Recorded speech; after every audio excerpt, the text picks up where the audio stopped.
Konbanwa. Hi. I dressed myself up today. I'm Harry.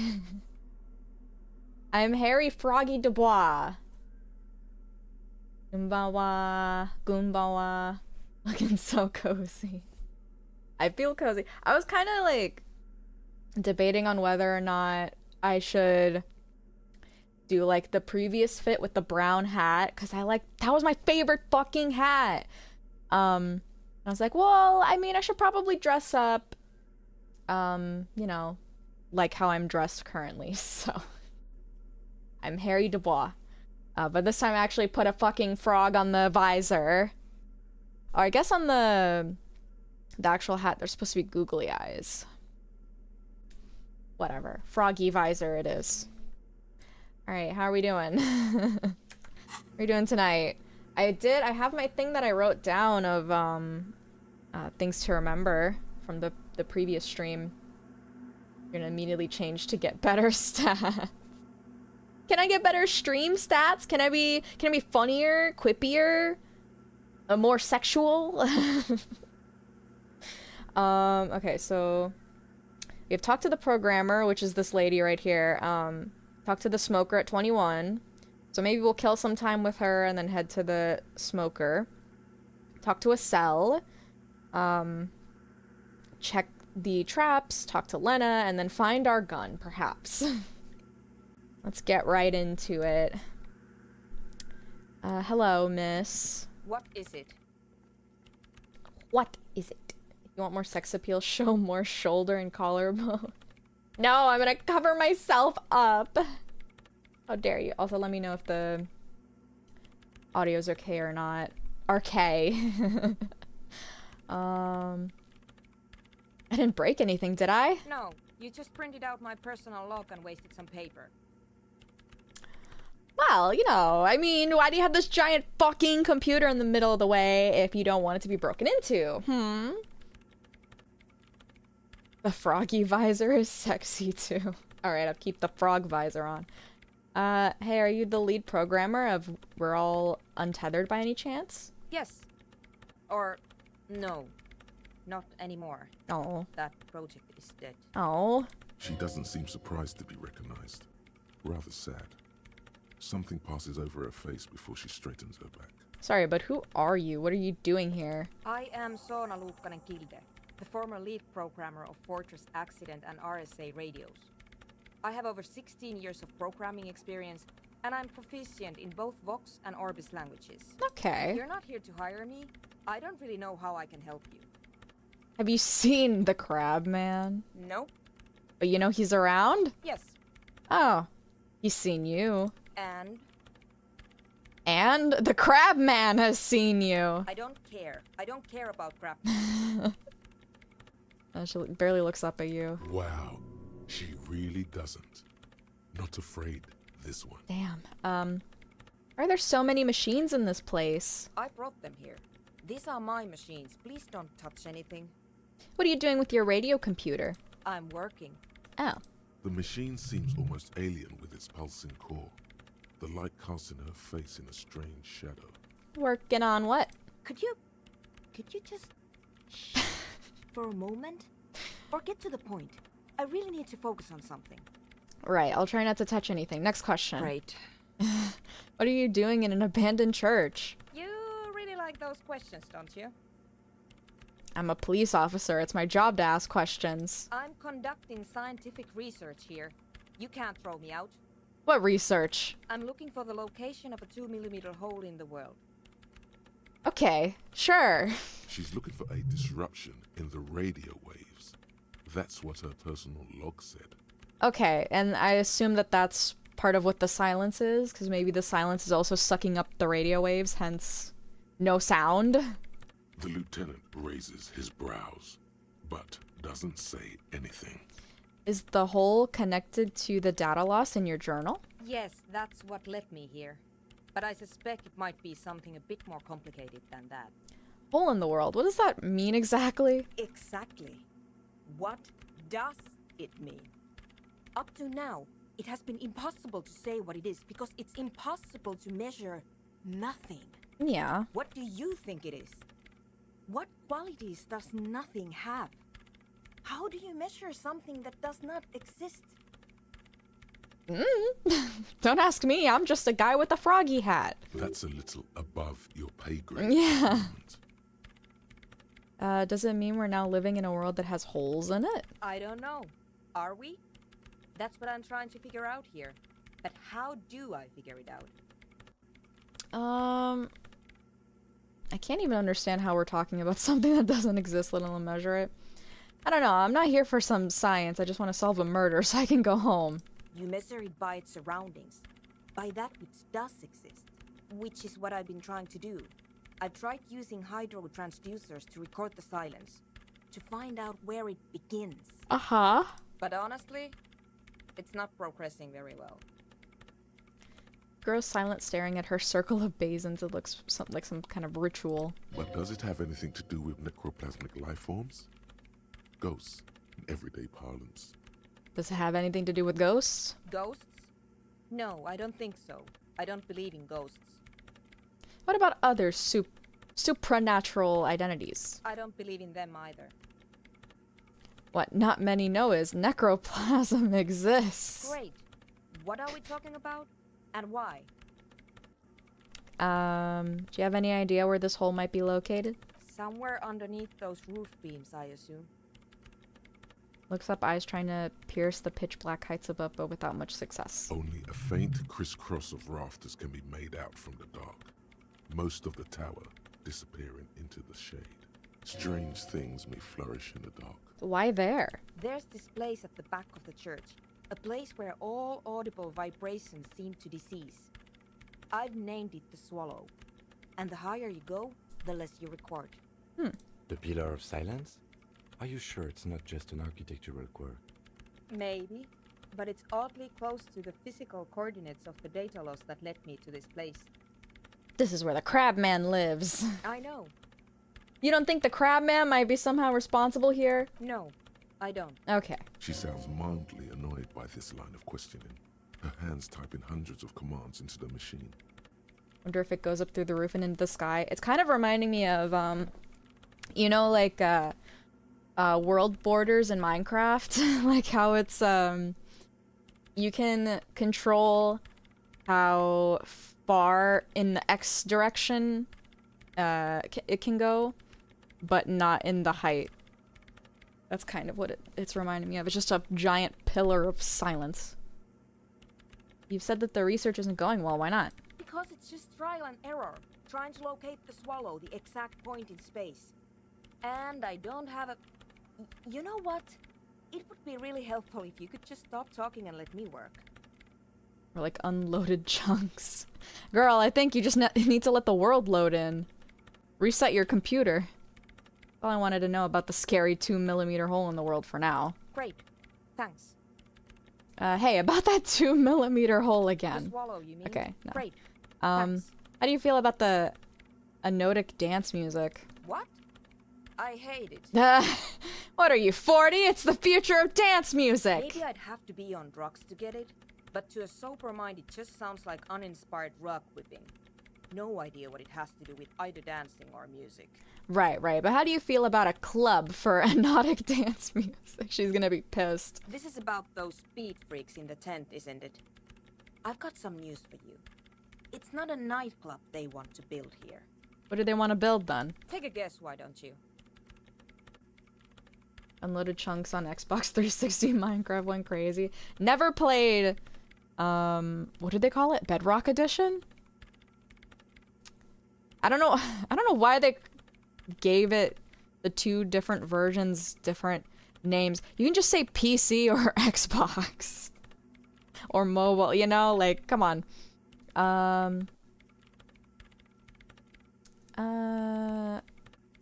I'm still convinced they want to establish a nightclub for anotic dance music. They said it's their dream. I can't believe they got you so easily. Go have another talk with those up-and-coming entrepreneurs. No! Thanks. I want it to happen. I already told them that I wouldn't arrest them if they let me do it. Good luck. Or if I let them do it. I'm not coming in there. Bedrock is the new console Minecraft. The old versions were Xbox 360 edition, PS3 edition, etc. Okay, that's even more confusing then. I don't understand. I get it, but I don't get it. Alright, I'll let you work in peace now. Damn lady. So was she locked out of the room? When the little boys locked it? Humanism stands above you. A precious and complex wax painting. Okay. Bedrock is the version that every platform uses and can play together. Java is just PC. I don't know about you, but I just like Java so much more. And I just think, like, UI-wise, gameplay-wise, content-wise, it just kind of beats it on every level. Plus, I've never run into this many issues with, like, Java as I did with Bedrock. Like, it was laggy as all hell and very glitchy. Assume she just left to let her devices record. I guess she was like, alright, well, I'll come back and see if they unlock it. If not, I'll break in myself. Tell Andre about Suna's thoughts on the nightclub. Alright, sure. We have time to kill.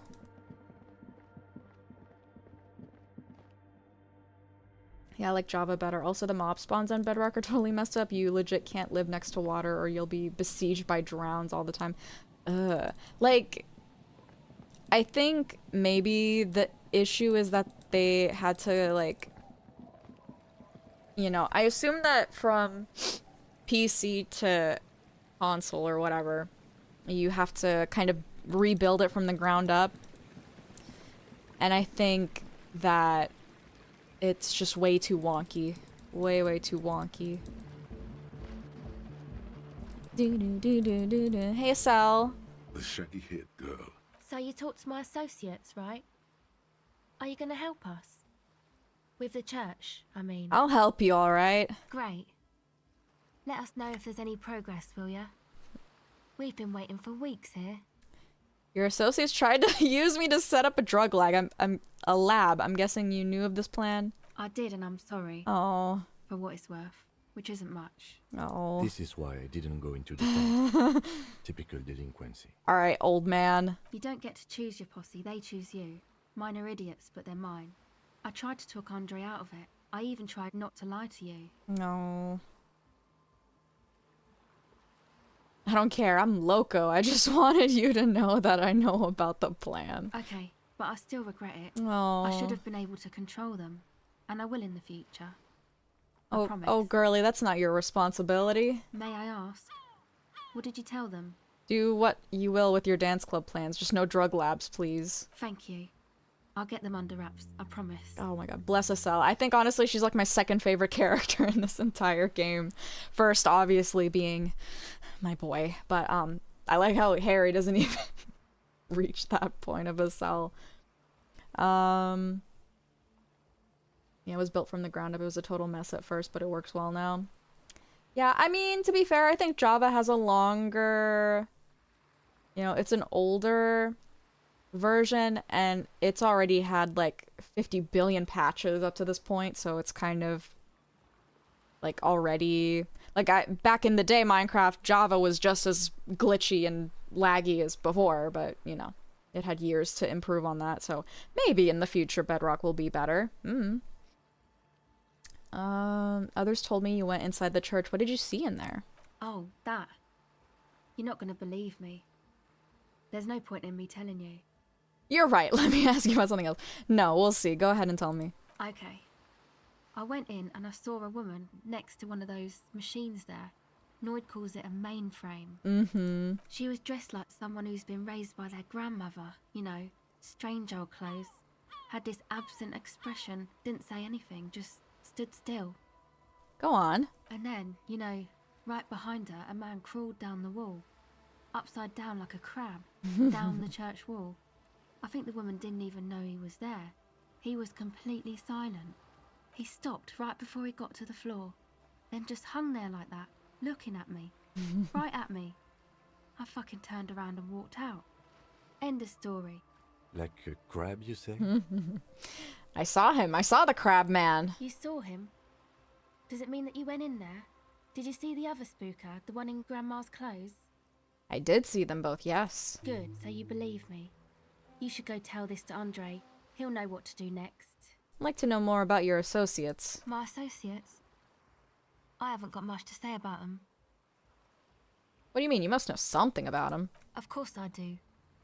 I just don't tell people about my friends and who they are and so on. I don't provide information on them. What about you? Tell me something about yourself. Me? I'm a silver bird. Ah, okay. Maybe I'll ask later about this. Don't know what makes you think it'll be any different later, but... Well, we're gonna become best friends. Place would be badass for a dance club. You're gonna get blasted by music, then you walk into the swallow, trippy as fuck. That would be really cool. You know, as scary as it is, it's also kind of like, you know, that, like, you kind of like the feeling of falling when you're on a roller coaster or a amusement park ride. I like that feeling, except now I get really, really dizzy and nauseous when I go on those, so I can't do that anymore. Hey! Hi, so, how are things going? About the church, I checked it out. And? What happened? I talked to the crab man. Oh man! Who is he? What did you think? Seemed okay, to be honest, very spiritual. Really? Huh. Interesting. What's he doing in the church? Just preaching and praying from the looks of it. No matter. Is he gonna be a problem? Yeah, Noid is right. Let's get back to the point. What are we gonna do about him? These guys will never catch him. You will never catch him. There's nothing to do. As far as I can tell, he's not gonna leave. He'll climb around in there, and guys, you'll never catch him. I don't know, man. Doesn't it feel like a major hindrance to you? He's not bothering A anyone. spooky guy climbing around when all the guests are trying to have nice, friendly hyper time. Well, maybe he's gonna enjoy the music.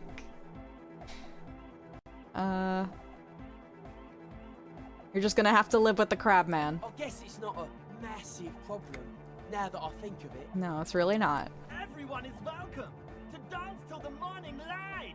Yeah! Ever since I watched the when will you wear wigs clip, I guess like this is now reminding me of that egghead. Maybe. I guess we'll figure something out. Okay, but what about the other spooker? The one in Grandma's clothes? Did you see her? Is that punk Albert Einstein? Yeah, I can see it. With chicken pox and all. Big Blue. I was using the mainframe when Suna, the former lead programmer of Fortress Accident, appeared. A programmer? That's odd. What was she like? Did you ask her about the nightclub? She did not like the Anoitic Dance Club idea. What a pity! That's my favourite thing in the world! And she doesn't like it at all! A shame. What can we do now? Do you see a way out of this jam? And into a laser-lit future of dance and unity? Maybe? Unity! Dance! She made it very clear that she won't leave until her own project is finished. And you can't just evict her? No, I won't. We have to come up with a different solution. Yeah. Look at you, Honor Man! I'm a police officer! No, Noid. He's right. Maybe we've approached it the wrong way after all. I'm sure there's a workaround. We can make a deal not to bother her. If that's okay with her, we only want to get in the church and spread the joy and ecstasy of music. The lines in the dark exist. Coexist. At least Crabman seems like an advanced being. He's hard. He'll understand. Victor, none of you own this place? That's very true. Yeah, he can do his climbing thing in the tower. And the programmer, does she like Nordic dance music? She absolutely does not. Really, truly despises it. Egghead cannot believe what he said. It makes him pump the jam a little slower for a moment, but then he returns to the full swing of it. It makes him pump the jam a little slower. I need that. I need that. No worries. We'll figure it out. If coexisting fails, you can always muscle her out, right? If it's all okay with you, what do you think? I refuse to throw her out, but I can try to convince her. Excellent. Good luck, my friend. Alright, thank you. Bye, officer. God, this music is so fucking loud. A young man with peroxide blonde hair holds up a Harman Welshi tape player, Wait. nodding along to the music. Wait, this is He looks Egghead? at you with a knowing smile and says, I don't know why, but I thought this guy was Noid and this guy was Egghead. I'm so stupid. I don't know. I feel like compositionally it would make a little more sense if Noid was here. That's why I was like looking at their portraits and their like stuff. I was like, that doesn't match up. Why? I don't know. My brain. I was like, hey, but also like it still kind of doesn't match up because like here you can kind of see that like this line here is indicating that he has hair. So I was like, okay, so this guy has hair. I don't know. Like and fucking Noid's portrait doesn't match this like model either. You know? They need to redo these fucking 3D models or the portraits. Actually, no, I like the portraits a lot more. I need them to redo the models because they don't look anything like their portraits, either of them. Noid looks like a god with the way the light is glowing right off at the top of his head. Honestly, I really like Noid's portrait the most. I was so confused because like Egghead, I assume he's bald. And also the way that the like this orange bit is here, it kind of looks like ears. So I was like, he looks like an elf. And his eyes don't have any like irises to them unless they're like closed. Like I don't know what the fuck is going on with this guy's portrait. Kind of hard to tell with the lighting, but yeah, you're stupid. Fuck! Ears? Yeah, look, it looks like ears, the orange. It's like kind of triangular, you know? All right, whatever. as though you're supposed to be sharing some tremendous evangelical secrets. Hardcore! Is it? It's hardcore! You're just gonna keep saying it's hardcore, aren't you? Skibbity, skibberdanger. I am the rearranger. Yeah. Please clip that. Skibbity skibba-danger. I am the rearranger. Your cop training did not prepare you for this. What to do? Pump your fist, Could there bro. have been a right way out of this garden of forking paths, you think? Skibbity. Wait, no, Noid! I need to talk to Noid. I need to talk to Noid. So you had a talk with Andre. Okay. Now you want to discuss things with Noid. Good. Like... It... Like, Okay, the clothes and the necklace, that matches up, but this all looks like hair, and he's got a mullet. And here, because of this fucking speaker, kind of looks like he has a hat with like a cloth on the back. That's why I was so confused. It's good you talked to Andre first. Gave me time to get a reading on your sign. Can't really talk to people before you get a reading.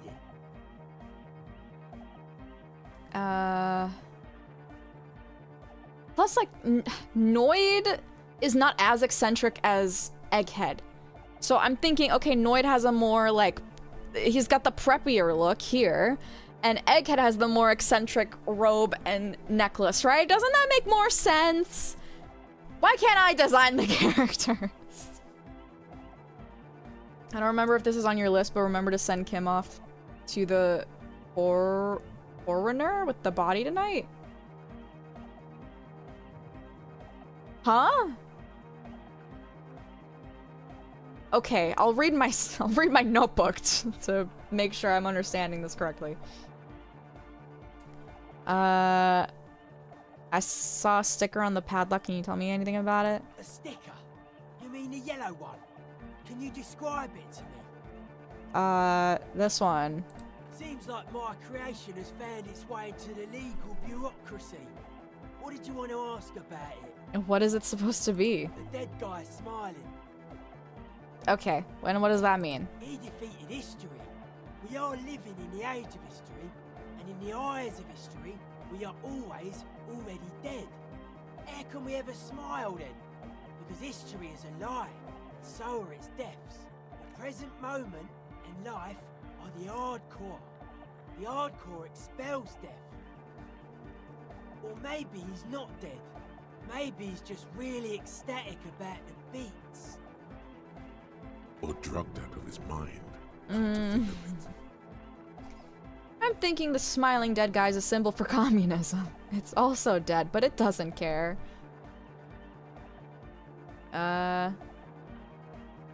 He could be drugged out of his mind. Or drunk.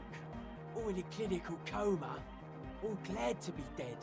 But those versions suck. I think we've exhausted the subject for now. I guess one could write an entire treatise on the thing. But what for? Sign? Yeah, gotta compare. See if we can align. Interesting. I suck at socialising, man. Yeah, I know. For now, our sign synchronisation is way off. But I'll see what I can do. What about now? Are all the signs all right now? Nah. Okay. Still strongly out of sync. Stage gamma disalignment. What? You heard me. Okay.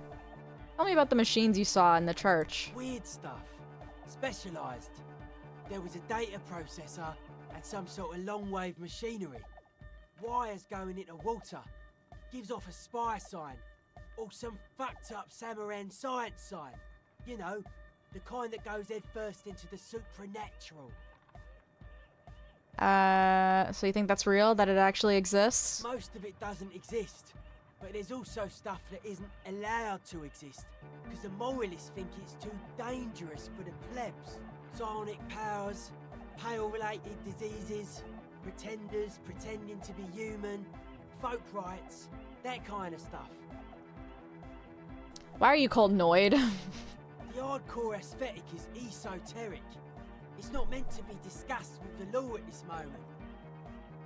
It's not easy to reach a harmonic resonance of signs without some adjustment. Does that mean we need sign matching? Yes. Further sign matching would do good for us.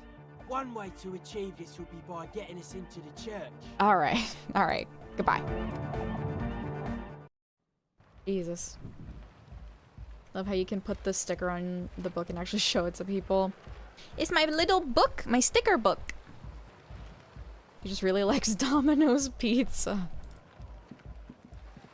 God. Now I'm hungry. I just ate though.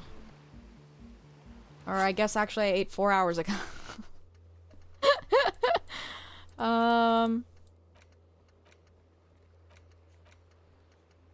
Solve the egghead puzzle? What? Okay. Sure. Okay, oh, so we have to send Kim to take the body to the morgue. Right, forgot about that. We could do that after we talk to the smoker, right? I feel like we need Kim for that. What time is Kim gonna go to bed? Does he care? If you were a detective, you'd bring your Gyaru coloring book around and show people. Hey, look at this. I colored this page today. What do you think? I think you fucking pussied out on just coloring all the clothes just one color. And it's a color that doesn't match the rest of it. Alright, you know, you didn't have to be honest.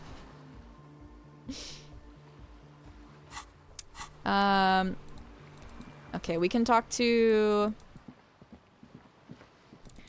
programmer once more. Actually, we're going the long way around.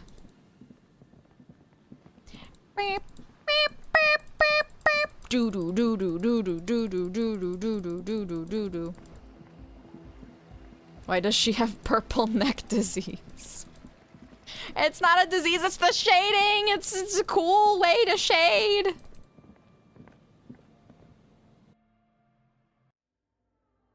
Yeah. Hey lady! This nightclub is happening! Yes, You can't do anything what is about it? it! What if I just forced you to leave? I'm a police officer. What if you didn't have to leave? I talked to Andre. He wants to make it work. Wait, what? Andre? The blonde kid is Andre, right? What if you didn't have to leave? I talked to Andre. I don't want to make anything work. Hold on, you don't want to make anything work? Yes, anything. I don't want to make anything work. What if we have, like, cookies? It's not the anodic dance music that's made her bitter. It's the failure of Fortress Accident. Are you bitter because your radio game project failed? That's right. If we couldn't get our Welkins to happen, I don't want anything to happen. Ever again. Alright, you don't have to be like that. There's not a trace of irony in her voice. She means it. Convince her. Convince her. I shall convince her with my Yes, froggy what hat. Easy. Yippee! When her research is done, she can move out. Yeah, you know, that is very easy. Seemed like the most obvious answer, honestly. Listen, about your research. You mentioned earlier that it's not going very well. Maybe I can help with something. What? No, I don't really need any help with the project. But if I could help you finish the project, then you wouldn't have to live in a church next to the Boom Boom anymore. Just think about it. She thinks about it. A glassy look in her eyes. A gust of wind brings more snow in from the broken gallery. It touches her hair. Look into the frog's eyes and trust me. Alright. Bring me the game's offsite copy from my old workspace, if you really want to help. It's stored on a filament memory, and I'm unable to go and fetch it myself. What is an off-site copy and why do you need it? It's a backup of my former employer's project, the radio game we were working on. It's stored on a filament memory, just like the one inside this radio computer. She's making it extra simple for you. The backup itself is destroyed now, but I'm hoping to use what's left of it to pinpoint the exact location of the anomaly. You just have to go to my old workspace and get the filament. Go get it yourself, lazy ass. What was stopping you from getting it when you were locked out of the church? By your old workspace, do you mean the studio of Fortress Accident in the Doom commercial area? Yeah, that's the one. You can get in through the bookshop. You just have to do some explaining to the bookstore lady. Oh, her. Wait, bookstore lady, you mean Plaisance? That's her name, I believe. Actually, I've already been inside the Doom commercial area. Good. Then you might know the giant ice bear fridge in the building's cellar. The filament is inside the fridge. Just go and get it. Wait. You know where the dead body is? That's where it is. And where exactly is the offsite copy? In the giant ice bear fridge. I just told you. It has red glowing eyes. It's impossible to miss. You just need to get the offsite copy from the ice bear. But you've been to the fridge and it wasn't Oh. there. There was a note saying... Yeah, I was wondering about that. I found a note from the ice bear fridge. It said the offsite copy has been moved to a safer place. Wait. A note from whom? Did it specify where they took the filament memory? It said the offsite copy had been taken to a nearby ice cream maker. The note was signed by someone named Sulislaw. Jawiza. Of course. Our project lead, Sulisław Jawiza. God, he was always so hell-bent on keeping the copy somewhere safe. And feature creep, and the Valley of the Heads. Like it would have made a difference. The offsite copy was perfectly safe when the data loss happened. That data loss was anomalous. I don't even remember that. Yeah, like... There's so much that happened on Monday that it's like kind of hard to remember everything. And the heads. I won't even get into the heads. Millions of them. Go find that copy from that ice cream maker, will you? Thanks. Okay, where? The actual, like, okay. I found the ice cream maker, but couldn't get it open. It's completely frozen. This is getting ridiculous. Can't you just defrost it? Or, I don't know. I'm a police I don't know officer! about the ice cream maker. Just figure something out. What do you want me to do? Take a fucking blowtorch to it, lady? Do it yourself! There's a solution, but she doesn't want to hand it over to you yet. It's a thing. Something she holds dear. By the way, we put a dead body in the fridge. Wait, what? Whose dead body? You know, we don't actually Yeah. have to tell the entire world about the fridge. Whose body is it? Yeah, the body of the hangman. And what is it doing in the fridge? Yeah. It's almost as if she feels some sort of ownership of the fridge. Don't worry, I put it there temporarily. It's all part of an official police investigation. You put it there? You put a dead body inside the ice bear fridge. It's for preservation purposes only, lady. The investigation warranted it. Okay. Very cool. Thanks for keeping me in the loop. I love this game, me too. Crowbar wasn't strong enough. Okay, so we need some other kind of device to unfreeze it. No, game, please. Please. Please don't do this to me. I'd appreciate it if you kept this knowledge to yourself, miss. God damn it, game. Hey, remember when I said I love this game? I changed my mind. Thanks. Okay. Oh, please. No. Oh, she gave us a multi-tool. Okay, might need it to hack some of the loose ice. It Okay. hurts a bit for her to say this. She's not too happy to be parting with the Kvalsund. Okay. Alright, I'm gonna save. God, what is the deal? And now my control panel's not loading.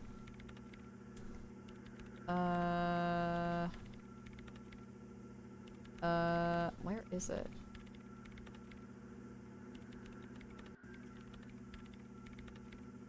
Yeah, sure, just fucking refresh everything for me. Why don't you? Okay, that fixed it. I love this game, but I hate this game! Close the game just to be safe. I'm just gonna save. I already, before I launched the game, I did the verifying the files thing on Steam. Before I fucking started the game, you know, so. God. Okay, we're gonna do the. What the fuck? We're gonna do the cigarette man first. Or talk to him. Trouble here.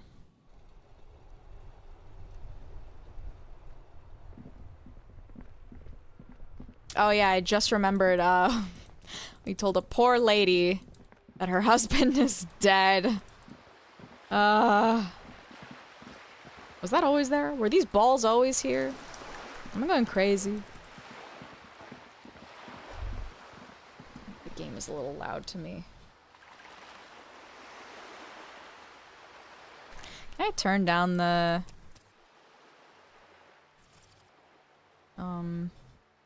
environment volume? The music volume is down.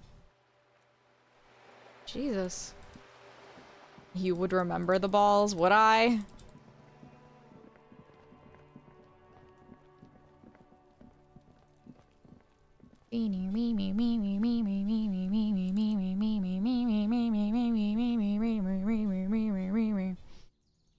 Oh, there he is. Let's go. Gendarmerie, you found me. Young man on the balcony gives you a bright smile before taking another drag from his cigarette. It feels like a Friday. He seems to be in a good mood tonight. And his shirt is still unbuttoned. Ooh. Ooh. We got your hint. Found the key right under that stone. Beautiful. Oh, you're beautiful. So tell me, are you here to make things right again?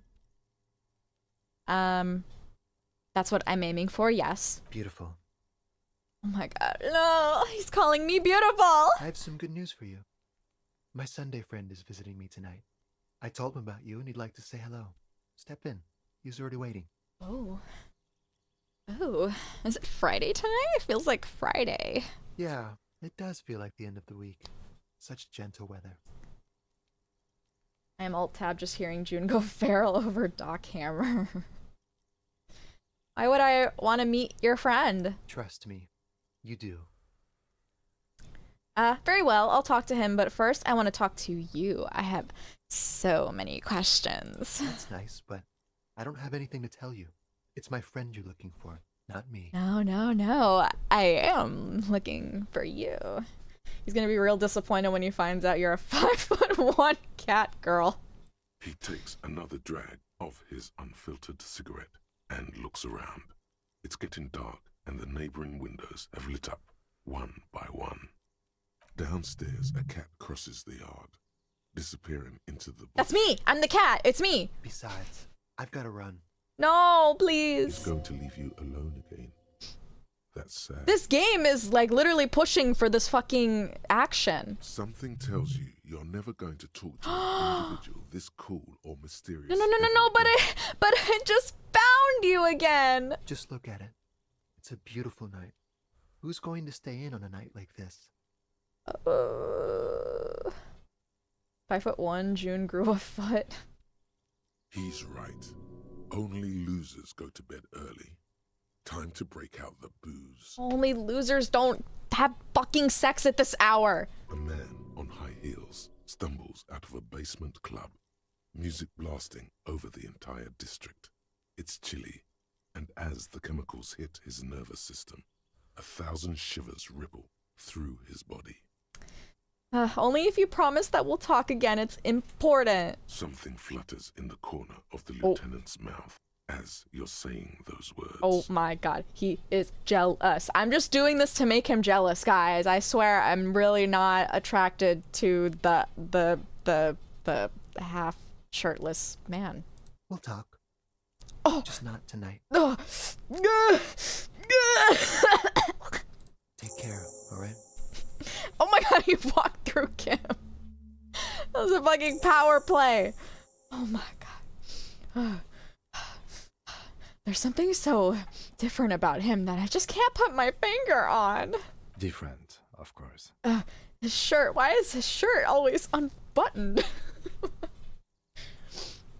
You want Kim to be in the chair? Maybe. His shirt. Why is his shirt always unbuttoned? His shirt. Oh my god. Don't make fun of me, Kim, alright? His shirt. Oh. What the fuck do you mean? Are you having eyes for another man, Kim? Do I have to get shirtless in front of you? His shirt. No, I don't know why his shirt is always unbuttoned.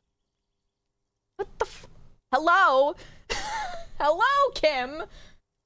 He's barely holding it together.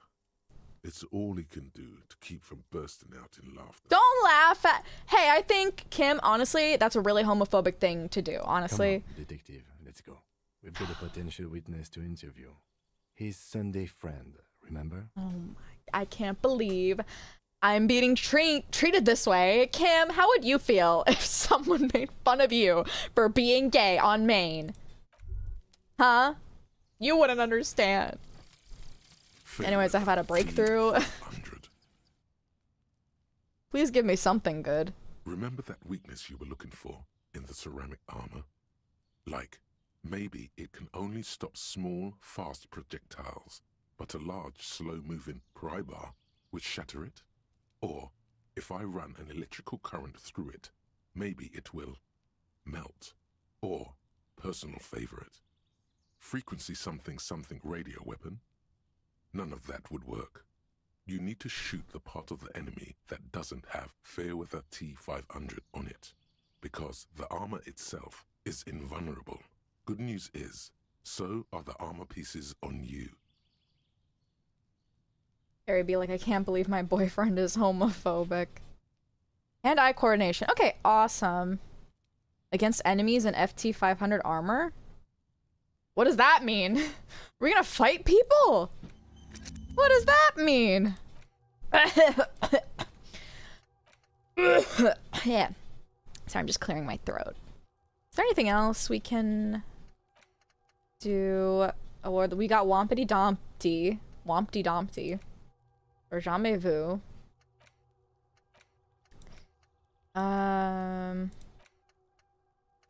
Was it Jamais Vu?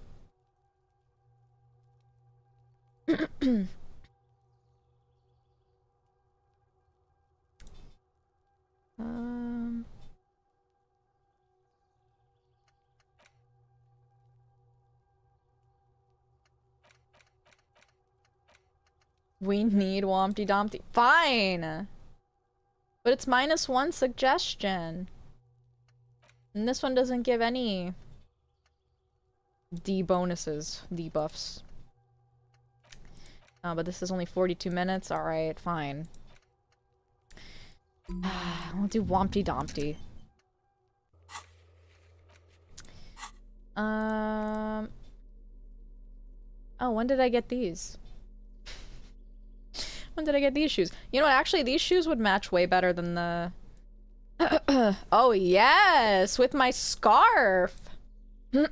Yeah. My scarf. Is there any water around here? Yeah, there is.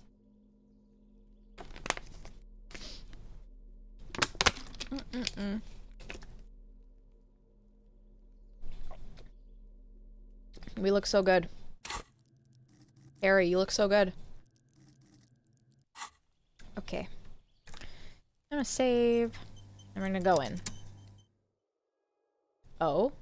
Oh, is this the guy that, I keep seeing on Twitter? Surely, right? There's like a third character. Is this a racist hat? Is this a racist hat? I mean, obviously it's... The hat itself is not racist. But why do you have this? Super logical for a cop to wear this. Insensitive bachelor party vibes. Yep. Well, I don't want to wear that around kids. That would be bad. Oh, wait, but this kind of slays. Become the dragon, become an addict. In a strange bathing robe. No. Why do you have this, man? Expensive man's perfume. Surely this has to be the man, right? No. Different guy. Different guy. I think. I don't know. You shouldn't be seeing him in an intimate setting. For some reason you feel this man is your superior. Oh. Superior, but he's not in the command chain. His hands are clean and well manicured. This is a man who knows the importance of appearances. Bro, you do not look as good as me, though. Let me tell you that. My name is Charles Vildrouin, and I am an official with the coalition government. I work for the Institute of Price Stabilité on assignment from Sur-la-Clé. Okay. I heard you talking to my friend outside. Very good. Super. I am here to assist you in any way possible. Ask me about the hanging. Okay. No, first ask an innocuous personal question to get the interview off on the right foot. Yes, make it clear you're the one setting the terms here. Thank you, Anna. Yeah, let's fuck with him. Let's fuck him. Who does he think he is? Assisting you. Let's fuck him. The silk robe. Before we get to that, tell me where you got this beautiful silk robe from. Oh, we got it from an atelier in the East Delta Commerce Center. Personally, I think it's a little culturally insensitive, but the material is great. Sadly, the shop is now out of business. That's really all I can tell you about it. Okay. That didn't work at all. All right. What was that? You were supposed to fuck with him, not compliment the decor. Well, I mean, it's nice. The lieutenant takes out his notebook and nods to you to proceed. I should have asked about the hat. Okay, you actually witnessed the lynching? I'm sorry to say I did, officer. This is just the break we've been looking for. Easy, detective.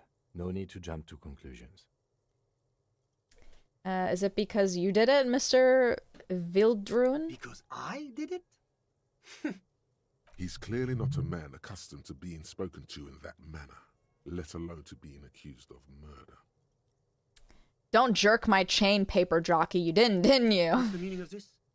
Is your colleague here trying to arrest me? I'm just asking questions. He sounds almost mocking, saying those words. arrest me. I don't like this man. There is no meaning, sir. Please excuse my colleague. This case has been a great strain on his nerves. Back off. Now. This man has diplomatic immunity. It serves no good to accuse him of a crime he didn't commit. Sorry, I haven't been myself lately. Well, I can certainly understand that. That hanging was a surreal play. Everything since then has been too. I was on the balcony when it happened, getting some fresh air. I remember that first they came in, carrying what looked like a body. And then I saw all the surrounding windows go dead, one by one. A blackout? That's when I understood. I should not be seeing this. Was it a blackout, or did people know about this and not look, or what? Sounds like the victim was unconscious, or at least incapacitated. Interesting. Who were they? Can you describe them? I couldn't see their faces well, and there were quite a few of them. But they were very loud and very Martinez. Let's just say that the laboring classes can get rather expressive with their profanities. No, I think they all didn't want to be a witness. Fair, but also, like, you know, if this was something that they weren't privy to or understood the mechanics of, or if they had a reason to not care about the man specifically being murdered, you know, so either it's, you know, either they didn't care because of the man's reputation, or they are being blackmailed, or, you know, something like that. They knew it was the union? Yeah. Think they did. And that maybe they didn't want to ruffle feathers. You know, something like that. How many of them were there? I couldn't tell you exactly. Less than 10. Maybe 8? That's around the number The of lieutenant shoes. sends you a sharp look at the mention of that number. It's a very specific number you chose. Were any of them huge? Like 200 kilograms huge? That's a giant you're describing. No, they were all quite human, as far as I could tell. Did any of them look like drummers? Drummers? Why, no. But then, I don't know what a drummer is supposed to look like. You saw that Avart had you... Saw what Avart... I can't read. Had you do to the guy who threw away all his clothes? He owns this place. That's true. I think we can drop the drummer angle. That was my bad. Oh. Thank you, Kim. Do we think that Evart was on the scene as well, or no? I mean, I don't think he was. It would be kind of stupid of him if he was. Does every drummer just look like Tommy Lee? I don't know. Dave Grohl. What happened next? I went back inside. Wow, and you didn't call the police? Yes, back inside. Keep yourself safe from the killing. Were you able to see anything from inside? I didn't realize that's who the 200 kilograms comment was towards. Well, no, I think it... Well, it may be that. It could also be the big footprint as well. I think we assume that someone with a really big footprint is probably a larger person, either tall or whatever. So, I mean, but he's saying that he didn't notice anybody that was that big, but I don't know. It still doesn't make sense for the big shoe prints to be there then, you know? Officer, the yard was pitch black. There was nothing to see, but I could still hear their voices. They were threatening to kill that poor man. Were they men, women? All men, I presume.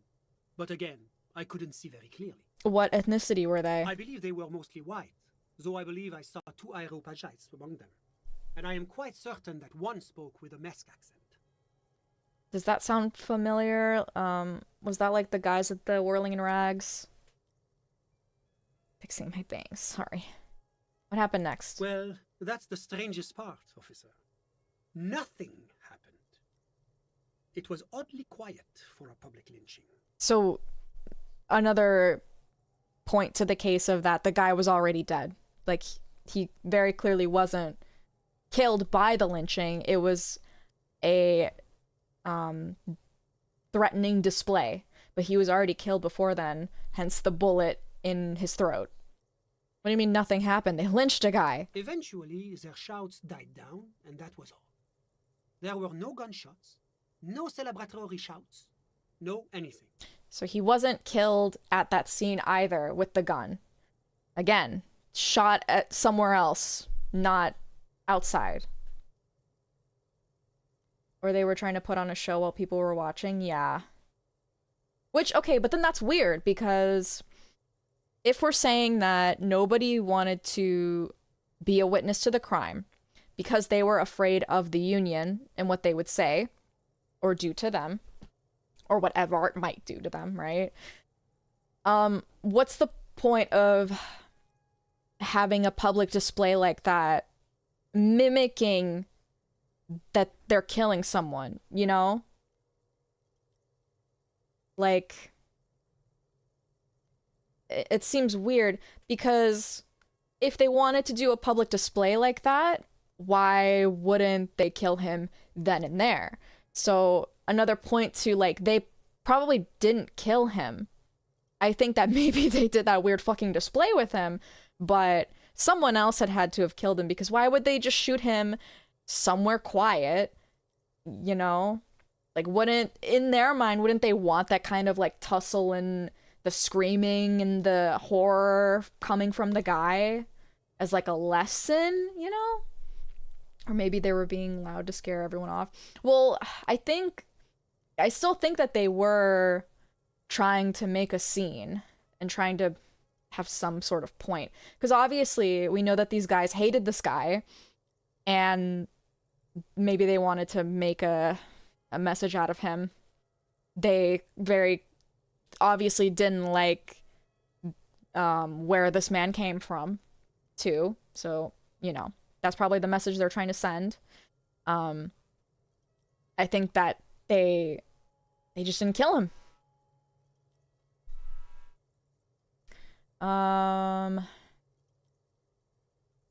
Eventually their shouts died down and that was all. There was no gunshots. Okay. Why didn't you call the police? You're right, of course. That is what one is supposed to do in such circumstances. I was simply in shock. I'm afraid I don't have anything else to add. About what time was all this happening, approximately? All I can say is that it was late. So let me get this straight. You didn't actually witness the hanging itself, did you? No, I didn't see the corpse until the following day. Okay. It seems this wasn't the break you were hoping for.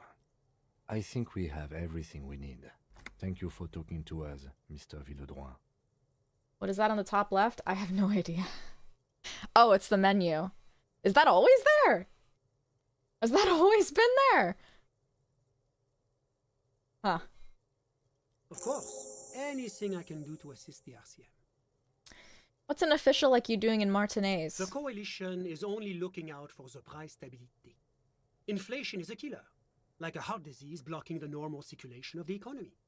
It must be controlled. The economy impacts the entire international community, which is why it requires international oversight. Okay, but what are you doing here in this apartment? Well, I'm renovating it. It is an interesting project. The building used to be a 12-story skyscraper before the cannons took the top 4 stories off. This, of course, happened when the coalition forces landed here. You could say I'm undoing some of the material damage the international community caused when we arrived here. So you're some kind of bureaucrat? Yes. As I said before, I am a commissioner from Sur-la-Clé working for the Institute of Price Stability. This is one of the main projects of the Moral Inter. Renovating that guy's insides, maybe. What is this international community? La Communauté Internationale is what Revacholians colloquially call the coalition. In other words, the nations that stopped the disaster of the revolution. And what do I call the coalition? Your employer, technically speaking. The governing authority of Revachol. The RCM is but one part of this provisional administration. What is the price stability? It is the most important thing. That doesn't tell me anything. It's the central goal of any sound monetary policy. Maintaining the price stability is essential to maintaining high levels of economic activity, which is essential for maintaining high levels of employment, which is essential for maintaining the social stability.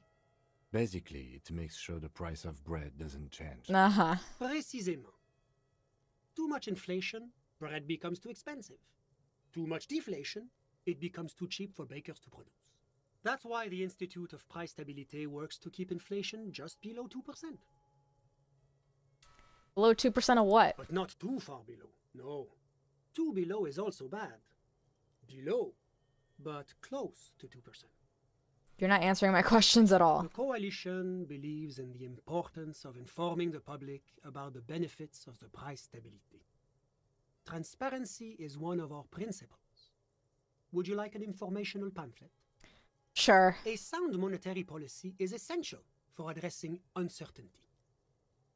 Stability is the raison d'être of the moral intern. It's the reason why I identify as a moralist.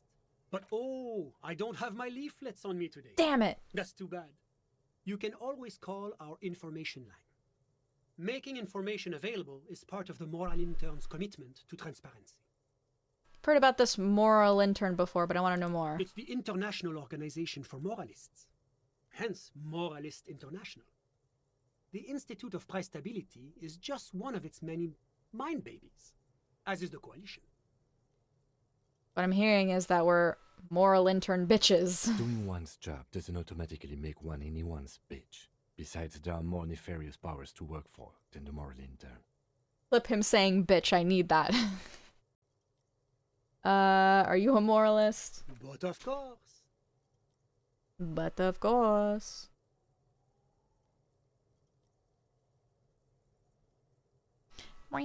Why? Because moralists believe in a normal, stable world governed by democratic values. Lieutenant, are you a moralist? Me?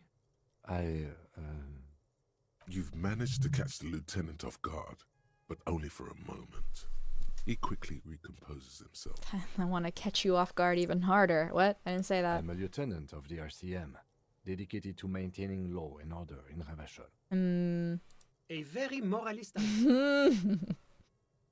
Up yours, woke moralists. The lieutenant is practiced in the art of putting on a show for one's superiors.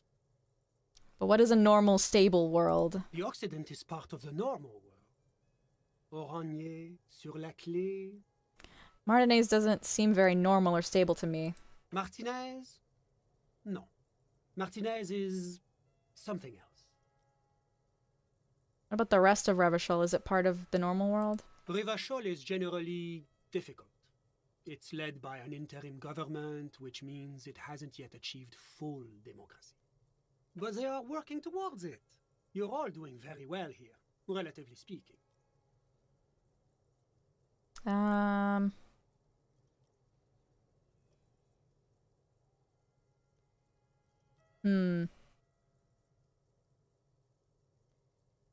It's like every time I'm talking to people, I'm choosing option D. None of the above. Is that moralism?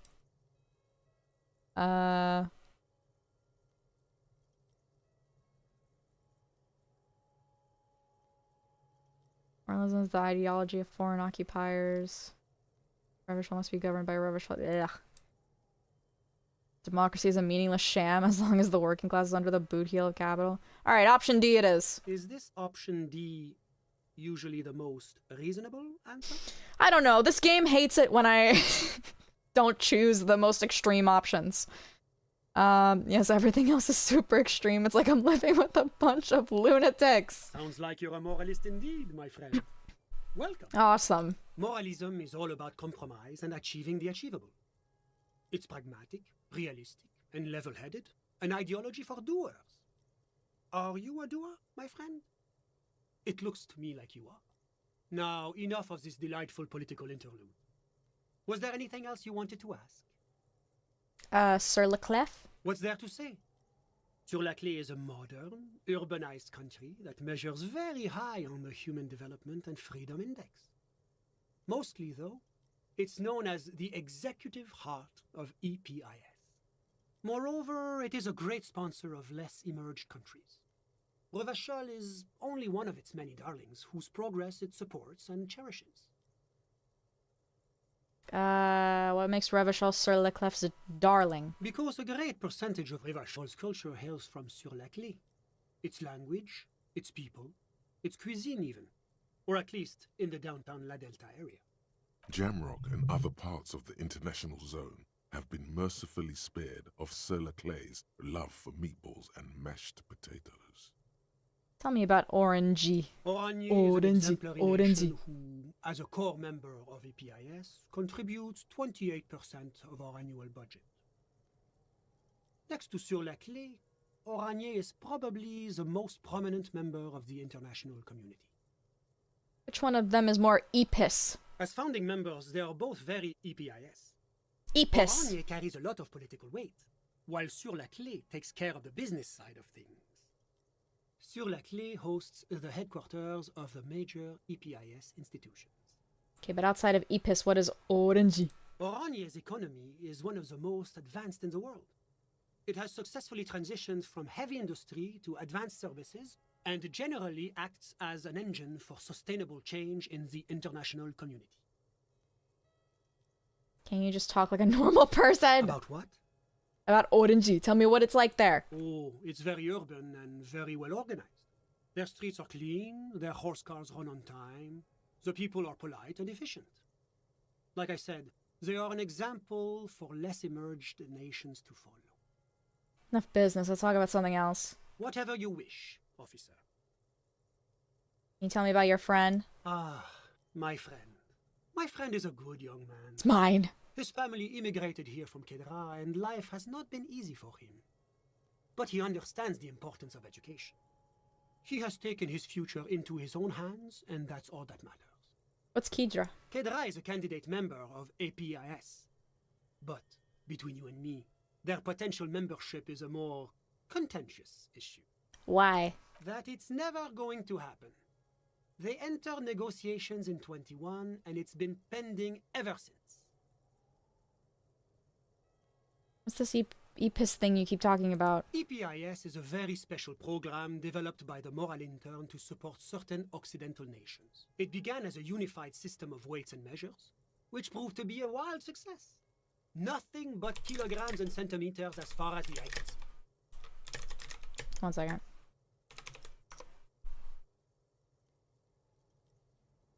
It was such a wild success that we expanded it into an economic union for the processing of steel. Another success. And between you and me, the Moral Intern feels emboldened by this success. Emboldened to take EPIS to the next level. Okay, but like, what does it stand for? Why, it stands for progress and stability, like the Moral Intern as a whole.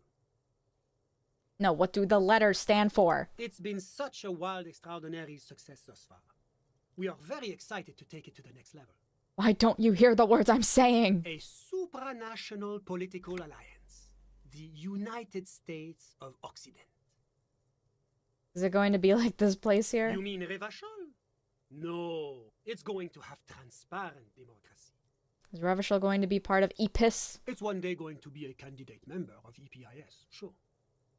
Didn't you say the candidate members never become real members? No. Candidate members do become members. Why do we even have the whole system in place if they don't?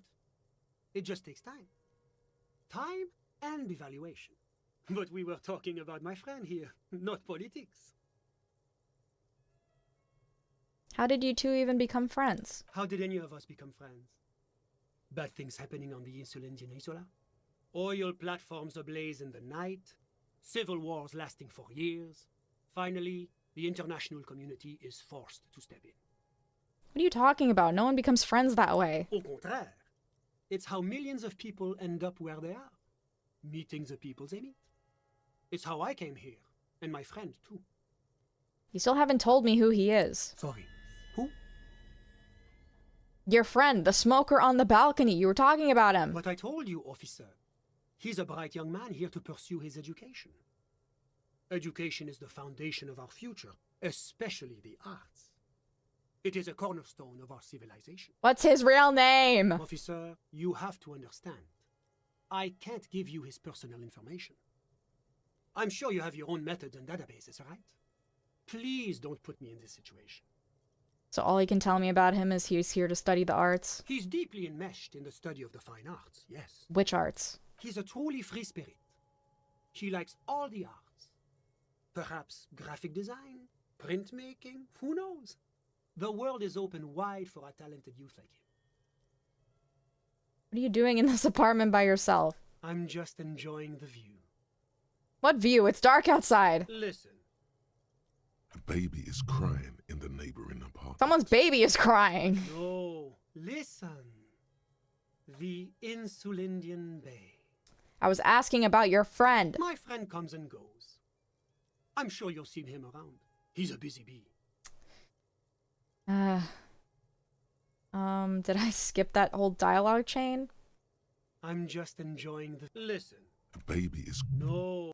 What about it? This place used to be a luxury accommodation before the revolution. Apartments, of course, were much bigger then. A few walls have been added here and there, leaving some of the tenants without a private bathroom or a kitchen. But the million real view stays. You can't take that away. I was asking about your friend. My friend comes and goes. I'm all Whatever. officer. All right, thanks. You were only slightly useful. A moment, officer. What? Do you have everything you need from me? I'm afraid we won't have the chance to speak again once you leave. What? Hold on, why can't we talk later? It's against diplomatic best practices for an official in my position to be discussing murders with local militiamen. And I'm pressed for time. After you leave, I should be leaving as well. I thought you were renovating the apartment. Well, I guess we Sure, can take one more go look ahead. around. It's a beautiful space. Whatever. I hate this guy. Just bullshitting. Humpty Dumpty Center. You're at home, stupid cop. Not with the art crowd. You hate them. Everyone hates them. Even they hate themselves. It's nauseating. An industry built on sprezzatura and sparkling wine. And, let's be honest, tax evasion schemes. The Humpty Dumpty Dom Center is the heart of this unholy symbiosis of aesthetics and tax optimization. And now that you've internalized it, you can have a piece too. Interesting. What do we get from that? 10x encyclopedia passage gives 10 XP and +2. Wow, that's actually really good. But -2 suggestion, pretentious wanker. Alright, thanks. Oh, is that... Oh, we have like a max amount of stuff. Oh god, there's so many! There's so many! Wow, how long is this game? Oh, we're probably missing a bunch of those, honestly. Intelligence is your worst stat. I'm so stupid. I'm so stupid.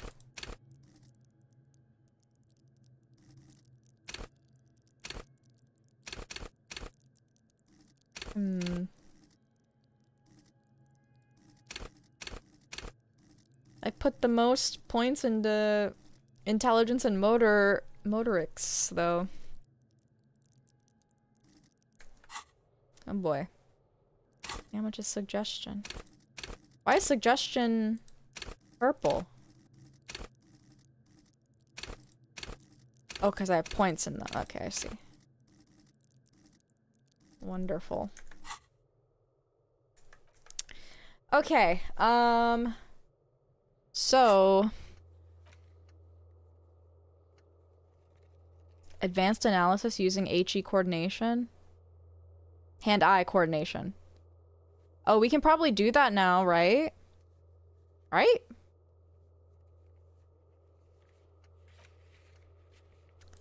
stuffed bird to Gart. We can do that tomorrow. Find idiot Doom Spiral's jacket. We already did. Traps we'll do tomorrow. Suna tomorrow. A cell. Later. Oh, there's also these ones that are still not done. Keep asking Joyce questions about reality or return later. We could return to Joyce at some point. We need a sad song. Secret passage? Oh, yeah. Who made the call?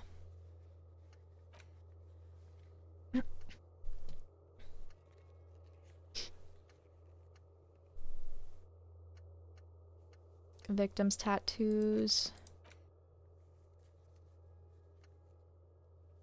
Should probably talk to about 2 people about them for this.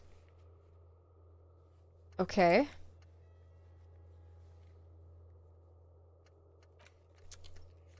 The Bull, they can go fuck off. I'm never doing that one. Joyce. Did we complete her favor? I think we did, right? The drivers. Did we not finish that? 3 drivers. We might have missed one, I guess.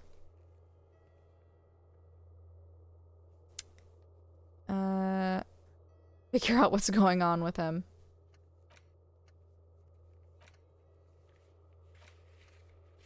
Okay, send the corpse to processing. Read about birds. We were trying to ask around about the drugs, but got distracted. Well, I couldn't find a 3rd person to talk to. Maybe they come out at a certain time, or maybe, I don't know. Okay, is there anything we need to do tonight? I think we should just send the body to the morgue right now. Get some alone time while Kim does that.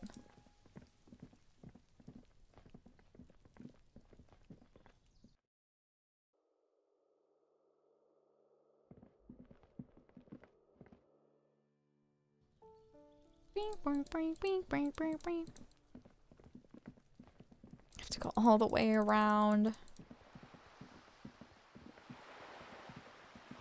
Without Kim, you can go pick up some ladies. No! I want to pick up the half shirtless man. Where is he? Oh, while we're here, we could also open the icebox. Is this it? No, wait, which one is it? Only the red cable is plugged into the breaker box. No, is this it? This orange machine is dead still. Okay. Nope. Tools. The multi-tool.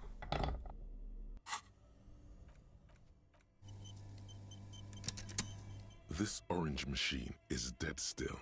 It has a hand-cranked ice cream churner and an electric freezer. The ice around it slowly melting. Wait. Turn the ice cream Turning crank? the crank feels oddly satisfying. It's all gone now. What better to assuage the creeping sense of failure than some frozen fat and sugar? Wait. Why is it only 28%? Machine unplug, better grip with gloves. Wait, hold on.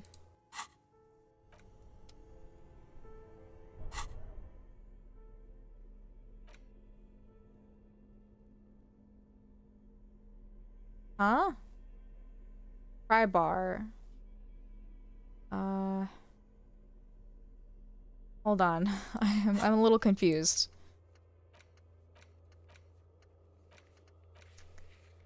Find the right tool or ask Suna for help? She just gave it to me, though. She just literally gave it to me. Pry bar was giving -20, I think? What do you mean?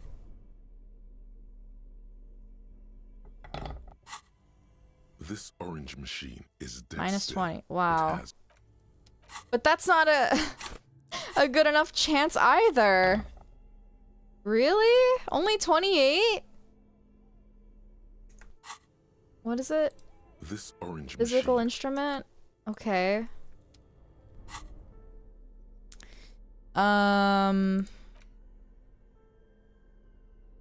White tank top. Wait, is it? Yeah, +1. Oh, wait. They're both +1.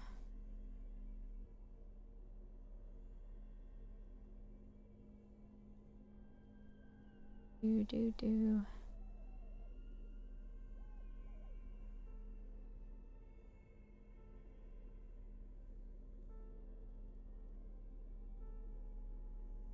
Okay. And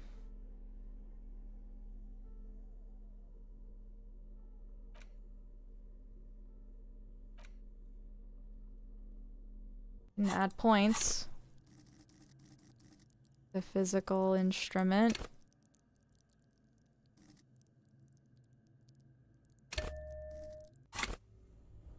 Okay. What are my This chances orange now? machine is 50%. dead still. Alright, I mean, that's It better has than a nothing. hand-cranked ice cream churner and an electric freezer. The ice around it slowly melted. It's a white check? Oh, you're right. Alright, I'll load the quick save.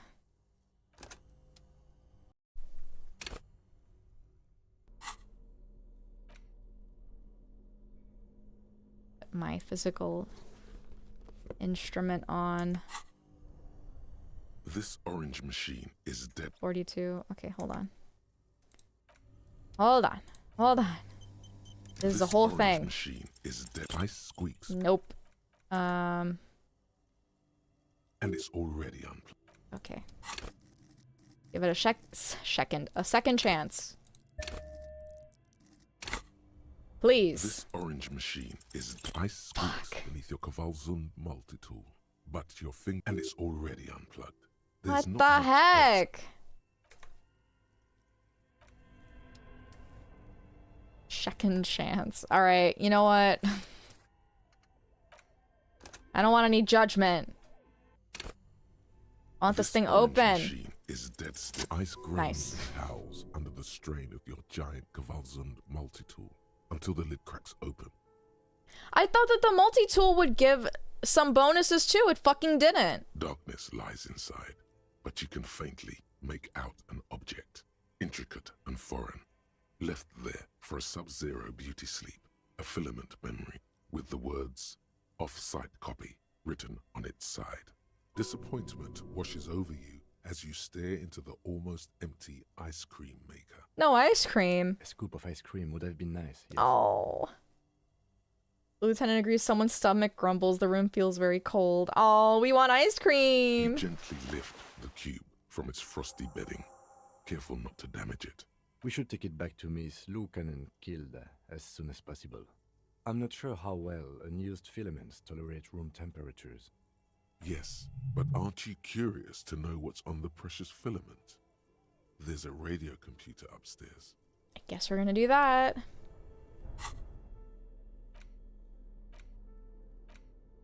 Whoa, this is some crazy shit. Boom. Okay.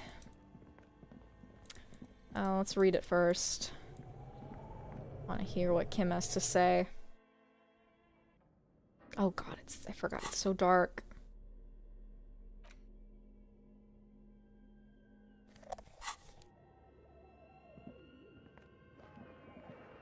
Tiles on the cube are still smoked. The Production, filament slides out offsite. like a smooth draw. The filament slides into play. The speaker comes to... Good evening, doctors. Please repeat. Is this the offset copy? Yvonne, it's me again. How are you? Good. Thank you. Please repeat. How can I help you? Might have a password. Good. Please repeat the password. Afterlife, death. No, that's not it. It's a different one. What does she mean? That's not it. What's the password then? Alright. Received. Don't worry. Passwords have a way of turning up sooner or later. Fortress accident. Is there anything? Thank you. Tiles on the cube. I think the lady changed it. Or maybe there's a different password associated with this one. I wonder how we'll get the password.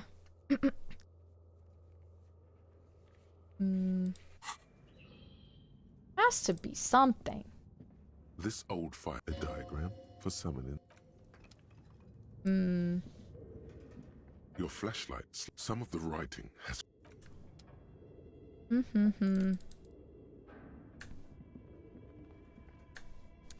Alright, no matter for now. We gotta send a body away.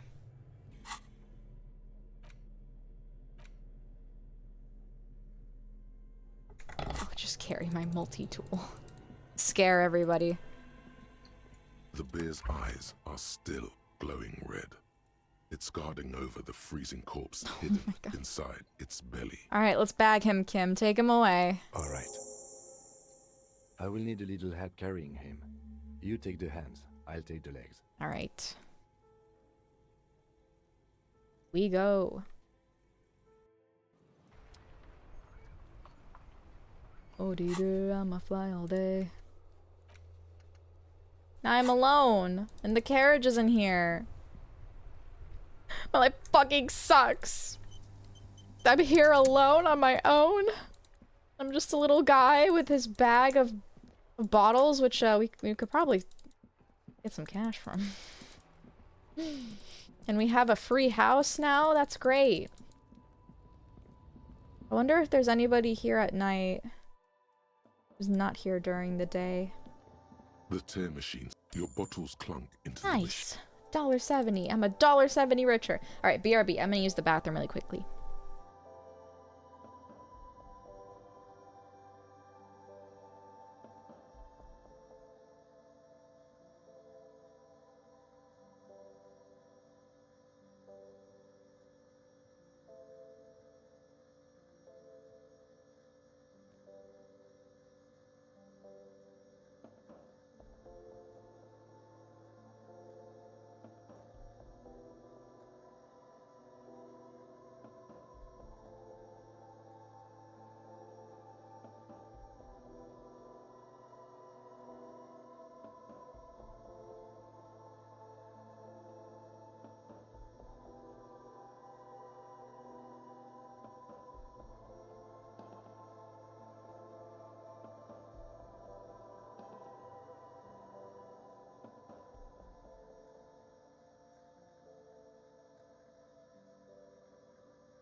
I'm back.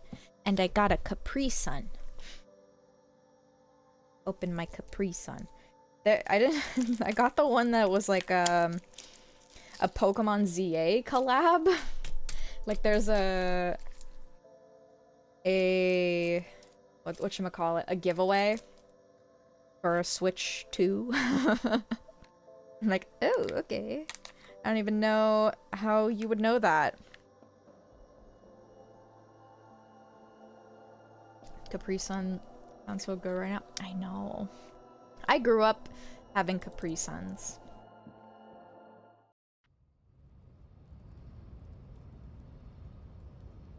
Mega Gardevoir flavored. Imagine if they did have like Pokemon flavored Capri Sun though. What would that even be?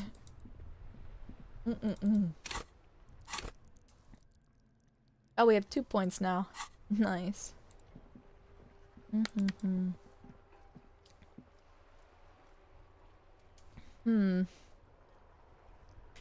I wish, bro. Alright, what do we do now? Could analyze the gun. The bullet, I mean. The bullet is still safely sealed away in a plastic bag bearing the RCM stamp.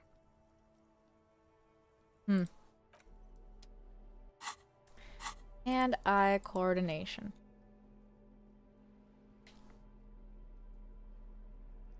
Looks like you're covering your mouth with your scarf. I'm just drinking my Capri Sun.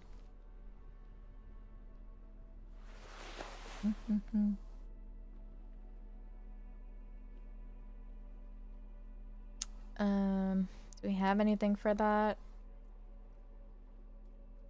I doubt it. We've got the hand-eye coordination, tell you all about it. No, nothing. Wait, okay, I just wanna try it on. I just wanna try it on. I just wanna try it on and see. Ooh. Oh. Oh, we got a little nip slip. Ooh. I'll take the hat off. But you know what? Damn, we look good. Holy moly. Take the scarf off. Ooh. Ooh. Oh my god. I like our socks. Are we just forever wearing the socks? Oh yes, we are. We are forever wearing the socks. Bullets. You've got one bullet. Huh. He's so gray.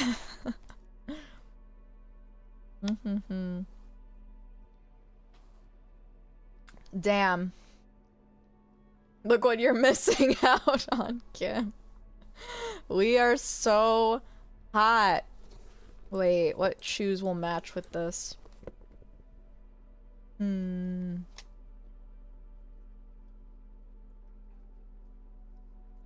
Bow tie? Oh my god. Not the bow tie.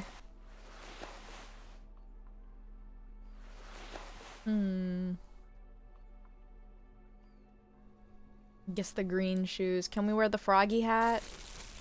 It doesn't work with it, you know? You're gonna walk around town in my skimpy outfit.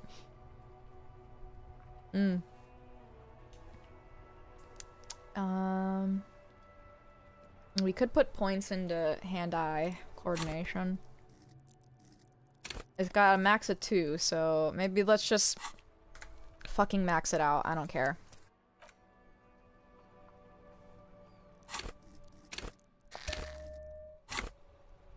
And max it out again.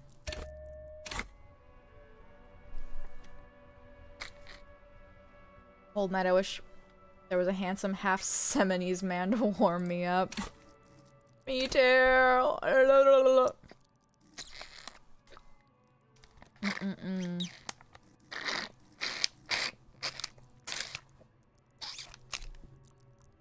trying to finish my Capri Sun.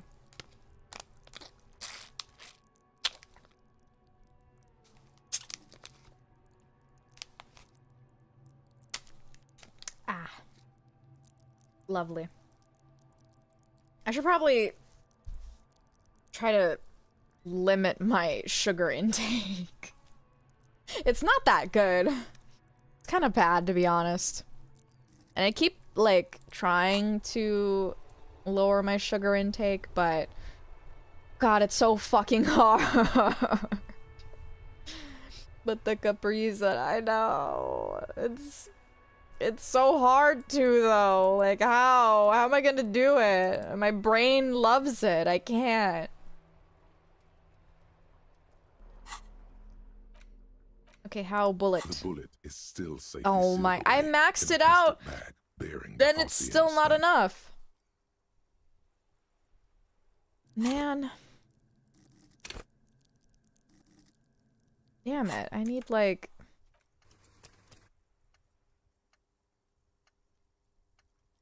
What's the... Maybe the quick save?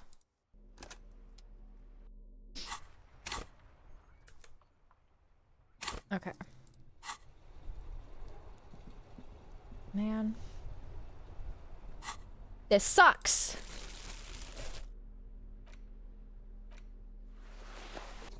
Oh god, I'm naked. Maybe I should just walk around naked for a little bit. You know, it's cold.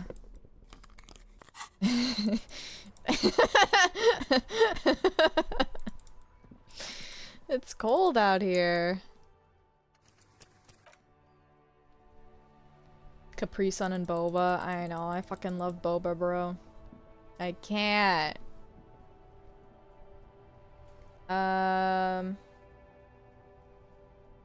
Just a night on the town.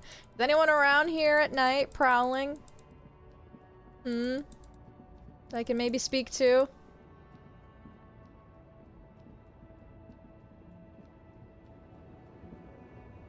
We already spoke to you. Who the fuck else is there? Oh, there's coins. Oh, maybe in here? A lorry stuck in the traffic jam. This big, heavy grad making the windows are clear. Fumes of heavy fuel oil. Damn.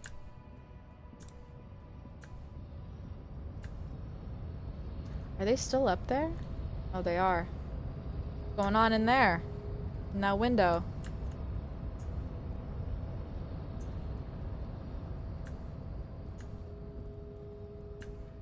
There's coins over there. How do I get over there? Did you talk to the racist lorry driver? Wait, where? Wait. Hold on. Lorry? Lorry! Carl!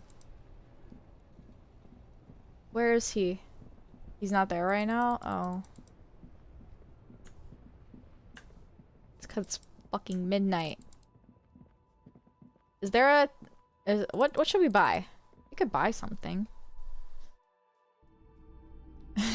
Just walk into the fucking store. I'm naked as shit. They got the speakers. Was there a music tape in here or something? You see rows of toy soldiers guarding the rest of the trinkets. God, the displayed figurine on the though. table. Some on horseback, others in rags. Interfacing. A typical Martinez street. $700. Assorted floor and table lamps. Hell no. The boomboxes wait on 12. the shelves. Tape A player. pure boombox, that gold and amber, Harman Waushi. Alright, you can buy the And tape here player. you are. Quality sound reproduction on the go. It'll play anything, wherever. Turn any tape into a conversation of sounds and shapes. Thanks. We could also buy a book.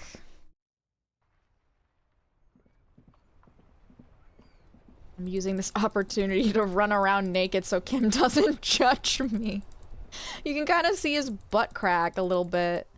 Is the store even open? Probably not. Yeah, it's closed. Damn.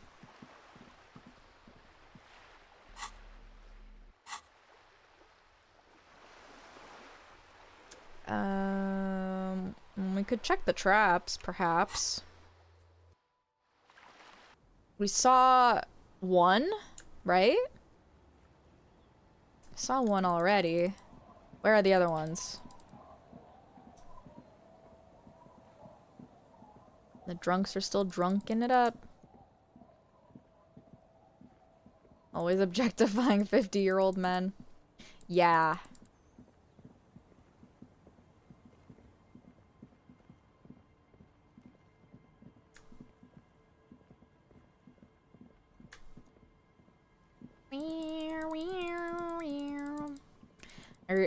Today I listened to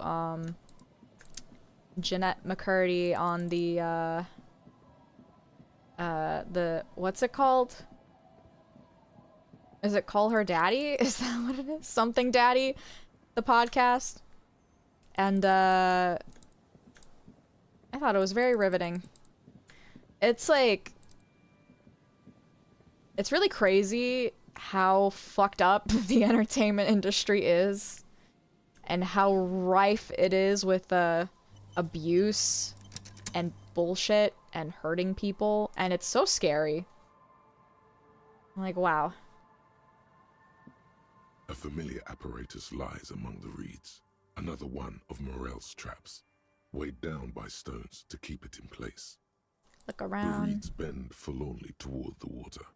Some tufts have been crushed. The broken stalks, sickly pale against the darkness. In the east, the city center hums to you.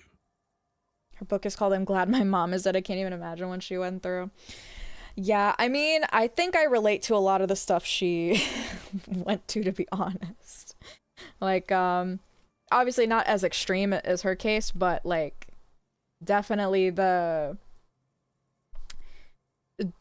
pressure being put on you to provide, not provide, but, like, assist and take care of your family when you're, like, a child. That, you know, that's that. And that, but also like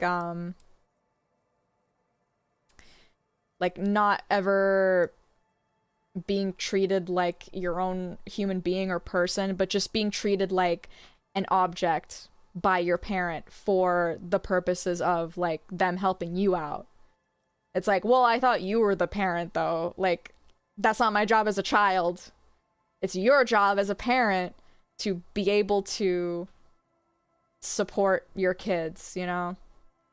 Sorry, I had to go through that. I mean, yeah, it's, you know, it's okay in the end, but, you know, I think the hardest part about it is that, like, growing up like that, you kind of feel like you're crazy. Like, because in a way, like, not even in a way, you are being gaslit by this parent into thinking that the world kind of works in a specific way and that their word is law and it is like the defining thing you have to follow and go by. But, you know, it doesn't match up with what your head is telling you. Like, your head is telling you like, oh, I don't think this is correct. I think that this is not how it should be, you know? But when a parent is telling you the opposite, it makes you go crazy because you're like, I don't even know what, like, I don't know who to trust. I don't know what to believe.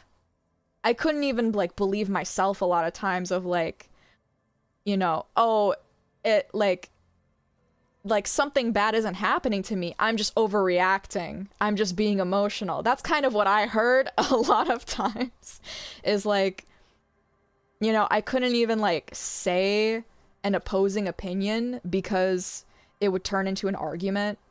And then it would turn into, you're lazy and ungrateful and a terrible child, actually. And, you know, when all you get is that, it fucks with your brain. Because if you're like, well, if my person of authority is telling me this, it must be true, surely. When it's not. I mean, it really isn't. They're just fucked up. Makes me think about how in Dungeon Mesh she's always talking about how he needs to support the youngsters. He's such a good guy. Yes, bless Senshi. That's horrible. It is, yeah. And but you know what the funny thing is that like it was that, and then mixed with you can't trust anybody else because everybody else is horrible and a bad person and is gonna use and abuse you. So like, I don't know if I can trust my parent or not, but I guess I should because they're the authority. And then I also can't trust anybody else or tell them about my experiences because then I'm gonna get reprimanded or I'm gonna get in trouble. So for like the longest time, I couldn't like verbalize what I was going through because I was so scared that like if I did, that I was gonna get like, you know, a whirling of screams hurled my way. I'm sure you got the I literally birthed you line a lot. Yes, like I would get like, you were not even just I birthed you, like you were a part of me, or you are a part of me. You are physically a part of me. You are an extension of me. And I'm like, wait, but no, I'm also my own person. And I deserve my own privacy and my own opinions and my own life. But, you know, in their eyes, that's not how they saw it. Like, you know. And I had some sort of moral obligation to the family. Like, if I do anything that's not considered, like, helping the family in any way, I'm somehow selfish or lazy or, you know, which is not fair. You can't expect a child to do what the parent's job is. My mom's a little like that, but not abusive in any way. She's just stubborn. We all are in this family. I mean, there's levels to it. Like, you know, but I think it was like an interesting thing to think about when I would hear how my friends would interact with their parents, because it was not like how I interacted with my parent at all. Like, they could have conversations with their parents and it not like turning into a whole thing, you know? A lot of times, like, well, so, you know, I used to be a bit more communicative, you know, in the past, but over time, you know, the more I would say stuff, the more negativity I was receiving from them. And it just got to the point where, because I'm the type of person to like not want to cause trouble or to not like, you know, like bring anything negative, like I would just like I would just stop talking. Like I would just refuse to engage in conversation, and I would just kind of like shut down and tune out whatever I heard. But then that met me with, oh, you don't talk to me anymore, you're just ignoring me, and that really hurts me because I do so much for you, and da-da-da. And it's exhausting because like it, you know, me not wanting to engage with that negative conversation or the fighting, it was fighting. It wasn't even like we're disagreeing. It was like we're just yelling at each other and not having any like worthwhile conversation. And me like wanting to avoid that's also somehow another way that I'm disappointing you. Like, okay, well, what do you want me to do? Do you want me to? I think honestly that is what they wanted, is they wanted to fight me. They literally told me like, I would rather we scream and argue at each other every single day than you ignoring me. I'm like, okay, I think you need help. I think you need to reevaluate everything, because that's not how that should be. Learn how to walk around the landmines. Yeah, basically. Like, I knew their triggers, I knew their, like, things to not bring up. I, like, you know, I couldn't even talk about myself because they would make fun of me for my interests. They would ask me about my posters on my wall in my bedroom. They're K-pop posters. And they would make racist fucking comments whenever I would, like, talk about it. I'm like, okay, I'm not gonna talk to you about my interests then, if you're just gonna make fun of them. Like, fuck off. What do I have to talk to you about? you know. So it took like the speaking to the other people in my life that, you know, were giving me positive things in the relationship, where like they were able to see the stuff that I was blocking out for the longest time. Of like, even just the ability to admit that my parent was doing wrong to me was such a big step, because for the longest time I was conditioned to like make excuses for them, basically, like to excuse all of their actions because, well, you know, they're a single parent and, you know, it's hard raising kids and doing it on their own and life is hard and da-da-da, you know, just constantly excusing their actions. And I think like the biggest point for me was that like it was manipulative behavior was what I was able to cling to for kind of like a safety net of like, no, like these are not conversations that a normal parent to child dynamic has. This is manipulative behavior. This is one parent manipulating the psyche of their child in order to make them do stuff for them, which is not okay. And also like the gaslighting too. I've like had numerous conversations where they would were recalling something and I would be like, that's not true, that's not what happened. And they'd be like, no, you said that, you did this. I'm like, that's not what happened. Or like they would like see things that were there that weren't, like, oh, you just rolled your eyes at me. Like, I literally didn't do that. Yeah, you did. You did. I'm like, I literally didn't. What do you mean? Like, Jesus Christ. Yeah, I would never talk about anime with my dad. Yeah, you know, I think I'm just very, very, very lucky that I was able to find my group of people that were able to kind of ground me and pull me to safety when I was drowning for like so many years and like so sad and what's the word, like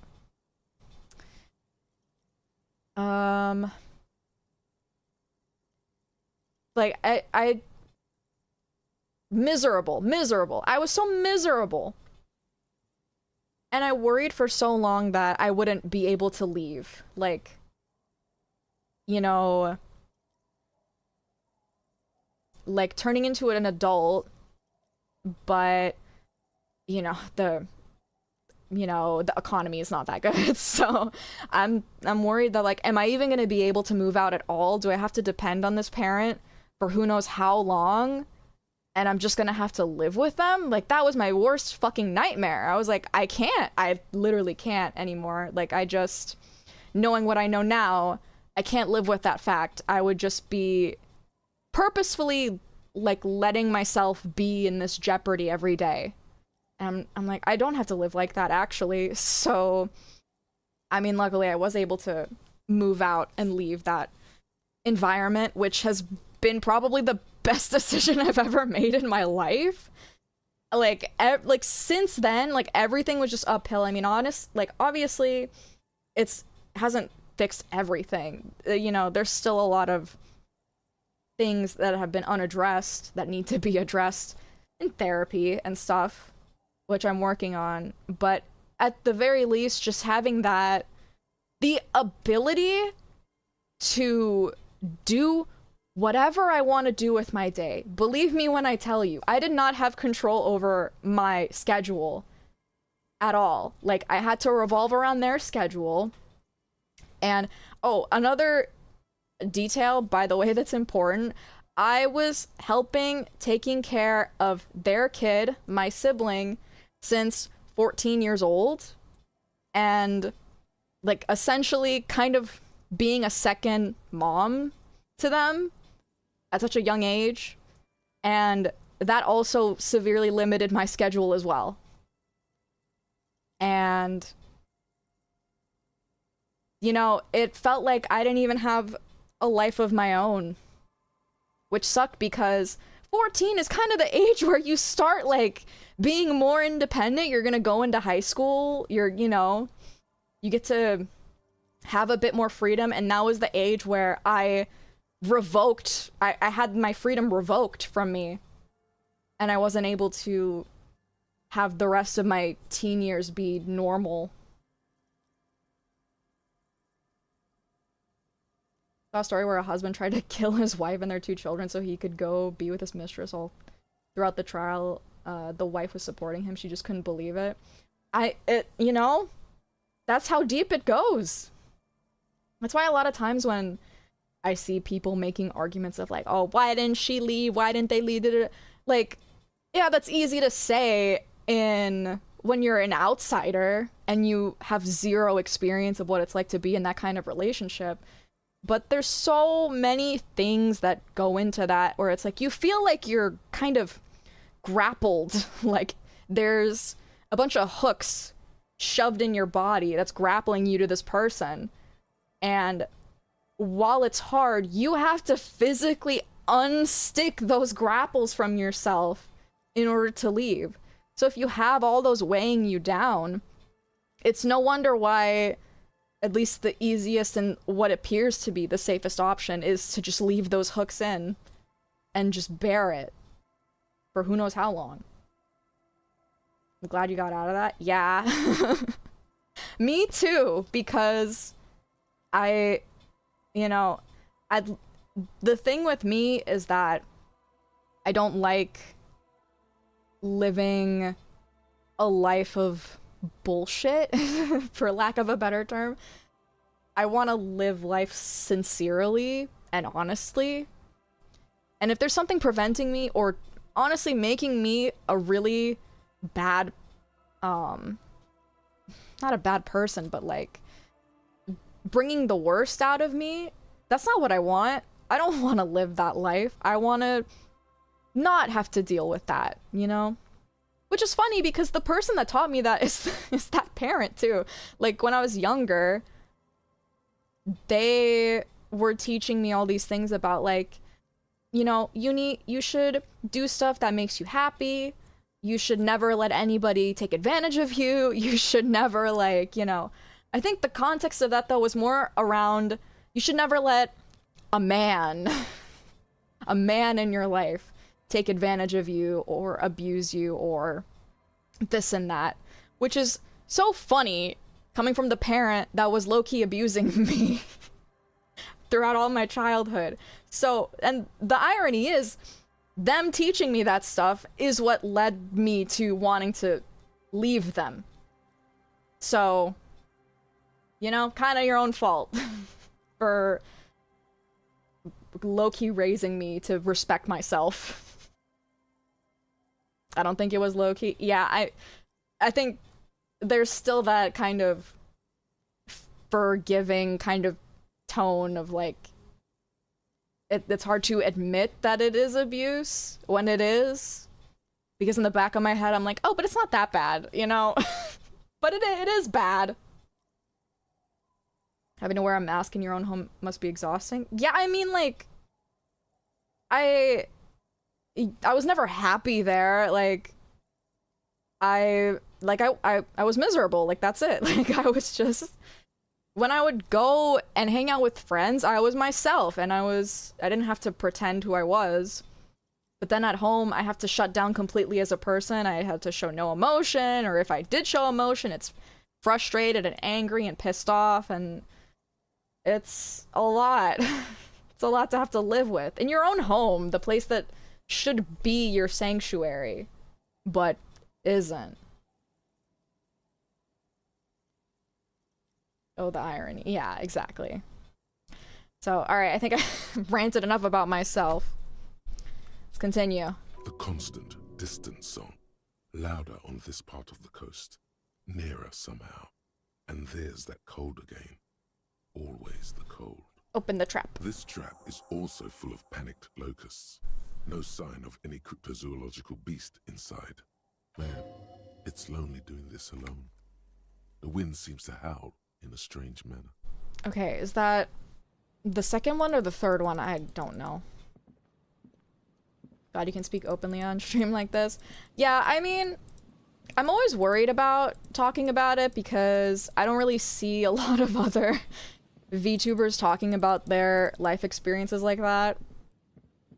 I mean, maybe there's a few, but I've never heard a VTuber talking about their abuse, which I hope they don't have to. Let me preface that. I hope that they didn't have to go through that and they don't have to explain all that stuff. And they don't have to, even if they did. But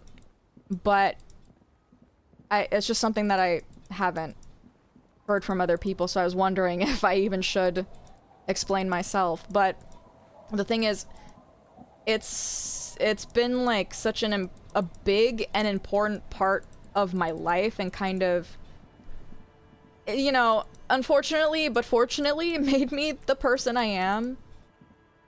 And I think it would be like a little disingenuous to just ignore that completely, because everybody that knows me knows about it. I'm not afraid to tell people about it. I don't feel necessarily embarrassed when I do. If anything, I just feel like I just hope I'm not trauma dumping on people, which normally they don't think so. But, you know, I'm not afraid to talk about it, or because, like, you know, it's just something that happened to me. You know, it's not a product of me. It's like my car accident. Like, my car accident happened to me, and I, you know, am able to explain my experiences and how they made me feel at the time. Gigi has talked about some crazy shit with her mom, but Gigi's the realest motherfucker out there. Well, that's good. I don't, like, watch Gigi all the time, so, you know, that's good. I do appreciate Gigi, though, that I do feel like she is also the realest motherfucker out there. But yeah, I think it's important to talk about stuff like that because, you know, a lot of times people can feel alone in their experiences. And that's kind of how I felt because, you know, for a while I didn't feel like anybody really understood nothing but what was going on. I mean, I think I do have people that can relate. That patch of reeds over there. It's a great place to hide something. Kind of out of the way, being so close to the water.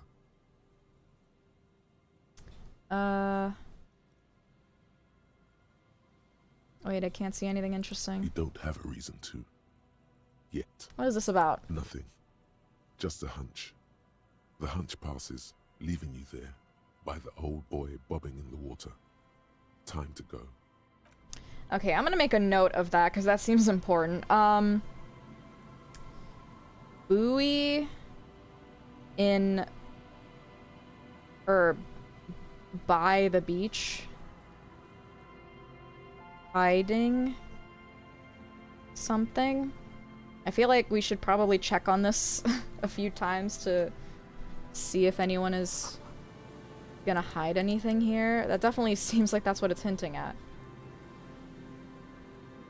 Remember when my GF in high school told me all about her trauma and she's just talking about it so emotionless and I'm bawling? Yeah. I mean, there's definitely times where, you know, I've cried about it all my life. So, I mean, I'm able to talk about it a bit more openly, and I think mainly the pain comes from... I think we checked on this one already. Nothing has yeah. Mainly comes from, like, the feeling of guilt. Like, you know, if you had asked me about it when I was 16 or even 18, let's say, I probably I would be able to verbalize all my frustrations. I was very frustrated about a lot of things that were going on, like, you know, it's not fair, like, why do I have to do all of this? It's not my responsibility. I'm stressed out, like, I'm trying to do so many things at the same time. I feel like I have no time or energy to do any of them.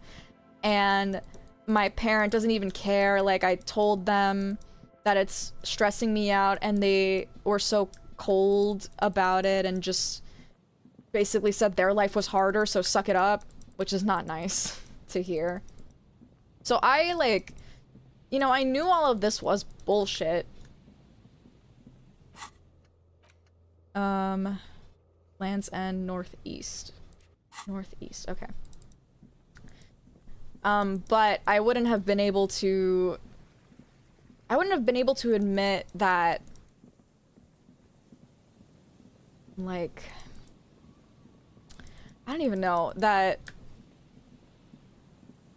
I don't have to feel bad about not doing all that stuff.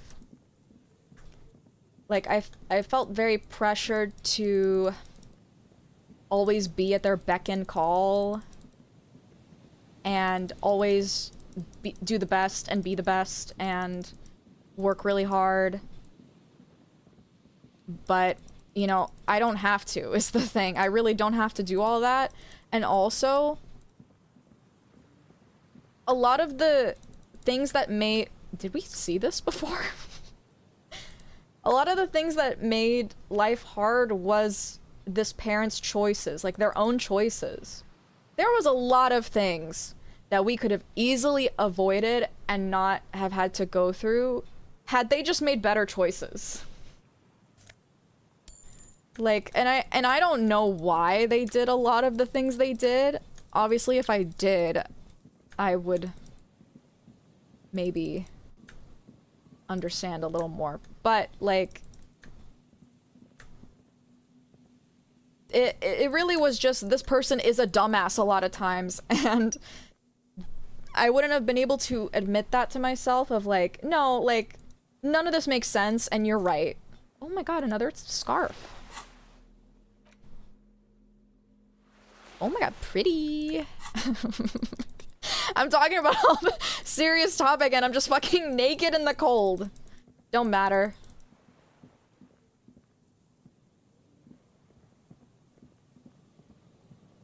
Scented scarf? What kind of scent?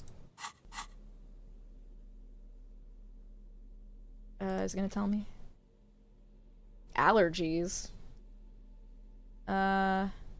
Men's cologne mixed with cheap laundry detergent. Someone must have left it behind, probably from a date. Wear it if you want to delude yourself that spring has arrived. Alright. But, yeah, I think, like, you know, anybody in that situation is able to admit that they're frustrated with how it's going. But it's really hard to then say, you know what? I don't have to see this person anymore. Like, I don't have to. I'm done. Which I haven't been able to go completely no contact with this parent. And, well, I tried. I tried, but then, you know, we had a whole fucking talk. And they were able to see and kind of understand where I was coming from. I say kind of because usually in the moment, you know, they feel sad. They're like, I'm sorry, you know, you're my baby girl, I don't want to hurt you, blah, blah, you know. But then always they just forget. Like, that's the problem. They say all these things and they feel so bad and they, you know, want to do right by me, and then the next day they forget and immediately go back to how they act. They don't want to change. I feel like the separation has been a bit better for our relationship. I still am not gonna ever open myself up to the possibility of, like, repairing the relationship because, first of all, I was not the one that damaged it in the first place. So it's not my responsibility.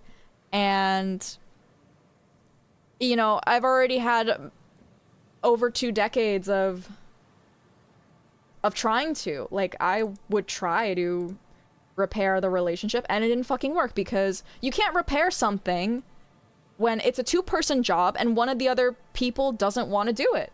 Like, you just can't. It's impossible. So there's no point.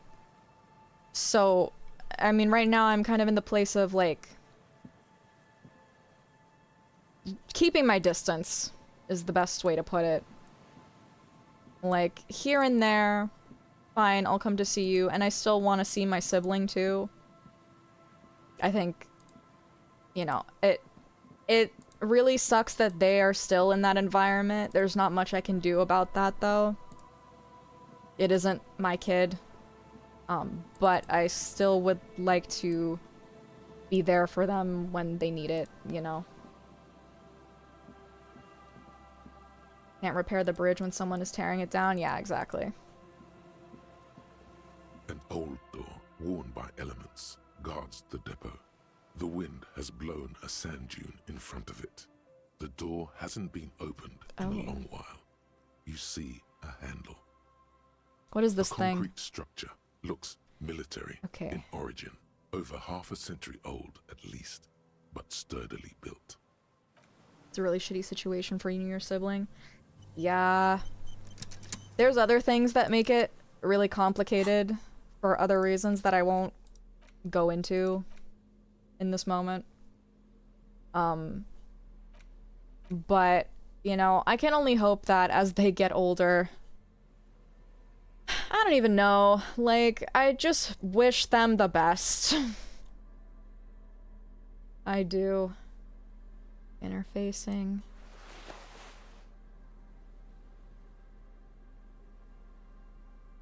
Like, I do hope that, you know, they can live a good life, but also, again, it's not my responsibility. So I can't do much about it. I'm just gonna have to do my best. Is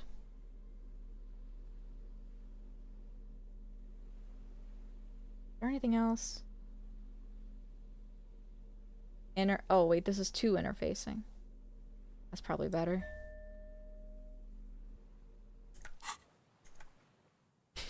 Poor Harry. An old door, worn by elements. Wait. The depot. The wind has It didn't change it. Why not?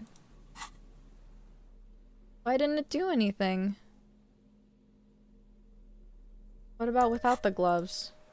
An old door, worn It's just still at 3%. Why though? That's not fair. Do I have something interfering with my interfacing?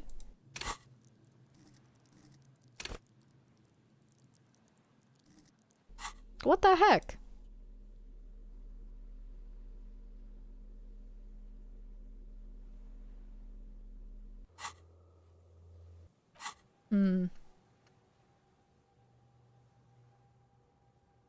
Wow, I have a lot of debuffs.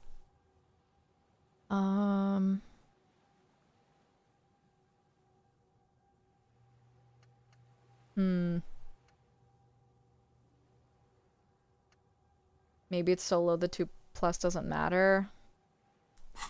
Do you think I could put points into it? I can do one more.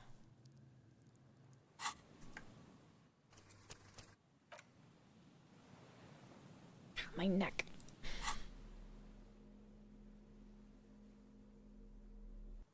It won't matter? Well, let's see.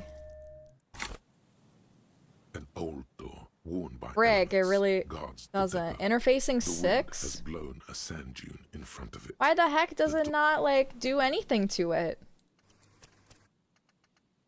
That's weird. That's suspicious. That's weird. Really isn't changing. Old door, worn by elements, guards the depot. You rattle the handle a bit, then push on the door with all your weight. It does not budge. Not only is it locked, It's also jammed shut. Wonder what's inside. You can't. This door cannot be opened. Oh. Ever. Oh. Is it... Did I put something in there?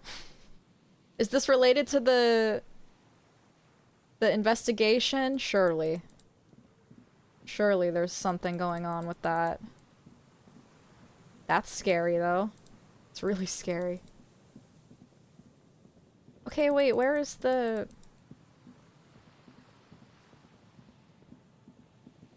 Where's the fucking trap?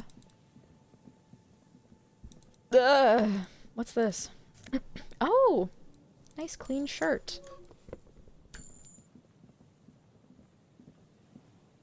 Wonder if it's a guaranteed 3%? I'm pretty sure it is. Literally nothing changed.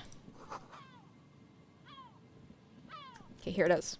It takes you a moment. The reeds sway. The wind picks up. The trap feels no locus.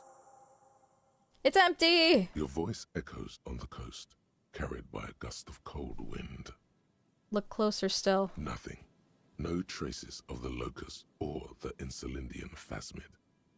What happened? I think it died. The netting is a little untidy, messier than the others.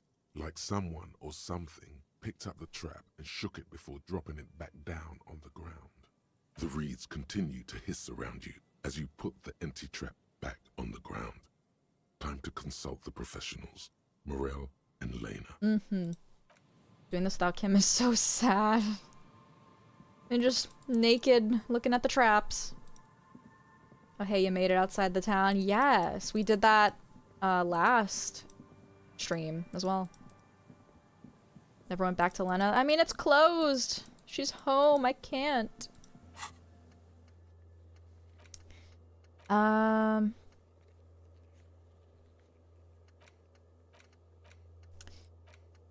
Oh, we can give him the jacket. We can do that now. Nearly forgot.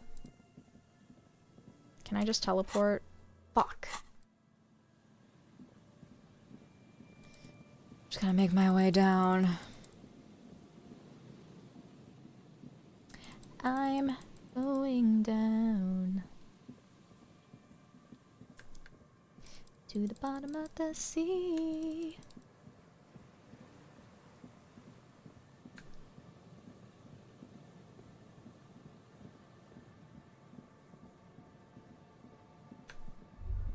Yes, what do you want?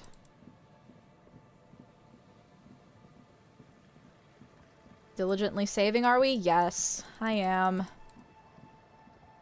We've run into, so far, one minor issue.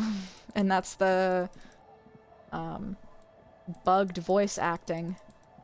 But, I'm not gonna say anything in case I jinx myself.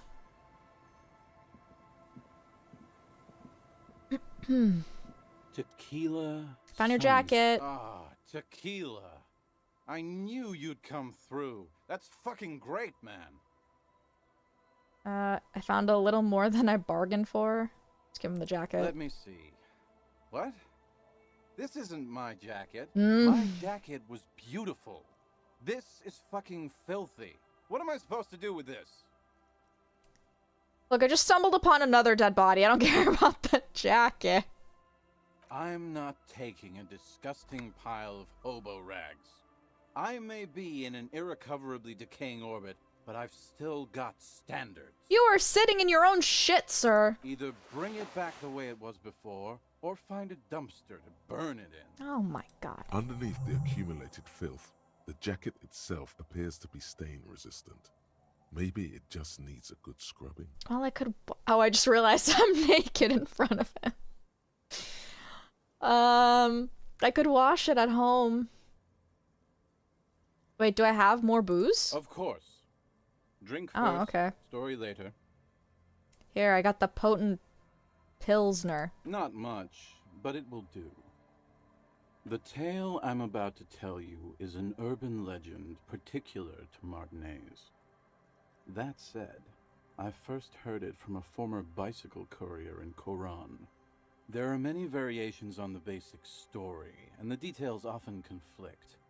What everyone agrees on is that nobody knows the exact nature or identity of the phenomenon.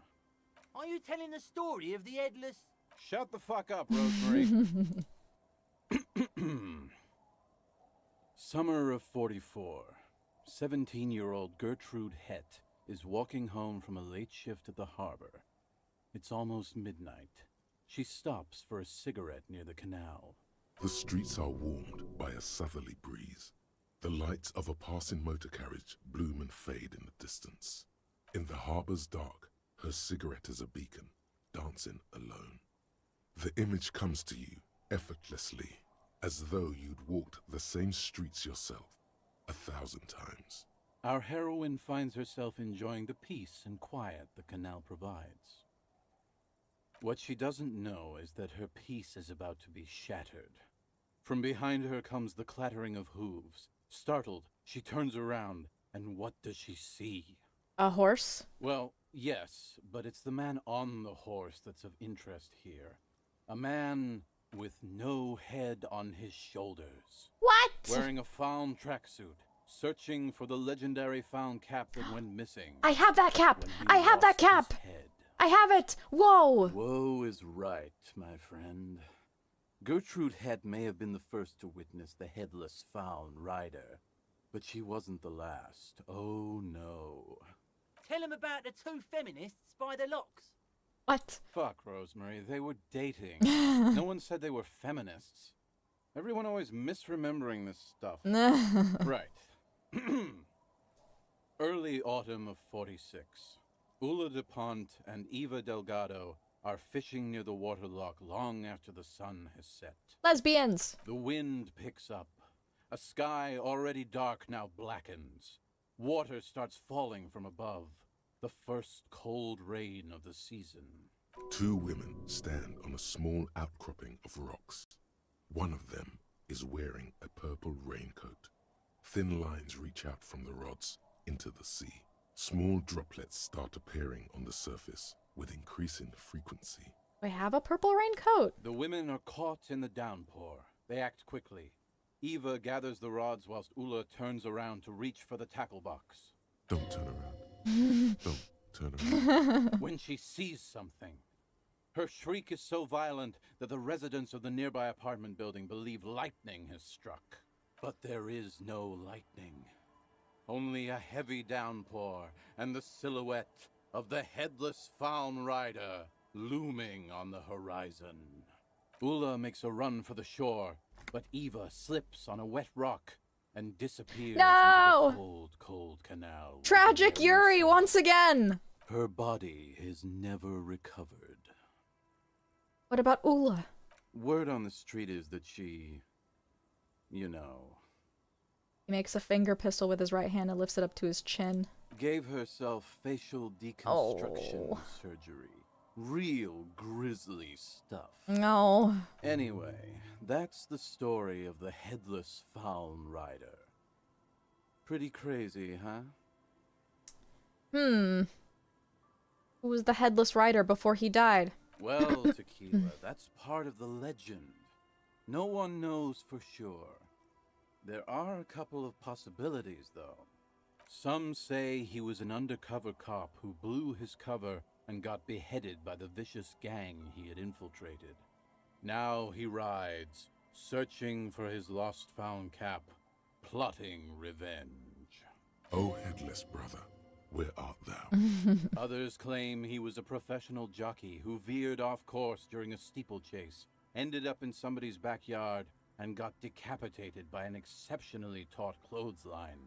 Personally, I think he was just some guy who hanged himself from a really tall tree, and the fall was so violent that his head came clean off. Ugh, is that even, like, physically possible? Coincidentally, at that exact moment, a horse happened to pass under him, and his beheaded corpse mounted it, where it remains to this day. But then, no one really knows. That's actually really fucking funny. Like, he falls, and then just under him there was a horse, and he just turned into a fucking ghost. I don't think so. Like, the rope would have to be razor sharp in order to do that. For some reason, This does strike you as the most plausible theory of them all. But also, like, you have your fucking spinal column. Got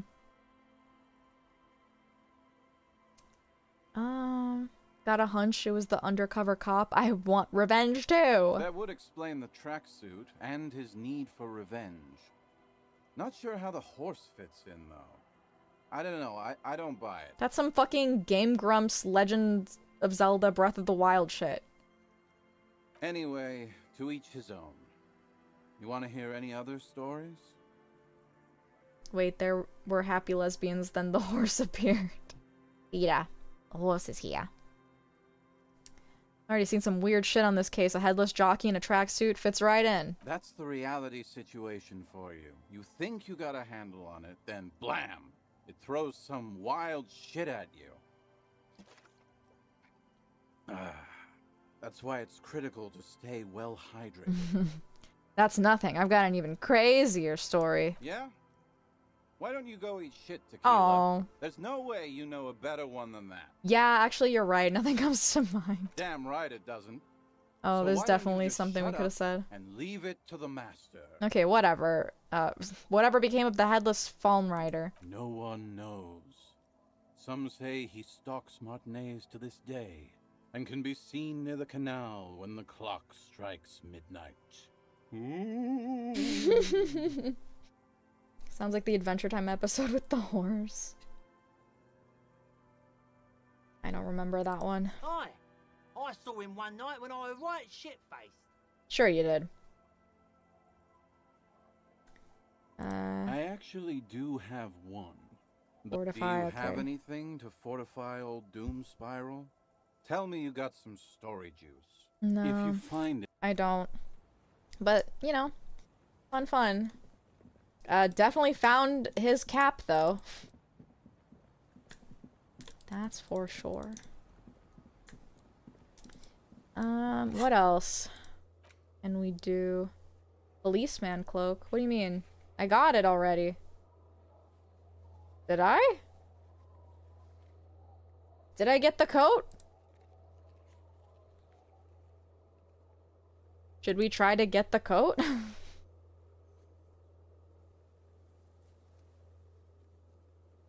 Okay. Clean the jacket. Okay. Let's clean the jacket. Let's, there's a few other things we could do in terms of skill checks while we are here. There's a shit ton that we haven't done. A shit ton. Pretty sure you got it, but it's still...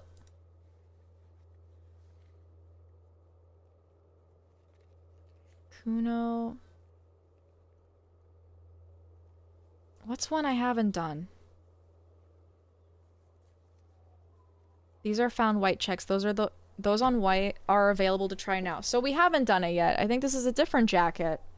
We got our jacket.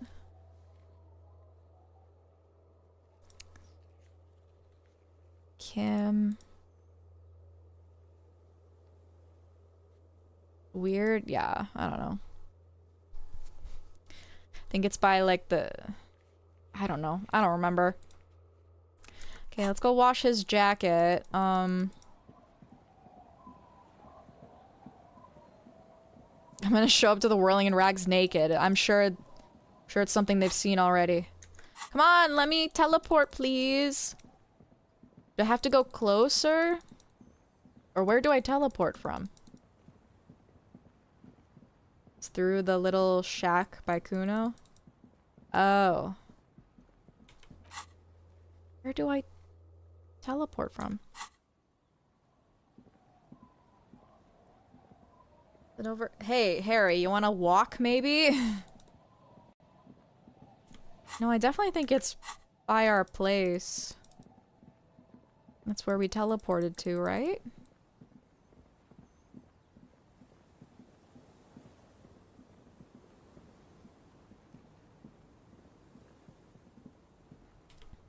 There we go.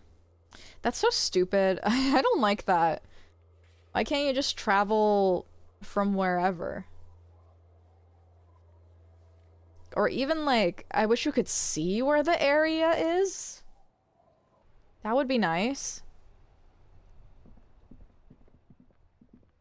Don't mind me, I'm just a naked man with a tool and a bag of bottles. Oh, we can talk to them now. Okay, cool. We can do a few things, actually. Can I... Oh, I can't wash it here. What's this? Money. Make more sense if the world was way bigger? Yeah. Yeah. Okay, I'm gonna give him his bird. Can I help you? Found a new bird. What is this thing? He doesn't like it? It's no biggie, I just thought it would look nice on the wall. I'm that kind of cop. What, the interior decorating kind? Yes. You know, I'm sorry. This is actually a nice bird. See? A competent piece of taxidermy. I can be good. I can fix it to the plaque and have a new bird in the establishment, I guess. So, I don't know. Thank you. I'm gonna go with thank you. You're welcome. People just don't know how to accept gifts, especially taxidermy. He likes it. He likes the bird. It solves his broken bird problem. You're welcome, bitch. Figure out what's behind that damn door. How do we... You see a heavy steel door. Yeah, I don't think we can do anything with that just yet. Let's talk to the cryptozoologists. Oh, sweetie, I don't even know how to thank you for finding my husband and helping him out. I hope we haven't been too much trouble for you. You're welcome. I'm just doing my job. Here, I want to give you a small token of my gratitude. It's a tie. Mexican origin. The pin is an antique. Quite special. Oh, thank you. The little silvery knob holding the tie together feels warm in your hand. It's in the shape of an avian skull with 8 eyes. Damn. You never told me you've seen a phasmid. Oh, you don't want to hear about some old woman's ramblings. Ramblings? Nonsense. Your description of the phasmid is the most precise I've ever heard. But, darling, I didn't even get the size of it right. You were a child, my dear. Really. It's extraordinary what you were able to describe. Now go on. Tell our friend about it. Sorry. It's proving his interest in the field. Well, it was summer. I was building a racing track out of sand on the beach near a tall stand of reeds. Quite a tall one. Many times my height, I remember. When, all of a sudden... Wait, where was this and how old are you? I'm getting ahead of myself. I was 5 and a half in Betancourt in the suburbs. My grandmother had a summer home there. They're so sweet together. Yeah, they are kind of a really cute couple, though. She'd just started forming memories. Real memories. Not the billowy haze of infanthood. What happened? The strangest moment of my life. I looked up and one of the reeds moved. Not like a plant, but like a living thing. It stood up and looked at me. Its body unfolded like some antique toy. I've never seen anything like it. She had no fear. Just surprise. I didn't know this can happen, so I reached my arm and touched the thing. It felt just like a stalk of reed, but it moved, swaying, towering above me. After a while, 20 seconds, a minute maybe, it left, went into the reeds. Sorry, I can't get over I'm naked. I'm talking to her naked. Oh, sorry. Did you follow it? I tried, but I was only a child. There was mud and high water. I couldn't see it anymore. I was just standing there knee-deep in mud, looking around me. Where did you go? Don't go. And what? I ran back home to my grandmother and asked her if reeds could walk, and told her they were looking at me. Of course, she just laughed at me, but I knew what I'd seen. For years, it was a story I told at parties when I wanted to impress boys. That sort of thing. Of course, most people just took it as a strange, amusing anecdote. So did I, honestly. But then I met Morel. And he was able to feed her delusion, I guess. We were on a date. Can you imagine? She tells me a story, and it's the most detailed report of the Insulindian phasmid I've ever heard. The sounds. She told me it hissed. So that's how they met. This is beyond significant for them. Did my story excite you, or are you happy to see me? It did, yes. Like reeds in a gust of wind. The way it moved, the colour, how some of its limbs were white, like marble. It matched perfectly with what I know from other accounts. It was amazing. If it weren't for Lena, I might have given up hope years ago. It's no exaggeration to say that she restored my faith in my profession. Looks at her with admiration for getting a wide smile on his face. Oh, I mean, it's very cute. You were on a date? Our first, yes. Its limbs are white? Not all of them. There is some white coloration reported, along with beige, where the camouflage ends. How big was it? It's hard to say how big things are when you're quite small yourself. To me, it seemed to be taller than I was then, but that's probably not the case. Maybe you imagined it? How could she? Who imagines this? Mm? She didn't know about the phasmid. This is the main thing here. What makes it a confirmed sighting? She had no previous knowledge of the insect. I don't think it can be called a confirmed sighting without, like, either multiple witnesses or photographic evidence, or you can't just, like, say, oh, one person saw it. It's a confirmed sighting. It's not confirmed. That's true, yes. I'm almost certain neither my mother nor my grandmother knew of it. It was only when I started telling my story as a teenager that boys would tell me, Lena, you trying to tell us you saw the Insulindian phasmid out there in those reeds? Get out of here. They just give me a cider and ruffle my hair and tell me to stop dreaming. But I saw it. My niece has a very active imagination. She'd say something like this. Also, even if you did see something like that, like, again, there could be thousands of different reasons of why you saw it like that. Like, I don't know. It's like that with, like, UFO sightings as well, you know? Like, there's always some fucking explanation to it that, as long as you have all the pieces, you could probably fit it together. This would hold up in the court of law, June. It's a confirmed sighting. Confirmed by who? One person who saw it. Case closed. Thank you for sharing this with me. You're welcome, sweetie. I do appreciate the chance to relive it whenever I get one. It was just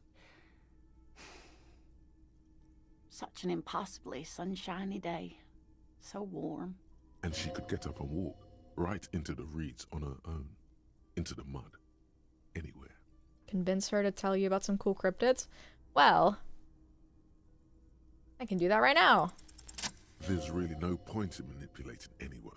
She'd be only too pleased to tell you about her work. Go on and ask. Hey, Lena, I'd like to hear about some of the cryptids you've studied. Could you just tell me about a couple of them? Oh, I'd be delighted. Truth be told, I could really use the company too. Yeah, let's forget about your husband. That's right there. Is this a bird cryptic? No. Cryptid? It's the cryptid. Wow, the cryptid. Oh, yes. Okay, what is this bird? The eight-eyed teratorn, the largest flying avian ever discovered, with a wingspan of 11.5 meters. It was thought to have gone extinct 3,500 years ago. Some even doubted the fossils were real. A mutation, they said. Until... Mutation? All of evolution is a mutation. Until it was cited by renowned Gotvaldian explorer and naturalist Uwe Plattenkalk in 21. Also, not all of evolution is mutation, actually. Mutation is one of the things that can cause or lead to evolution, but it's not everything. God! I need to hear about this sighting. It happened on a botanical expedition into the vast and unexplored Oamrau Canyon in southeast Ilmara. Dr. Plottenkalk got separated from his group during a sandstorm. Okay, and Uamrau is? The world's largest canyon system, sweetie. It's a barren waste east of the Erg Desert. An ancient riverbed completely dried up. What happened? Alone in the blasted desert heat, the doctor wandered eastward, where man hasn't stepped foot in over 1,000 years. Since the fall of Pericarnassus, he was lost, without any navigation equipment and desperately low on water. After a day or two, he noticed a bird high in the noon sky. A great black bird. It seemed gargantuan. Every now and then, the bird would dive down to feed on an animal carcass somewhere on the horizon. But by the time Uva got there, the Teratorn had taken off already, and the carcass was picked clean. This happened many times. Eat the bird, Uva. It's the only way to survive. Eat the bird. I understand he started hunting it? Yes, a bird that big has a lot of blood in it, and he was dying of thirst. Ugh. For many days, Dr. Platzenkalk followed the Teratorn until they reached a great canyon wall where the bird finally landed to rest. Can you quench your thirst with blood? I mean, I guess you could if, well, actually, blood is, like, mostly water. Therefore, are we mostly blood? Sorry. I was just wondering that. I guess if blood is mostly water, it's a way of quenching your thirst. I just, like, the thought of it in my head, I'm like, well, the taste is definitely not going to make you feel like you did, you know? Like, technically speaking, like, there is certain food that does have water in it that could sustain you a bit in terms of your water intake. But just eating that is not going to make you feel like your thirst is quenched. You're still thirsty. Like, eating a whole fucking cucumber is not going to make you feel less thirsty. So, like, you know, the irony taste and the fact that it's red, it probably psychologically is not going to make you feel any less thirsty. The professor climbed up there with a rock in his hand. He found the bird sleeping with his head tucked under its wing, a great black pile of feathers on the perch. So he approached, slowly squeezing the rock in his fist. Yeah. So menstruation and pissing are just releasing water. Well, technically menstruation is also shedding of the uterine lining, so it's liquid and solids coming out of you. Then the Teratorn suddenly looked at him. He could see it had 8 eyes, 4 on either side of its skull, like a spider. And the man couldn't move. He was paralyzed, frozen into place with the rock in his hand. Whatever he did, he could not get closer to the bird. June gets thirsty, so she casually throws a cucumber. I thought cats are afraid of cucumbers. Do you think big cats are afraid of cucumbers? I don't know. I didn't know that, thanks. 6th grade sex ed class. Yeah, like, I mean, it depends. Like, it's like here and there. Like, some periods you may or may not have clotting. Not clotting. It's like a clump of mucus-looking red mucus, you know? Some days you might have it, some other times not. It's whatever. It was a little TMI and a little gross, but, like, I'm not the only one that does this, where if you're wearing a pad and you do see, like, a clump of red / kind of black mucus on it, you just kind of, like, look at it and you inspect it. You're just like, huh, Just came out of me. But also, like, nothing is TMI with you. It's true. They're clumps, yeah. It's like, I mean, usually it's like maybe the size of a fingernail, like a thumb fingernail. Or sometimes it's bigger. I think one time I got a massive fucking clump and I just had to like really just look at it and admire it before I tossed it away. Do you inspect your poop in the toilet? Sometimes. I don't know. Depends on the shit. If it's like a gigantic log, you have to appreciate it before you flush it down the toilet, you know? Otherwise it's a waste.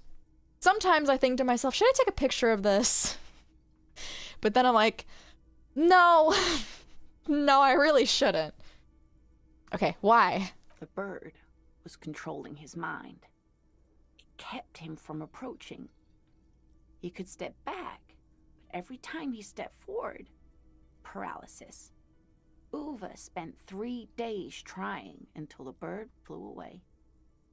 What podcast am I listening to right now? Hey, you chose to be here. It's your fault. How did he survive to tell the story? The 8-eyed Tetatorn was indifferent to him, as long as he didn't get closer than 2 steps. It even let him feed on some carcasses up there, and the 2 unfertilized eggs it left behind. An 8-eyed mind-controlling bird? Fuck yes. Absolutely, sweetie. Cryptozoologists have been tracing it ever since, but Wamrao is vast, mysterious, and holds many secrets. Modern radar telemetry shows great promise. We will confirm this one by the end of the decade, latest. So that was the last one anyone saw of it? Sadly, yes. But there are numerous reports of 8-eyed bird skulls from Il Mara.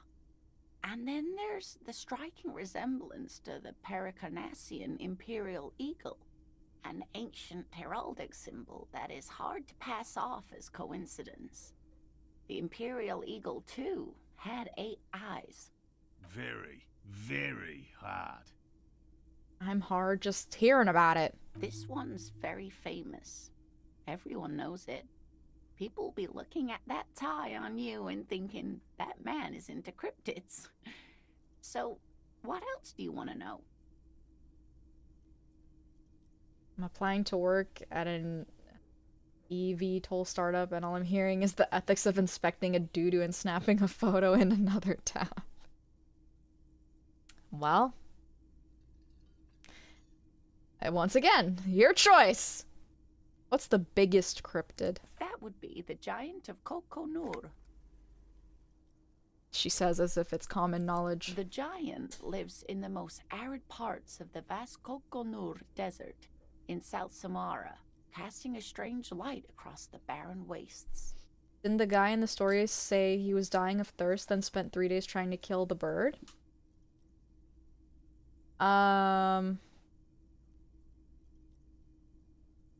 Yeah. Probably. Wait, what do you mean strange light? Mirage or psychogenous luminance. And just how big is it? No one knows for sure. It is like an awful mountain appearing from below the horizon and expanding to cover almost a third of your field of vision. Is it dangerous? The towering luminosity of Kokonur is a bad omen in local folklore. Some say it's a fata morgana, others, fate unimaginable. That's what makes it so peculiar. A species surviving at the very limits of scientific law. The giant of Kokonur must be the largest animal the planet can support. There are limits, you see, to how large a metabolism an ecosystem can beget. Some say a gravity anomaly below the Kokonur desert might allow the creature to grow to these gargantuan sizes. Great. This is great shit. You need more.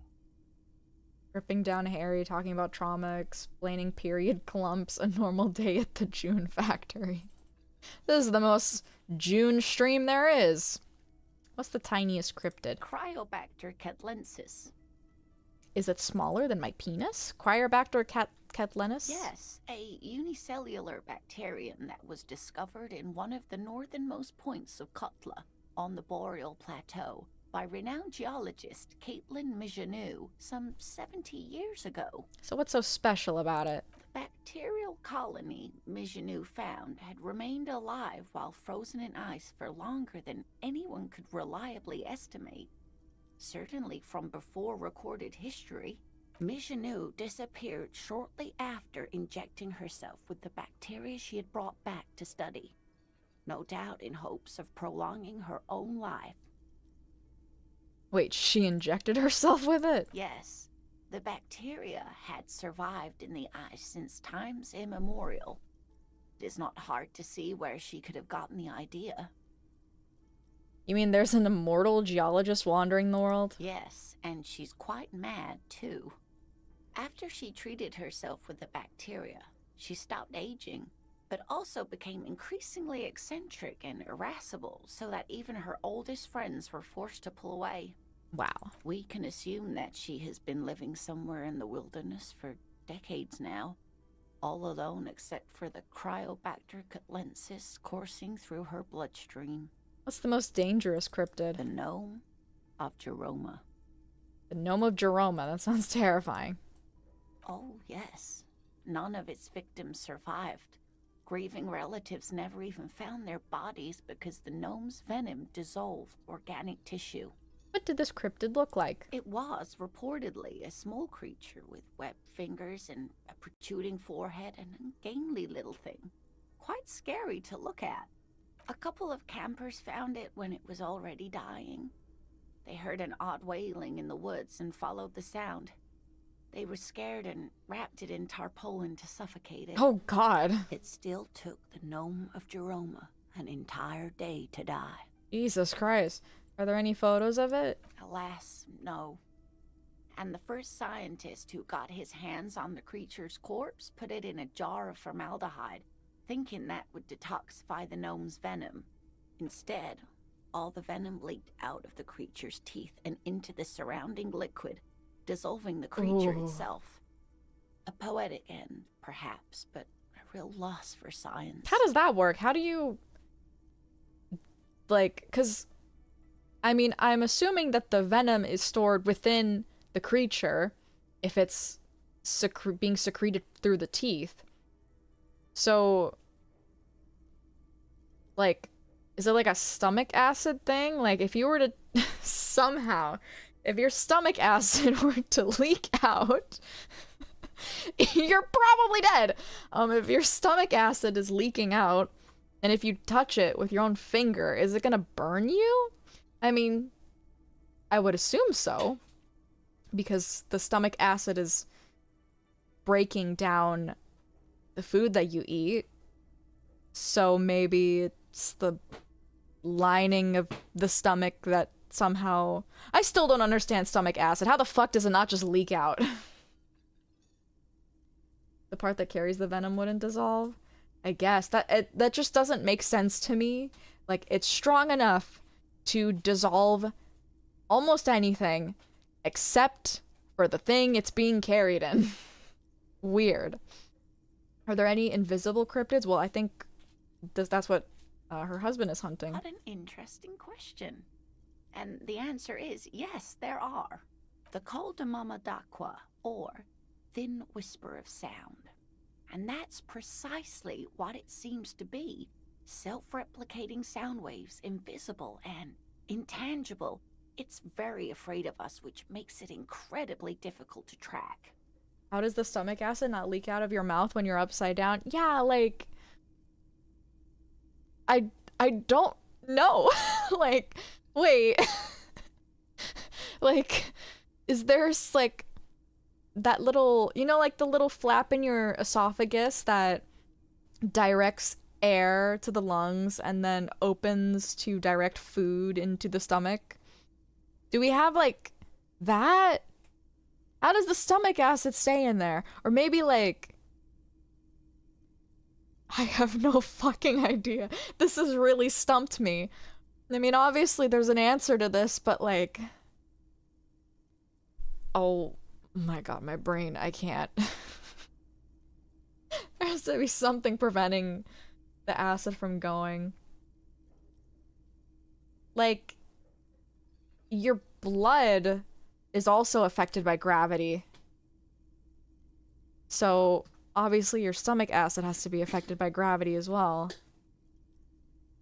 Is your stomach acid... How much stomach acid do you have in your stomach? And also, where does the stomach acid come from? And like, how is it made? Is it just like forever there? Is it like being reproduced? Do you shit some of it out? How does the stomach acid not come out of your ass? Why? How does it just stay there? Do you like let out a little bit of stomach acid every time you have to shit? Like, is it part of it? Or like, does it... Do you have like a full sack of stomach acid, or is it just like a little bit, or is it like... I don't know. Does everything in your stomach jumble around? Yes, though, because if you drink a shit ton of water, you can feel it in your stomach. Like, you can feel the water moving around. How does that just not fall out of your ass? How does it... When you drink water, and it would also get dissolved by the stomach acid, right? But like... If you're upside down, are you less likely to piss yourself because it's away from the hole in the bladder? Well, no, I think, like, the bladder... Does the bladder contract? Does your... Like, it's a muscle, right? So, like, maybe it contracts in the same way that a uterus does when it's shedding during its period, right? So maybe, like, even if you are upside... If you are upside down... Okay, here's how I know that that's the case. Because one time, when I was changing my sibling's diaper as a baby, I, like, lifted the legs up so I can take the diaper out from underneath, and poor guy decided that this was now the time to pee. Poor thing, and he pissed on his own face. And I felt so bad for him, but I couldn't help but laugh. It was so fucking funny. Poor thing. So yes, it is possible to pee when you're upside down.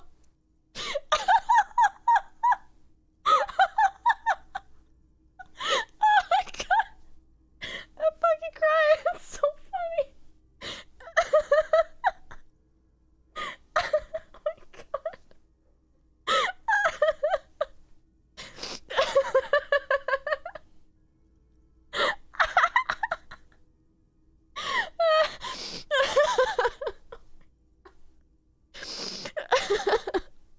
You're horrible. I know I am. Oh my god.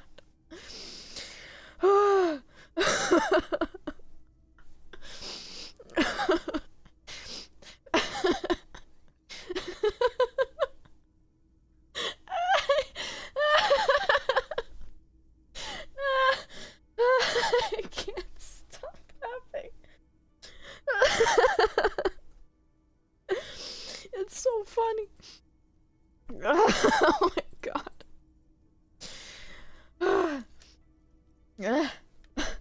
My mom loves telling this story about how my oldest brother pissed in her face. Yes! Yes, it happens! It's true!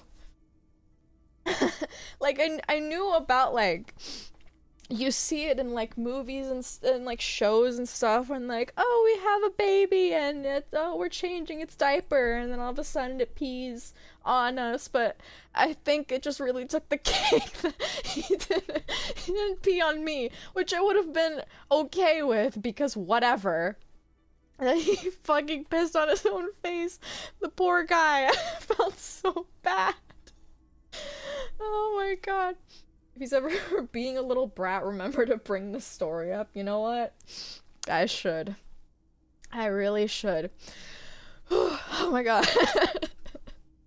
Okay. What does it sound like? Like nothing. It's such a high-pitched sound that us humans can't hear it, nor can other animals.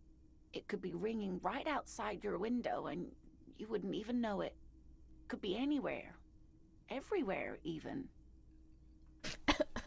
I can't stop thinking about it.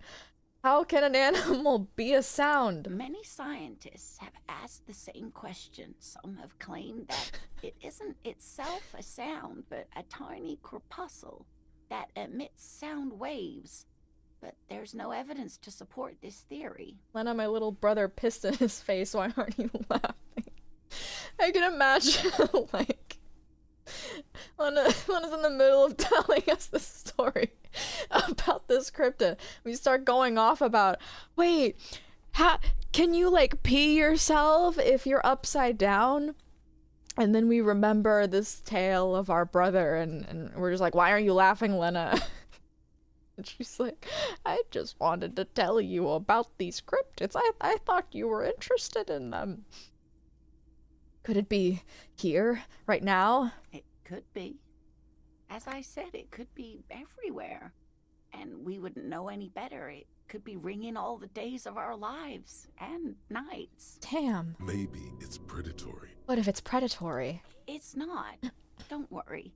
If it were predatory, we would have found it by the damage it inflicts. It would be cringing so bad right now. Glad he's gone at the moment. What if I tell him when he comes back? I wouldn't be so sure. What if the damage is also invisible? What evidence is there of this animal being a sound? Plenty. It's the evidence that led to its discovery. In the 20s, a group of Areopagite ornithologists, that is, scientists who study birds, were trying out a new recording technology for capturing sounds outside the range of human hearing. When playing back recordings they had made in the foothills of the Ea mountain range, they noticed certain anomalies, patterns that seemed random at first, but on closer examination were consistent with the waveforms of songbirds. Songbirds. The scientists soon discovered they could track and even predict what appeared to be feeding, mating, and migration patterns based on sound waves in a strictly delimited range of ultrasonic frequencies, even higher than those of the highest pitched bat calls. She transforms, when speaking about these strange animals, into a confident woman. It's kind of hot. They realized that they had discovered a new species and called it the Coldumama-Dakwa, after the Paracanassian name for the voice of God, which is said to be very silent. They're like living... Sorry. Living in another dimension from JS. I swear to God. Wow. They grew quite obsessed with these little birds. Even though they couldn't see them, they could distinguish among individual birds and even began to name some of them. Name them? Sequester, Time, Joscan. Those are but some of the Mamadakwa they followed individually. Why is the Mamadakwa so afraid of us? That is a sad story. A group of university students assisting with the field work in their enthusiasm for the project, and no doubt because they were preoccupied with impressing their professors, nearly drove it to extinction. Extinction? They tried to communicate with it and had no other means but sound. So they started sending out sound waves at frequencies they thought might match the Mamadakwas. And what happens when a sound wave meets another sound wave of the same frequency, dear? I don't know. This lady really should be a teacher. She's really good at the explaining things thing. They amplify each other? No, dear. Oh. They cancel each other out. Well, fuck me. And these tests were performed so recklessly that when they happened upon the right frequency, well, They wiped out most of the population. Is that really true? With the frequencies? Like... I have to look that up later. Reminds me of this book, I think it's called .04, where, spoilers, the human race updates, and those who don't update can't be... sorry. Can't be seen by the new humans most of the time. They're like ghosts. Damn. Jesus. Great regret washes over her. A wending cloth. After that, the corpuscle appears to have migrated elsewhere. There have been recordings of anomalies similar to those spotted in Ea, but they've been few and far between. It's impossible to confirm the presence of any stable Koltamamadakwa population anywhere. Interesting. About what? This is oh my god. This has been educational. Sad that we need to discuss something else. Of course, dear. That's it. Wow, we sure learned a lot, didn't we? Okay, I'm gonna go pee again. The freaking Capri Sun went right through me. Alright, be right back.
Okay, I'm back. Cleared my throat a little bit. I killed myself. A little too hard.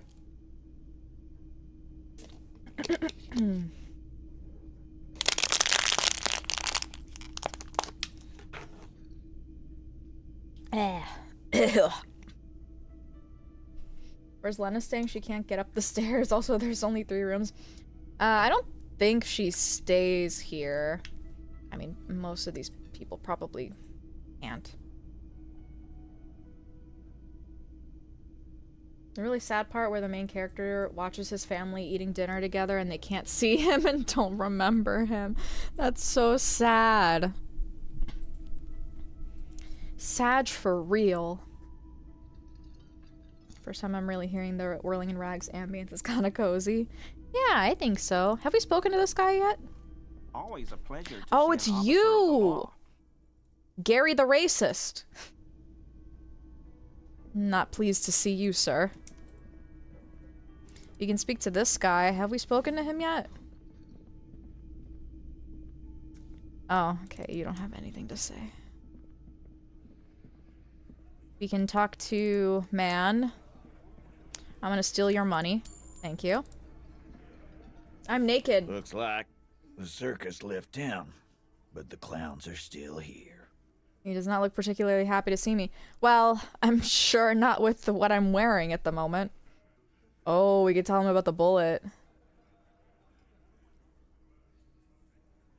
Or, I think we should talk to him when Kim is here. Oh, my authority! My authority went up. I think we should probably talk to him when Kim is here, right? Yeah, we'll talk to him when Kim is here. Not like it's gonna make that much of a difference, but I think I need Kim to support me on this one. I need Kim's big dick energy. I think talking about the bullet will give more % for that. Oh yeah, for sure. He wants you to believe they killed him. Yeah, but we know the truth. They didn't. They were just using him to make a point. I couldn't possibly shower thanks on you as enthusiastically as my wife has, but I am grateful for your assistance, officer. You're welcome. He tries to play it cool, remain professorial. Professorial. This man is itching for some news. It was the phasmids. So I checked all the traps. Good. Okay. And one of them was empty. Completely empty? Yes, there was nothing in the trap. No locust, no phasmid. No locusts? No phasmid either? Mm-hmm. That's not ideal, but... It just means the Insulindian phasmid is even more clever than we thought. Sure, there's always a reason. You're dealing with a subject near and dear to their hearts. It might behove you to tread lightly. Yes, the Phantasmadeia picked off the locust and escaped. This is good news, though we'll have to reconsider the design of the traps, make them more secure. Another trip to the Reeds. Shut up, Gary. As long as they're having fun. They're not hurting anyone, so why crush their dreams, you know? That's exactly what it is. What a deft hunter, this phasmid. Of course. Be sarcastic. Unless you have an alternative hypothesis you'd like to venture. Mine stands, okay? Actually, no. Excuse me for getting emotional. This is a big deal for us. You've helped us twice now, and brought some great news too. My gratitude, and the gratitude of the Société Cryptozoologique de Ravachol, is yours. Heartfelt gratitude. But does it feel like closure? Oh shit, 97%. What really happened? Develop an alternative theory about the missing locusts. Consider the way the empty trap was disturbed, as though shaken. Most likely the hands of a young person. Hands small enough to fit inside the trap, too. Was it one of, God, what's her name? Her kids? Or the twins? I may have met a kid that the locust stealing, the locust stealing type. Kids? What would a child want with bugs? It's a child! Of course they want something with bugs. What are you talking about? Oh, my dear Morel. You've been an old man for too long. Kids love to torment insects exactly as much as they love to torment old folks. I'll talk to the little gremlin and see if anything comes up. Oh, you've been such a dear to us. Please, let us know whatever you turn up. I have a feeling we're getting so close. Or Kuno? Why? Maybe Kuno, but like he's so far away, you know? Why is he going all the way over there? Well, I see you've got all the help you need. I'll see you tonight at my place. Let's play suzerainty, but no more field trips for me. Really, Gary?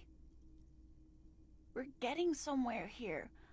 I'd love to play suzerainty, but... Lena, I'm sorry, but you're not getting anywhere. It was some kids. I know the little mutants around here. Leave anything out in the open and they'll steal it, even if it's bugs. Morel, it's been fun, really, but I need a bath and I have deliveries to handle.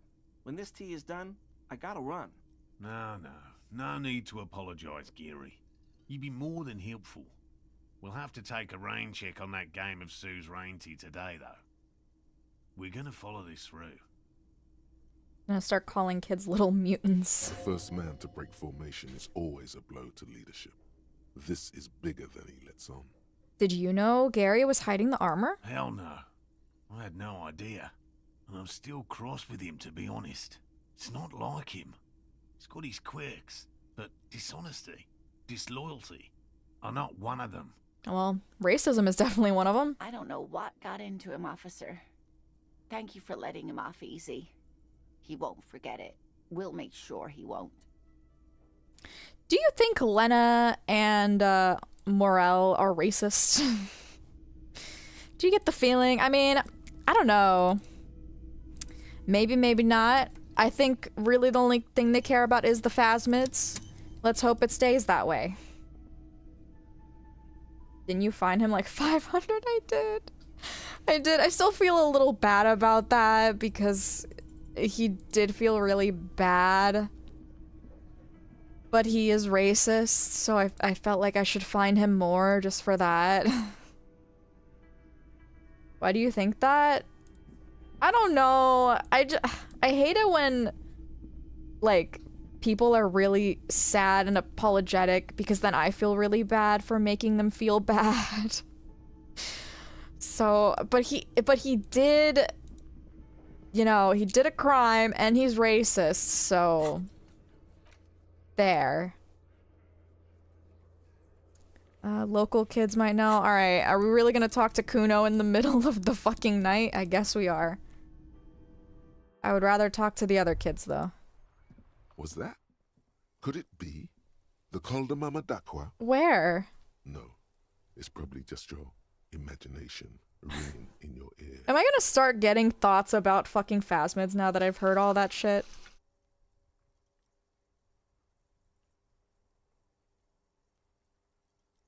Water. Ow. Water. Oh, this is... God, I hope the... what do you call this? The pop filter wasn't scratching on the mic. Is it? Is there a ringing? There seems to be an extremely high-pitched ring. Ultrasonic. Lena said it was very high-pitched, right? It's like something tickles your ear. Honestly, your ear isn't hearing a whole lot. The distant hum of the industrial harbor, the traffic. But, admittedly, there is a high-pitched noise somewhere there too. But then, isn't there always? Listen closely first. There it is again. You're about to rediscover a long-lost species. Keep listening. It must be very close. Maybe, just maybe, it will come toward you. Wait, I've heard a ringing in my ears for years. It's behind me, isn't it? Keep still. It might perch on your shoulder. Hold very still and hope the bird comes to perch on your shoulder. Oh no. The sound. It's moving away. Somewhere over there. Go after it. No. Too late. It's gone. There is no ringing anymore. Just the sound of the streets. No, come back, please. Listen more. Keep your ears peeled, then. If the species really has migrated to Martinez, you're sure to hear it again. Awesome. Another thought.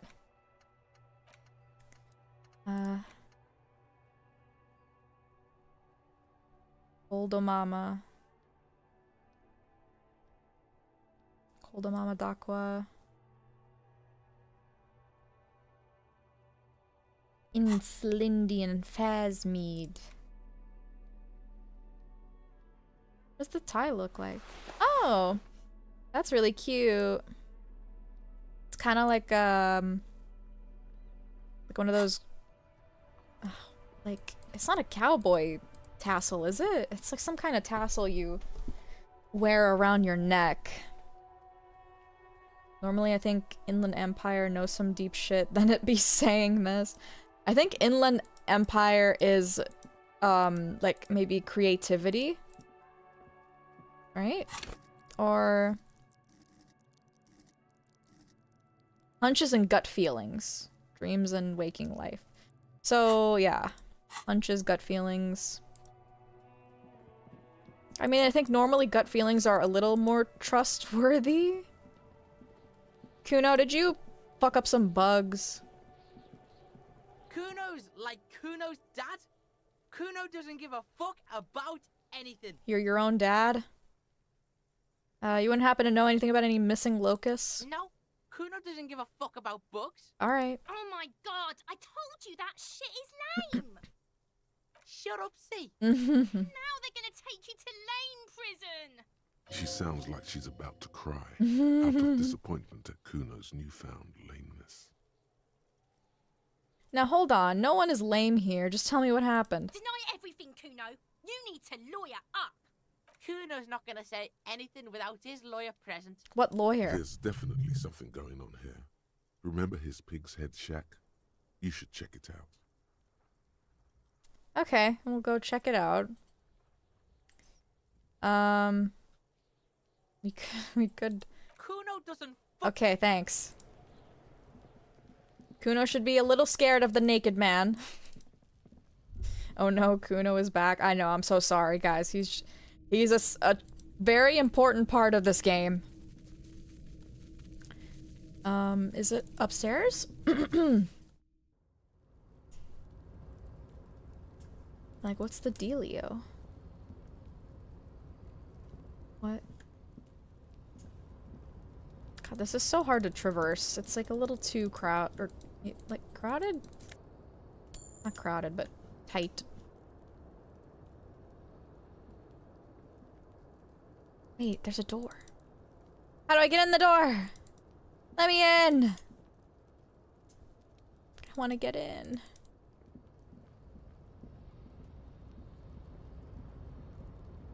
Cramped. Tight is good. Okay. It is cramped.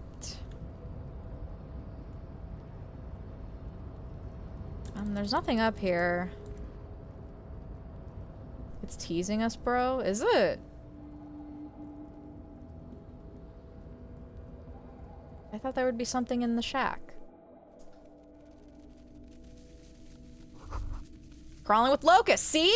Got it. All around you, the hisses and chirps of locusts fill the musky air. The earthen floor of the shack has been shaped into mounds of mud, dotted with little holes for windows. Sounds like you found the locust, detective. Why does he have locusts here? What is this? Heaps of leaves are rotting among the mud-caked towers.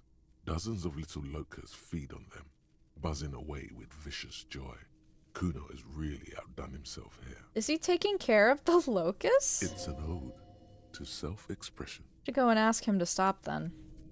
Or is he just using them? Of course, Kuno stole a bunch of locust weird ass. Wait, what? The sound of melting snow dripping off the roof. It's strange. Okay. Actually kind of cute if true. I would have a little more sympathy for this kid. Kuno's like Kuno's dad. Kuno doesn't give a fuck about anything. I know you took the locust from the traps. Yeah. Kuno took the bugs. So what? So it wasn't the phasmid. A wave of disappointment washes over you. No! I was really hoping it would be the reed phasmid that ate the locust, not you, Kuno.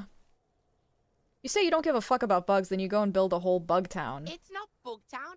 It's the city of locusts. Locusts aren't just bug shit. They come out of the sky like a fucking shadow. Shit descends. Stop! Oh, she really doesn't like this. You stop. It's like their fucking night. Locust City, Night City, City of Rage. The girl forces herself to watch again, the corners of her eyes twitching from discomfort.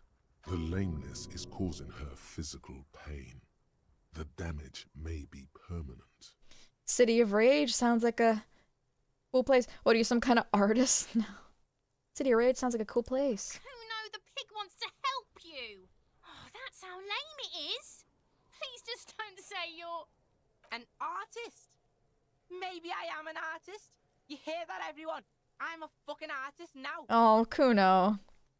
That's great, Kuno. It's cool to make art. Oh my god, Kuno.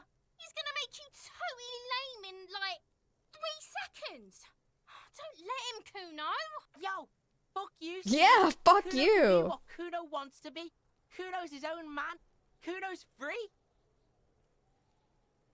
He tears at the buttons of his shirt trying to rip them open. They don't give away. Kuno made himself into Kuno. Kuno can make himself into anything. Kuno can make himself into a pig if he wants. Kuno can make himself into a... Oh! Kuno doesn't give a shit. Okay, I'm receding a bit of my sympathy once again. Don't make yourself into a pig, Kuno. You'll have to take me away. Lucky Kim isn't here.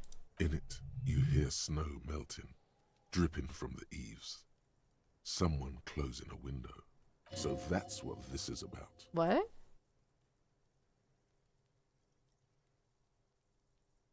Huh? What? There was potential talk for Disco Elysium 2 to follow the Bugtown Kuno builds? Really? Kuno, you gotta get you a girl that respects your interests. Recently learned all about the crazy shit around their studio songs. Yeah. Yeah. I only wish I knew about it prior to getting the game, because I had no idea. But, you know, I'm not saying anything. But, you know. Depends on the choices you make, young girl. Without a word, she disappears entirely behind the fence. Oh. For once, the boy is lost for words. He turns completely red now, with splotches of white beginning to appear across his face. Oh. Use this momentary confusion to take control of the situation. Wow. I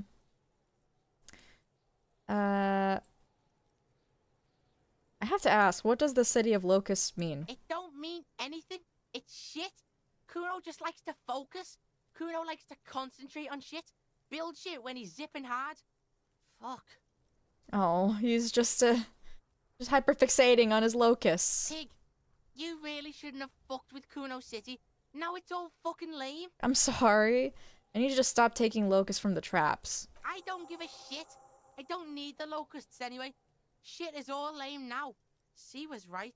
No. The girl's face appears again, above the fence, just long enough to make eye contact with Kuno. Kuno, I think you're in a toxic relationship with Kuno S. Okay, what's gonna happen to the locusts? Kuno's gonna let the fucking locusts die. No, don't let them die.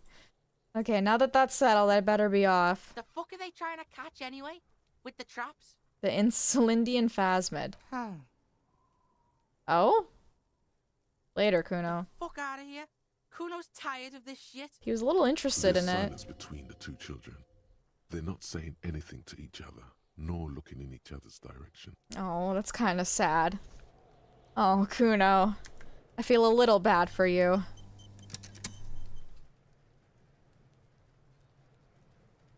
And save the talk for after you finish the game. Sure.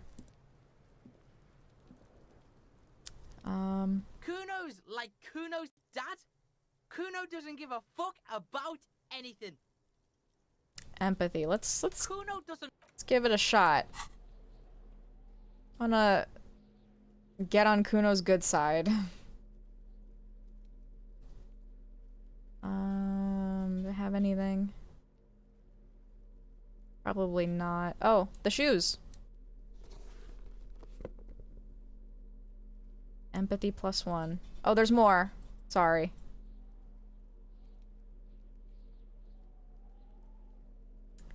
Do do do do do do do do do do do. Do do do do do do do do do do do do do do do do do do. Empathy.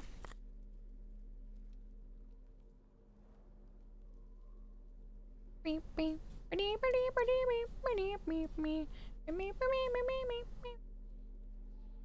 think that's it.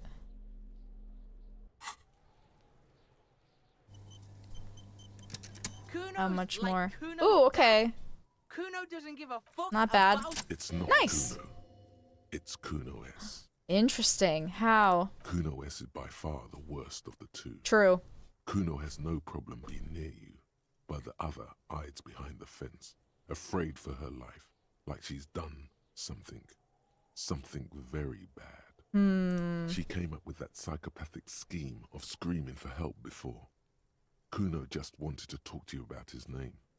Kuno S was the one who wound him up and directed him. Also, Kuno hasn't stopped talking to you, even enjoys it from time to time. Aww. When you talk to the other one, it's like talking to a cornered animal.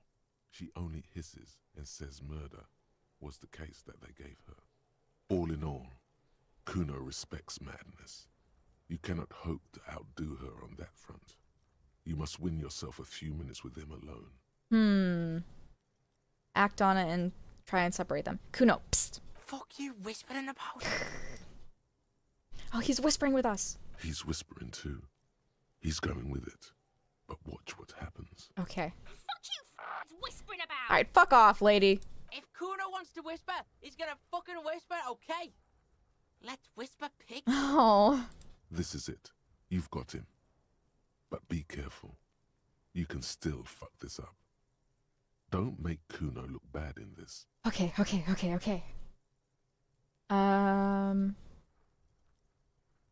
Man, I don't know. God, this is hard. She's trying to control you. We gotta get out of here. What's up with her? She's terrifying, scary, crazy, scary. Glad she's out of her hair. She's fucked up. Oh, I don't know. Don't make Kuno look bad. Don't make Kuno look like a victim. Okay. That's fair. What's up with her? She's terrifying.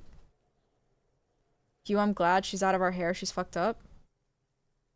Maybe that? She's not fucked up. Sorry. Everyone's fucked up. Stop judging shit. Wrong move. Oh. But he's whispering still. You haven't lost him. Just don't mess up again. Or you will. Fuck, There are man. no guarantees here. What's up with her? She's terrifying. Crazy, scary. Crazy? You don't know the half of it. She's not It's midnight. crazy. She's insane. Dangerous. She's smoked a man. She's done people in. Probably even pigs. Stop talking to him. Kuno, I'm fucking warning you. You're gonna get us into shit. She understands what you're trying to do. We gotta save her. We gotta save Kuno. Yo, see? Did Kuno not tell ya? Kuno told ya. Kuno talks to whoever he wants. Talk, pig. Kuno's got it under control. Oh. I feel kind of bad. You did it. They're separated. He's even turned his back to her, so she can't read his lips. Okay, what do you mean she smoked someone? You think she has anything to do with the dead man? He said she's insane. What's the language she uses? Is she your sister? What do you mean smoked someone? Kuno means she killed someone. That's right. She's a killer. Like, actually a killer. Oh, ooh. His little green eyes are fixed on yours. Kuno is stuck with a woman that can strangle him. Man.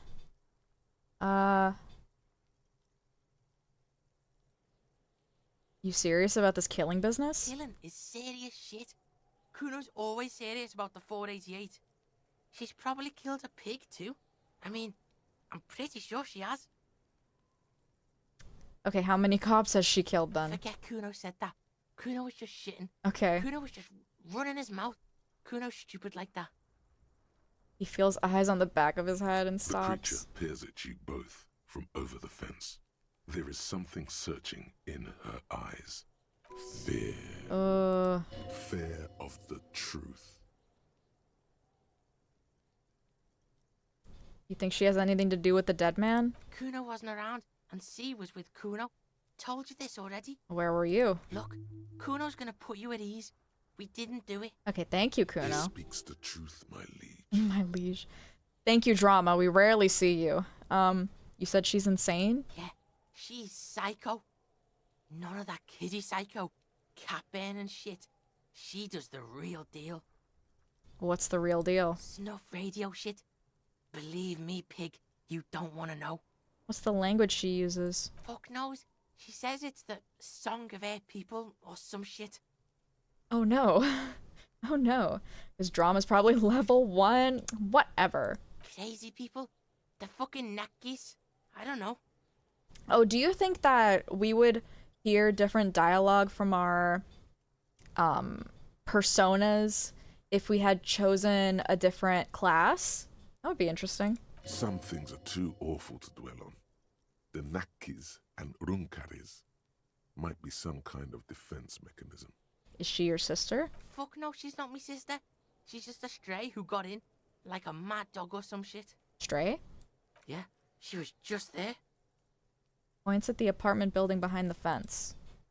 The one with the cigarette man? Was that Kuno? Little one twists her neck looking at the building. She was in the hallway, dripping wet, by the fucking shoe rack, in the dark. What? The hallway there with the janitor's closet? Yeah, that's the place. She was just balled up near the closet, psycho style. Why was she dripping wet? Kuno's got no fucking idea. Her hair was all wet. I think she pissed on the floor too. She was there for 3 days, in the corner, every time Kuno went out. You said she got in? How? I don't know. Someone left the door open. Kuno comes home and she's sleeping under the desk, under the pile of clothes, like a dog. What about your parents? Kuno's dad doesn't give a shit. Doesn't even see her there. Or thinks it's fucking Kuno. Shit's all on Kuno. No. Kuno S. Two of a kind. Why is she called Kuno S then? Because she fucking looks like Kuno. You don't know her name? No one knows her name. Kuno told you this shit was psycho killer. How are you dealing with all this? How's Kuno dealing? Kuno's dealing just fine. He doesn't need you fucking with any of it. C doesn't either. Kuno's got this shit under control. Oh, I don't think you do, though. You need backup? I'm here for you. Oh. Listen. C is Kuno's go-to. Kuno's protecting her. You fuck with C. You fuck with Kuno. You threaten her. You threaten to take her away. This is what it all comes down to. He needs you to take him seriously now. Oh. I'm going to kill you. I'll run when you put the cuffs on her. Sneak up on you later and fuck you up. You understand? Oh, kid. He may not be able to do it, but he will try. Right now, he believes he will. Understood, Kuno. All right. Now we can do business. Business? Yeah? What do you want? Kuno can hook you up with... Don't hook him up with shit, Kuno. See? Relax. He respects the Kuno.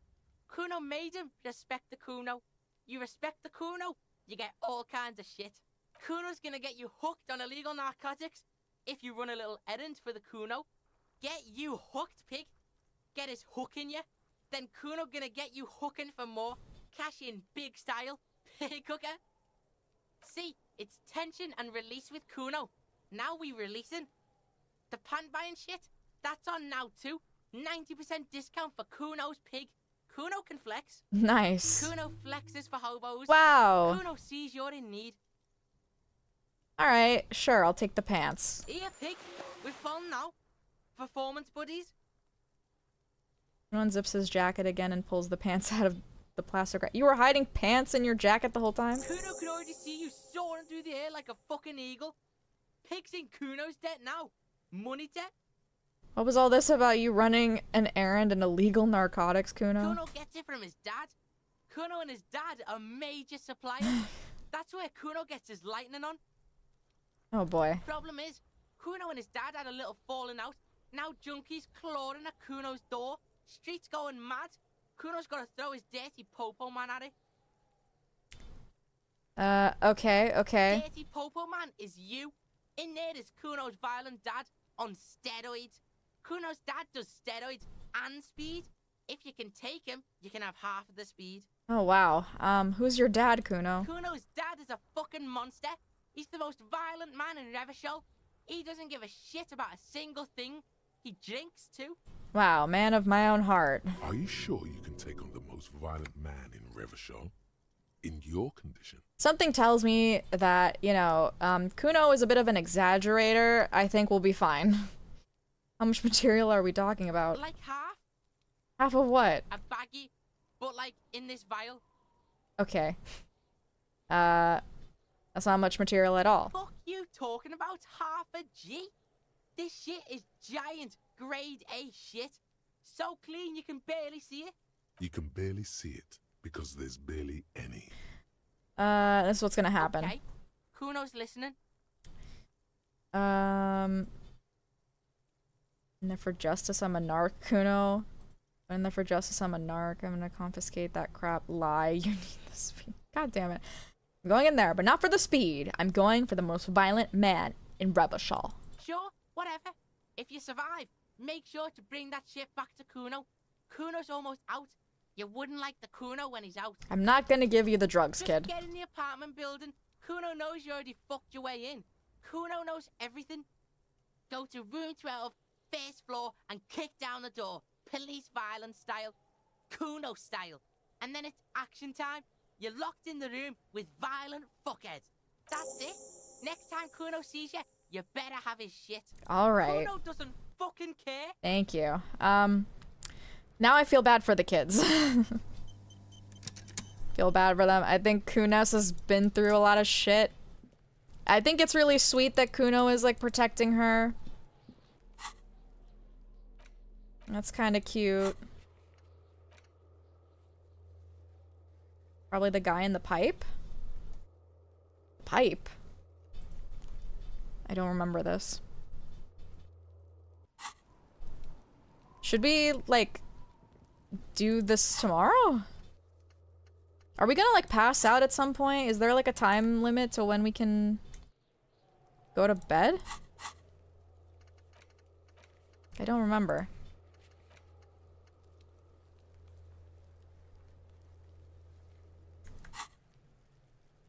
The guy that kept saying, don't call Anne or whatever? Oh, maybe. I don't know. But I don't think it's him. I'll die before I squeal, pig. All right. Kuno said he's in the apartments. Yeah. Well, that's what I was thinking.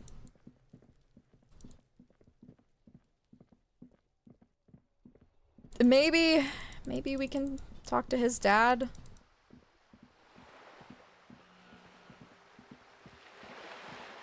Is like sleeping in the game just a mechanic to pass the time so you can move it forward? Like, are you gonna get any penalties from not sleeping? I don't think so.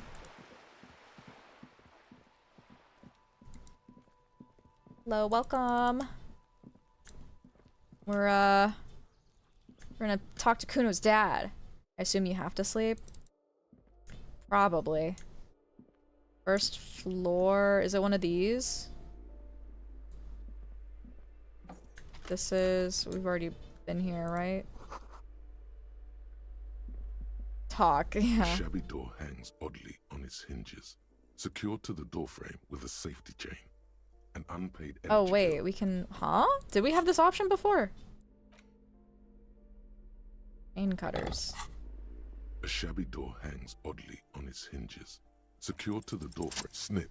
Nice. The cutter goes through them like dead leaves.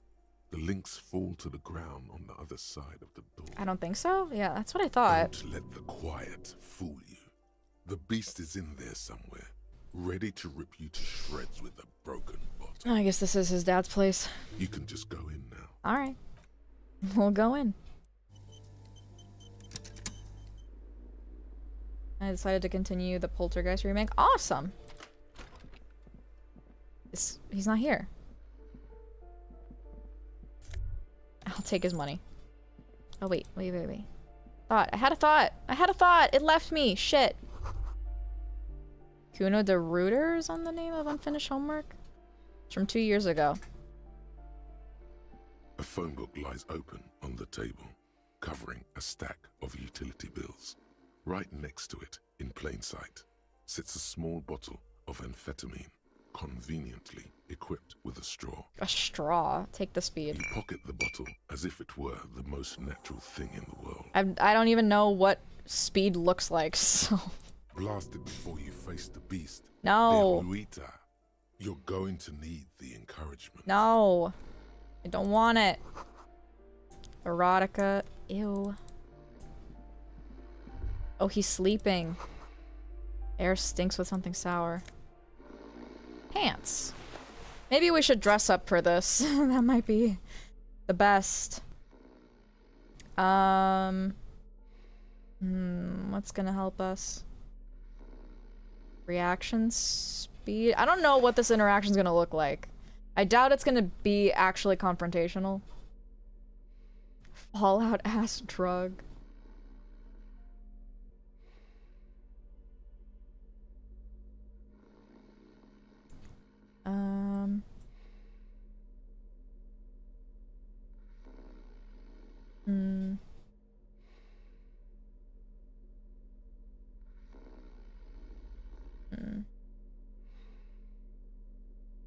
Composure, maybe? I'll wear the pants. Hell yeah! Oh, I look terrible. I look great.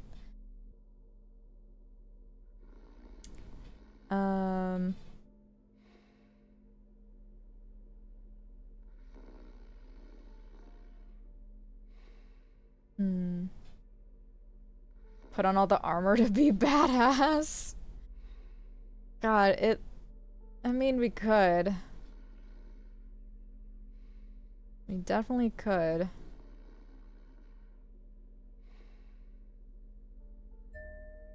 Can we wear it as a jacket too? No, we can't. Can we wear a jacket over the armor? Where'd it go? Where did the armor go? Oh, there. I was worried the game fucked it up. Oh, we can. Okay, cool. Boots. Nice.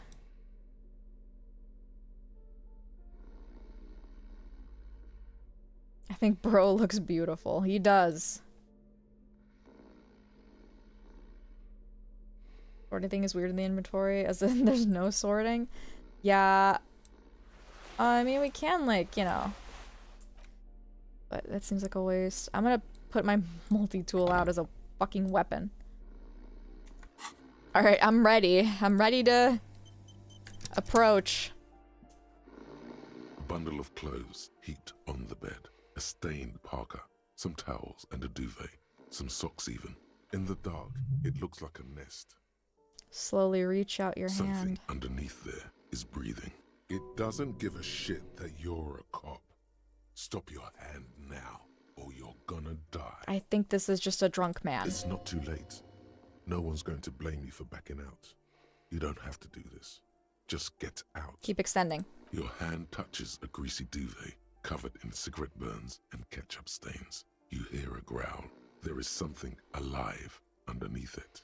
It's deep, in suffering somehow.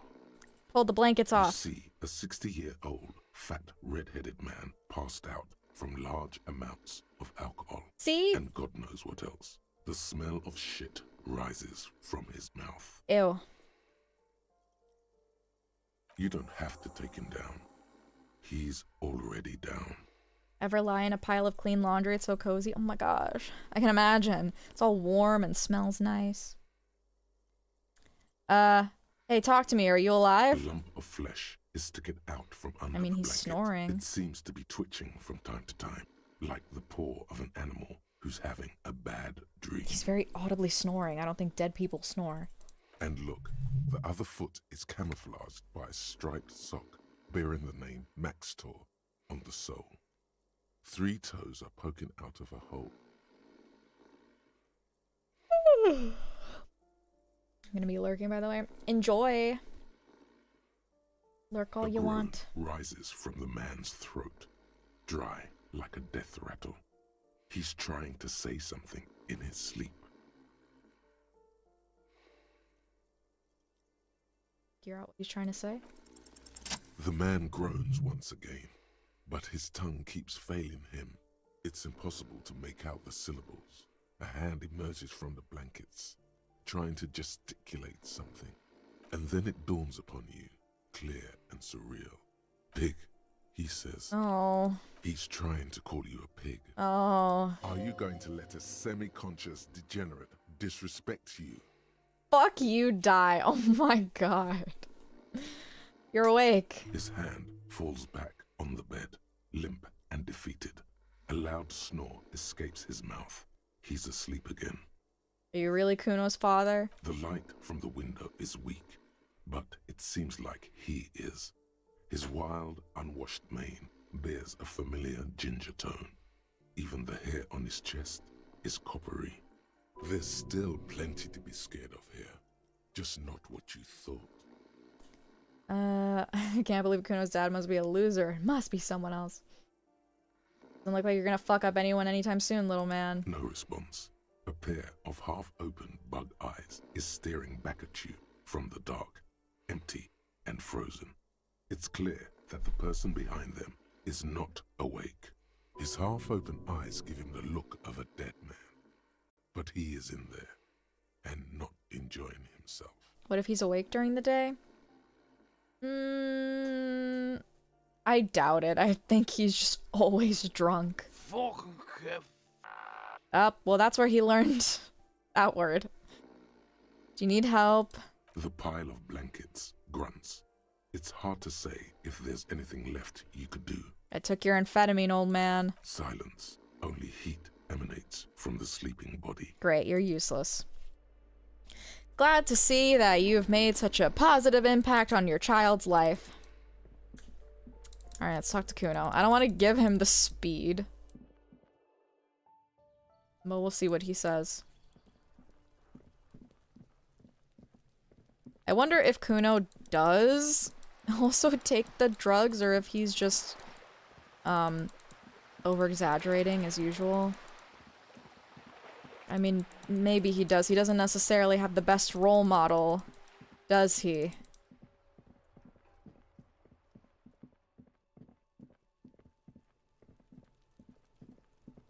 Kuno, I'm finally dressed now. You don't have to bear witness to my hairy chest.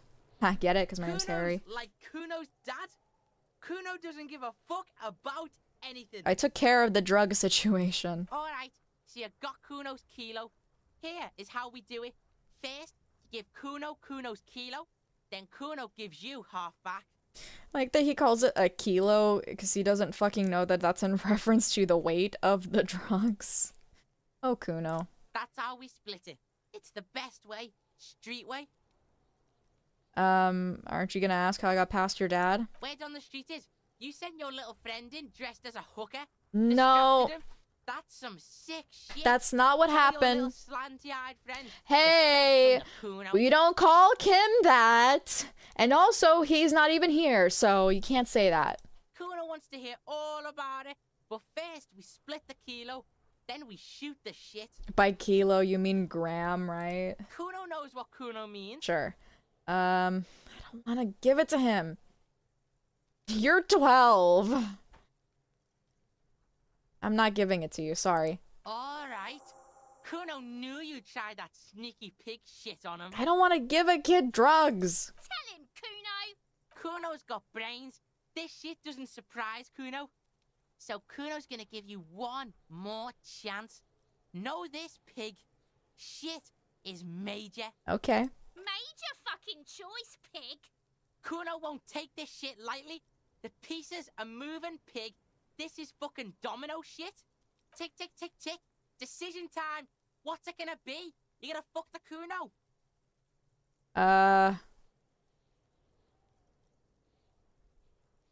I don't want to give him the vial, but I don't want him to lose favor with me.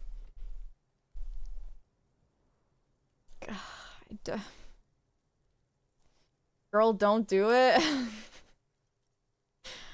I don't wanna give him the drugs, but I'm afraid he's gonna shut me out completely. You're feeding into his shitty life? Okay, Kuno, I'm the best thing that's ever happened to you. Alright, you fucked the Kuno. Everybody, Kuno got fucked by his pocket pig. Just when we getting our business on, the pig throws it all away. I told you he can't be trusted. I told you. I told you he'd steal the shit. Okay, lady, chill. Relax, see? We got plenty of Kilo underground, in the tree. This ain't about that. Mm-hmm. This is about you and Kuno. You mismanaged this shit. Now everything is fucked between us. How are you gonna make this up to the Kuno, huh? I can get you some lunch. In truth, Kuno doesn't really believe there's anything you can do to make up for this. The damage is irreparable. 6-7 spotted? Where? Where'd you see that? Like 6-7%? Wait, what? Hold on. I don't know where you saw that. I can get you a Capri Sun. Would you like a Capri Sun? Yeah. Kuno would like a Capri Sun from a pig. I looked around in there. It's not the easy life you've got going on in that apartment. The fuck do you know about Kuno's life? Kuno's got plans. Get the fuck out of here. Yeah, we got plans. 6 meters underground, below piping from before the war, the collapsed remains of the Martinez storm drain system. There are 2 stolen flashlights with piles of batteries next to them, beside 2 bedrolls, in the dark and opening into the lower tunnels. Oh, okay. Kuno, I met your dad. Yeah? How the fuck are you still alive, pig? It's what you said. Kim dressed up as a hooker full drag distracted him. I kind of want to say that. Are you telling me, Shivers? I think Shivers is describing like a little hideout that Kuno and Kunas have or something. I killed your dad, Kuno. I really want to say that because he's not dead. He's fine. I killed your dad, Kuno. What is this shit? He's fucked up on roids to drink more. You can't kill him. Kuno's dad said Dang he'll it. die by his own hand. Die suicide style. Kuno, your dad is a half-dead alcoholic. He was sleeping under some clothes. What? Fuck right. Kuno's dad was sleeping like a bum. Kuno told ya. Kuno's dad doesn't give a shit about anything. Fucking breaking and entering shit. That's nothing to Kuno's dad. Uh-huh. You got lucky, pig. Kuno knew this. Kuno's fucking violent fiend dad's been drinking hard lately. Kuno knew you have a way in. Narrow window. Kuno window. Kuno window? Come on, kid. Just stop. What are you trying to do? Get the Kuno to stop. Kuno's just getting it on. His tone A wavers. small lump forming in his throat. Oh. Keep your ass together, Kuno. Oh. Whatever scary thing he might have been, now he is nothing. Yeah, Kuno's dad is fucking nothing. Fucking coma shit, stroke shit. Kuno's dad is so fucking violent. He's had a stroke many times. Shit. Oh. Kuno's gonna have one too. Gonna be just like Kuno's dad. Speed shit, crime shit, fucking on the bed. Kuno's gonna go out like Kuno's dad. Revachol West style. Maybe you don't want to do that. Stop saying all this sad shit, Kuno. Oh. There's a touch of grief in there. Oh. Fuck are you talking sad? Kuno's got hard shit, death shit, nothing shit. He punches the air. That's great. You don't have to turn into that. Get your fucking nun-ass out of here before Kuno fucks it dead. You think cause you took Kuno's speed, Kuno's gonna sub like a Alright, we don't need to say that shit here. turn into... Kuno ain't turning into shit. Kuno is that shit. Oh. Kuno won! Oh, you won, Kuno! Did he? He did not. He did not. There is a crack in there now. and it's spreading across the face of his certainty. Sorry, we're doing this in the middle of the fucking night. There's a textbook with your name on it in the apartment. Yeah, so fucking what? It says Kuno, not Kuno. Kuno de...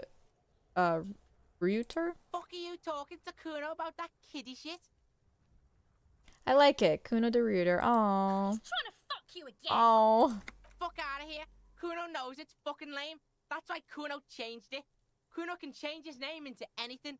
Gonna change my name into... Okay. Don't change your name into that. Yeah, I agree. That's a good point. There are tons of unpaid utility bills there. Fuck right there were. Fucking 3 years or some shit. That's no place to live in. You have to find somewhere else. That's right. It's a shithole. Kuno's gonna move underground. Leroy shit. Ancient shit. Kuno's gonna live in a fucking catacomb. Yeah, in a tomb, Kuno. Kuno's window expands. Kuno's about to go Super Saiyan. I did right not to give you the drugs. Let's conclude this. That didn't change shit, pig. That only made things worse. Fucking social worker shit. It doesn't work, pig. It doesn't work, Kuno. Only our shit works. Alright, I'm off. Kuno doesn't fucking care. Oh, Kuno. Oh, Kuno.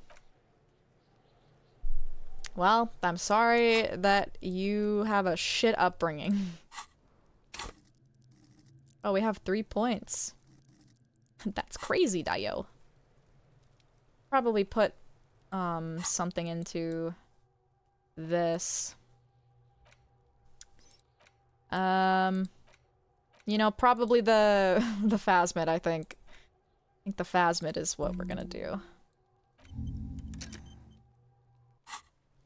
They're growing on me. They are. I really hated them initially. But they're just kids. Wonder if sleeping time counts for thoughts? God, I wish. Yeah, we should probably go to bed. Now is probably a good time to go to bed.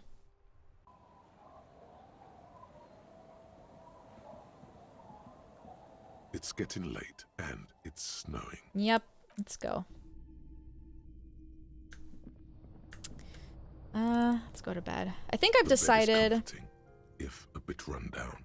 Still, you've earned a rest. Oh, that's nice.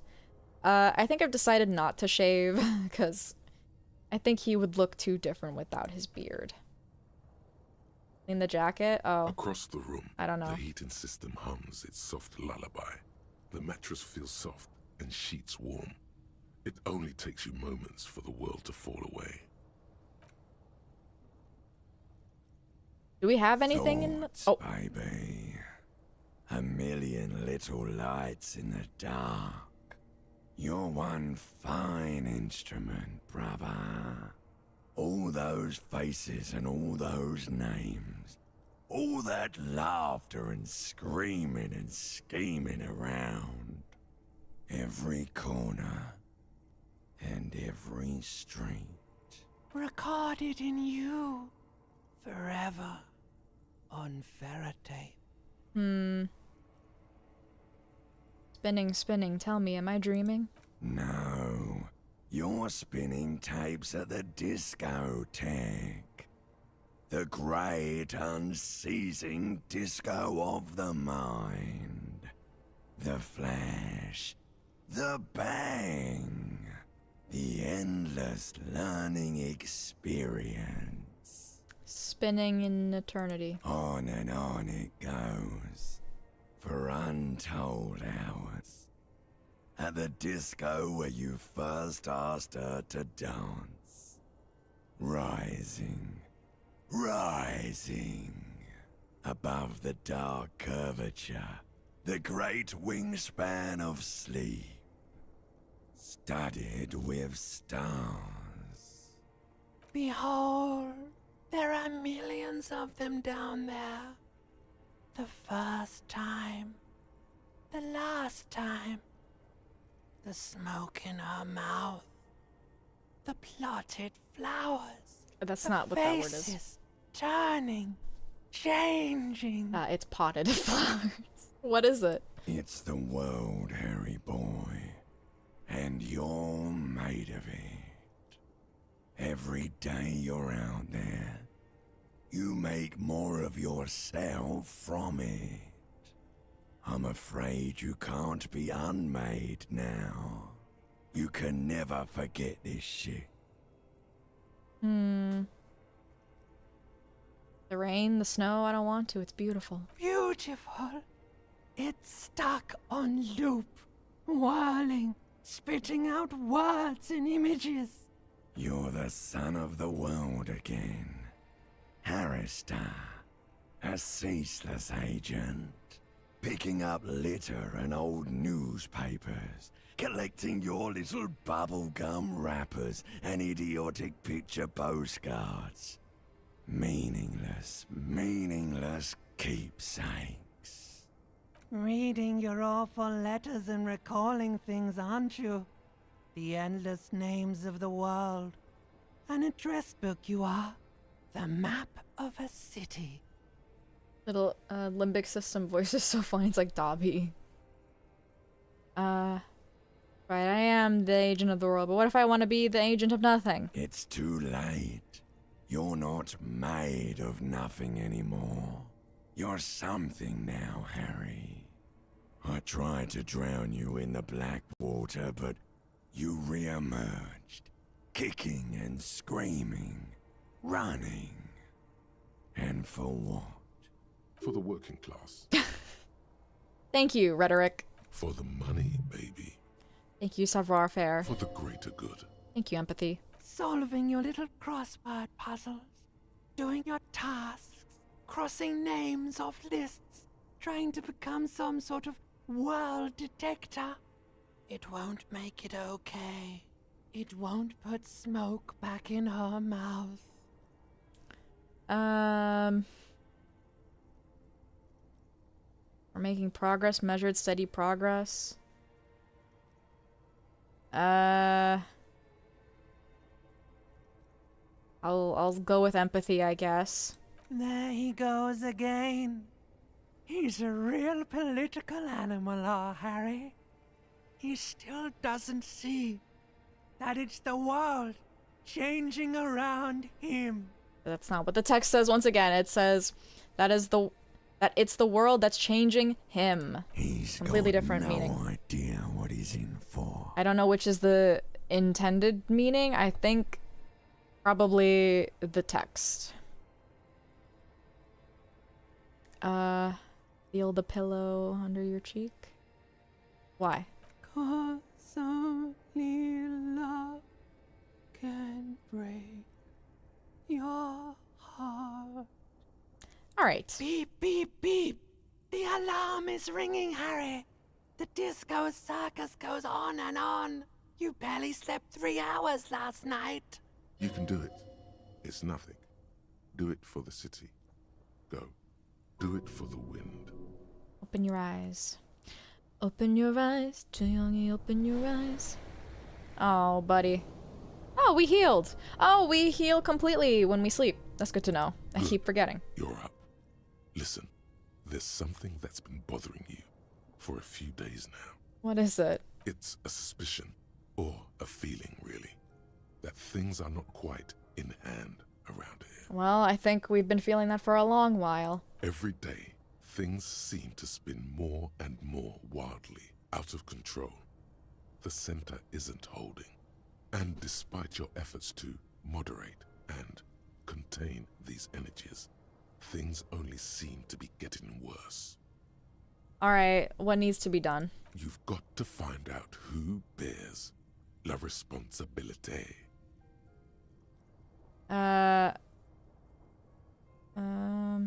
What exactly is la responsabilité? The most awesome, terrible thing.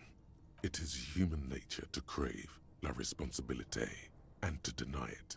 That's why it must be distributed across many different organizations, agencies, offices, and portfolios. I thought I was assigning responsibility for the murder. Harry, you're thinking about this too narrowly. La responsabilité isn't concerned with trivial questions like who killed who, It's about the real issues. The Human Welfare Index, the price of staple goods, the transition to real democracy. All right, give it to me. Whoa, whoa, whoa. This isn't some kind of dictatorship. You can't simply seize la responsabilité for yourself. It must be given by a legitimate authority, like a committee. And who should sit on this committee? Only the most even-keeled minds in Martinez. Your half-brother, the lieutenant, is a natural place to start. Any excuse to talk more about Kim? Yes, I can do that. Together, you'll be able to discover who has la responsabilité in Revachol. And, if necessary, you'll have the wisdom and expertise to assign it among yourselves.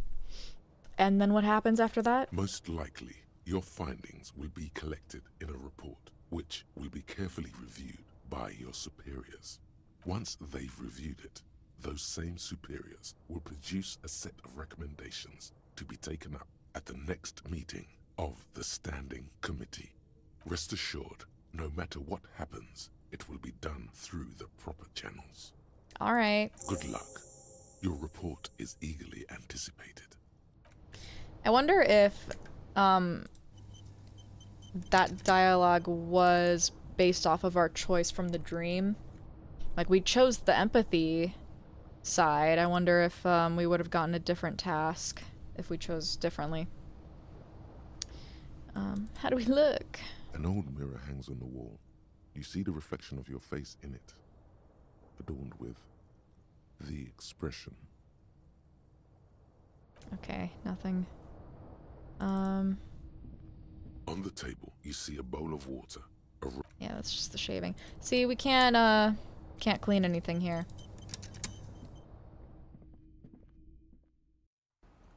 Oh, there's Kim! Oh my god, I missed you. I'm so glad to see you. Yes? My gosh. Why did the 41st send me? Kim, we need to talk about responsibility. I'm glad to hear it, Detective. I was wondering when we'd get to this very subject. Oh my god, he was waiting to be like, oh, thank god, this man wants to take responsibility for his actions finally. And I'm gonna throw him some fucking weird shit now. Good, we're on the same page then. If you ask me, it's high time for you to set aside these frivolous side tasks and focus 100% of your energies on the case before us. No, I meant like la responsibility. He was like, god fucking damn it.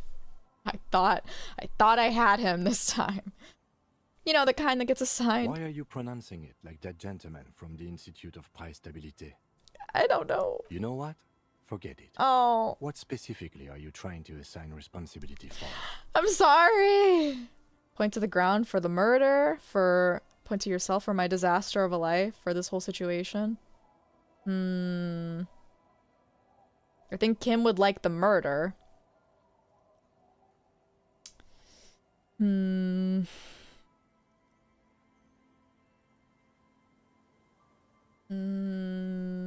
For the whole situation.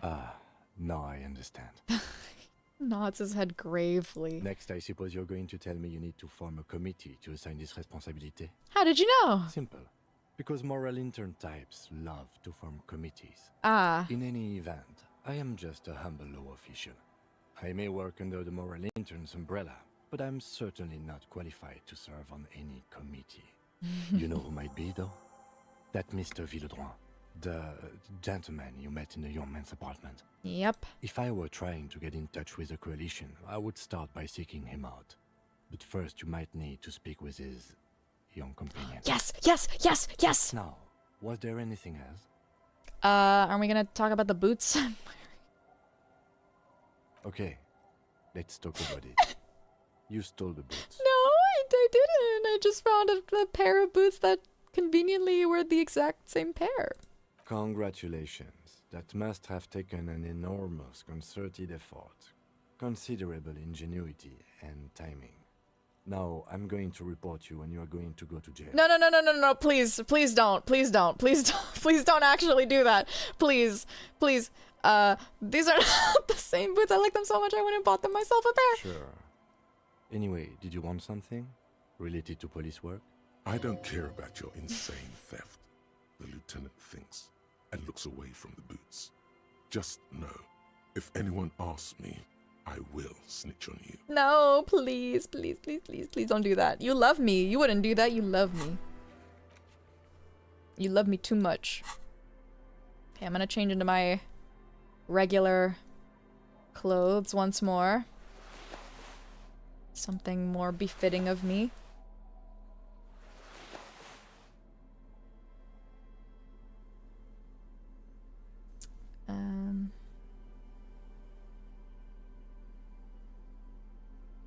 Let's wear the long sleeve shirt and the froggy hat and the glasses. Beautiful. And the boots, these shoes. Wonderful. Back to business. You wouldn't report me. I'm so babu. You wouldn't report me. I'm too cute. Alright. What are we gonna do first?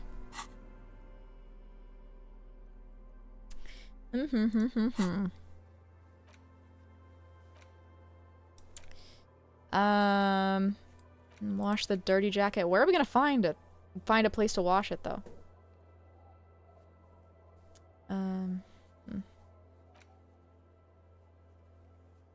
Got a lot to do now. I kind of wish I could organize the tasks with like little pins or something.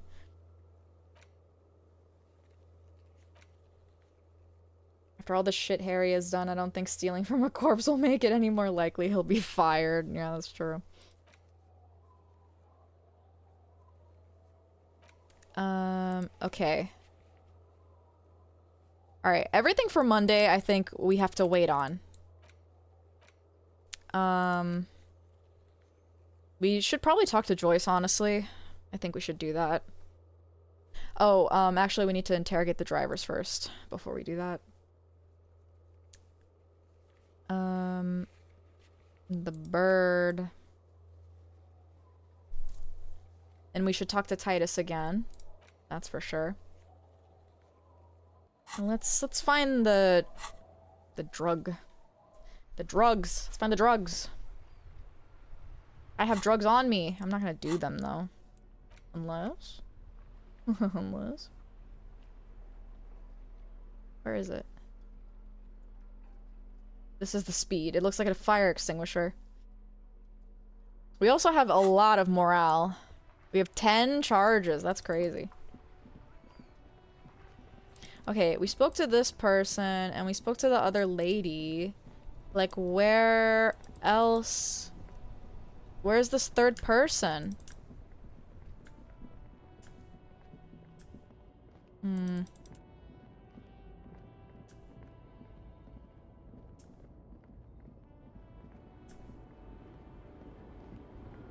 Talk to her.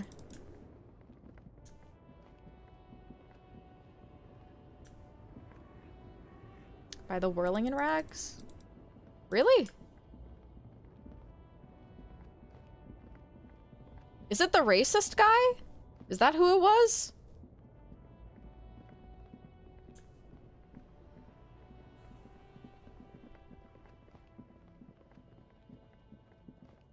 Is it you?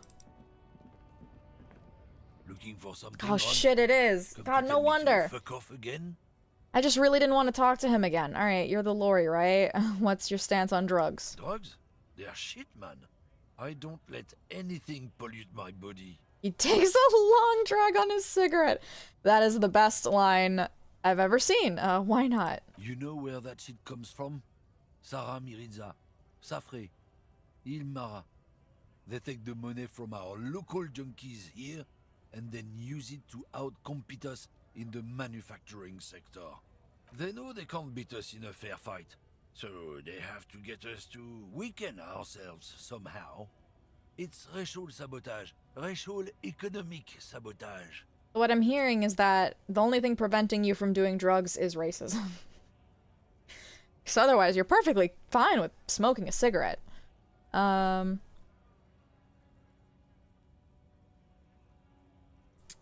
So I take it you're not smuggling drugs out of Martinez? Not in, not out. I'll never betray the purity of my tribe. Ew. So you're telling us that you don't know anything about drug smuggling through Terminal B? I don't know shit. And if I did, I wouldn't tell you. And what are you still hanging around here for? Most other commoners have left. What do you think? I can't leave the lorry unguarded. Stuff's been getting looted lately. It's those little kips sneaking on at night.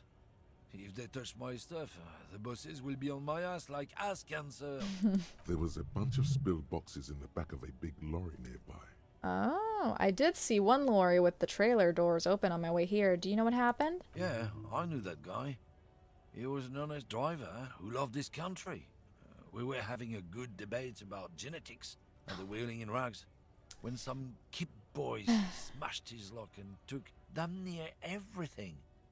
Lost his fucking job over it. Since he left, I haven't had anyone to talk to. Serves him right. It's a fucking travesty is what it is. Shut up. If it's not you, then who's running drugs through Terminal B? Isn't it obvious? Fucking Sealang, that beady-eyed South Samaran.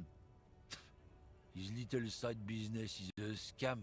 I wouldn't be surprised if he was peddling drugs as well. The one reselling humanitarian aid packages, right? That's the one. His tribe are natural liars. Shut up. It's in their blood. Shut up. Your blood is full of fucking tar. Is your man alright? 100%. He's a lorry man selling his employer stuff. Broke the seals on his human auxiliary.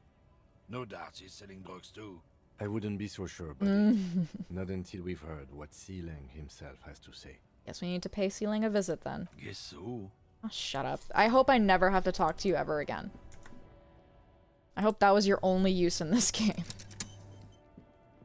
Man, I would love to hear his thoughts on genetics. Oh, I don't need to hear. I know. Hello? You good? What do you have to do with our car? Hello? Fuck the world? One brutal motor carriage. His name is Piss F-slur. If I were a real skull now, I'd jack it, paint it in palm tree livery, then bottom light it, neon style. Okay, I guess you guys just like cars. A snazzy shit-ripped skullmobile like this would make a fine trophy.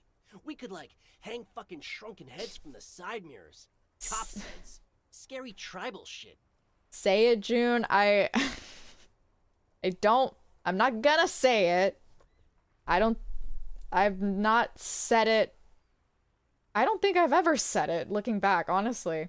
Which is a good thing. Yeah, tribal shit. A cop carriage like this would have proper skull value. You can say it. I mean, yes, I can, but I don't know. I kind of don't want to.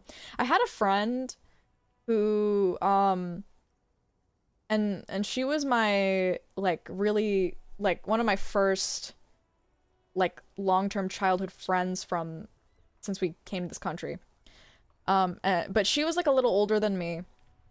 And I remember her username for some game. I think, honestly, you know, I won't say it because I you know, in case of doxing, but,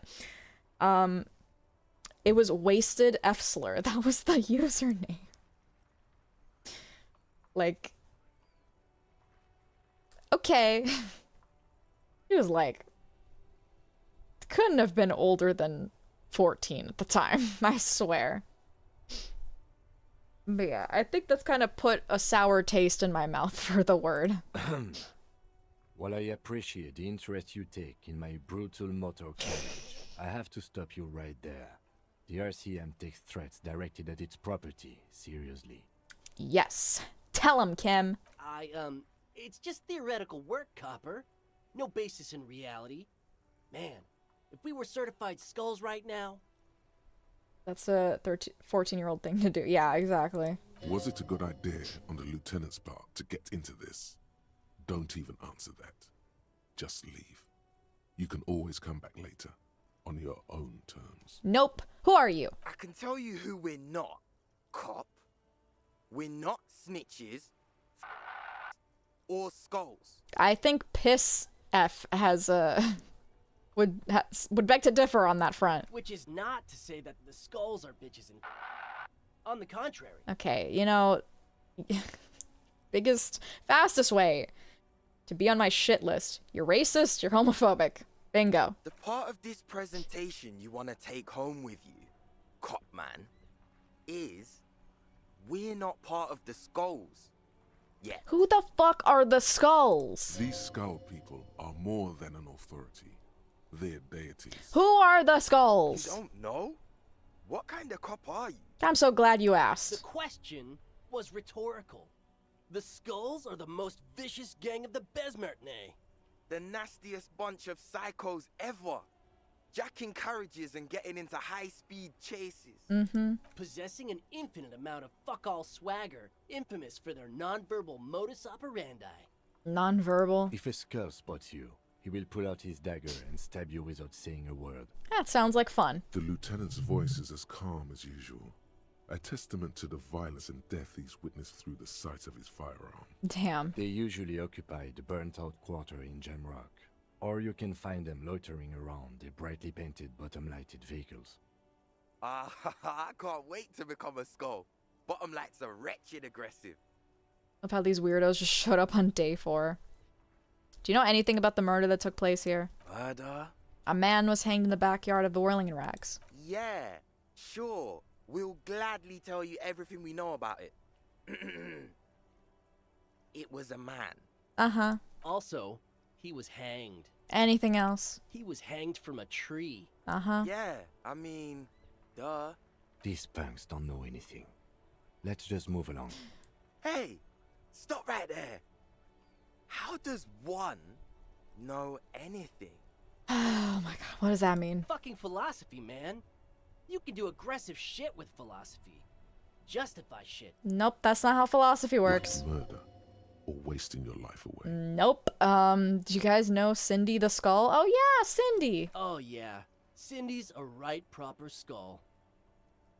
The young man's eyes glaze over, his voice filled with longing. Yeah, a true artist of the future.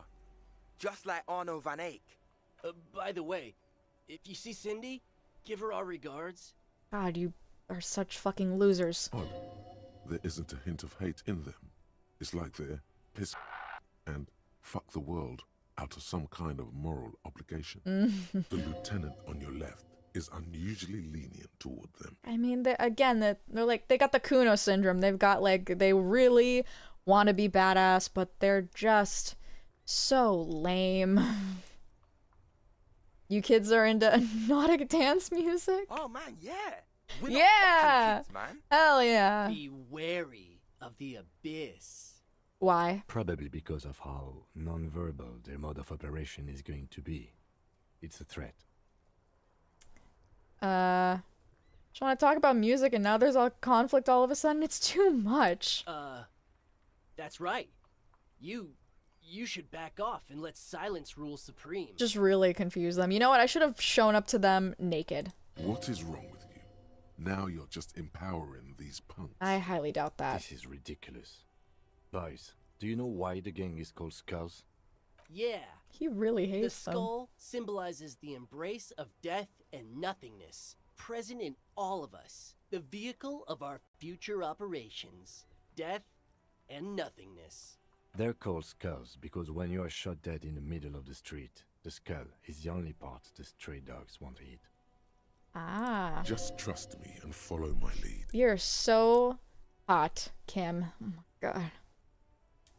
So boys, you want to feed the dogs? No reply. The blonde rebel scratches his chin, deliberately not focusing his gaze on anything. He looks very uncomfortable. Fuck him up. The other one shuffles uncomfortably, nevertheless continuing to steal glances at the lieutenant's motor carriage. Kim is so cool. He's fucking cooler than these dumbasses. Why aren't there more skulls in Martinez? The Union does their share of policing in Martinez, at least where gangs are concerned. That's why there isn't much organized crime around here. Apart from the unions themselves, of course. Kim, can you be my dad? I don't want him to be my dad. I want him to be my daddy. Don't you worry about that. We're gonna make up for the deficit. Yeah, we are. Uh-huh. Your rhetoric is confusing. Are you part of the Skulls or not? We're not franchise Skulls. Well, not yet. Once we get our name out there, we'll have a chance to join them. Like what, they're gonna have a fucking audition for who gets to be in the gang? What makes you think the organization would accept you? Because we can be just as psycho and vicious. You'll see. Sure. But in a non-threatening and definitely legal way.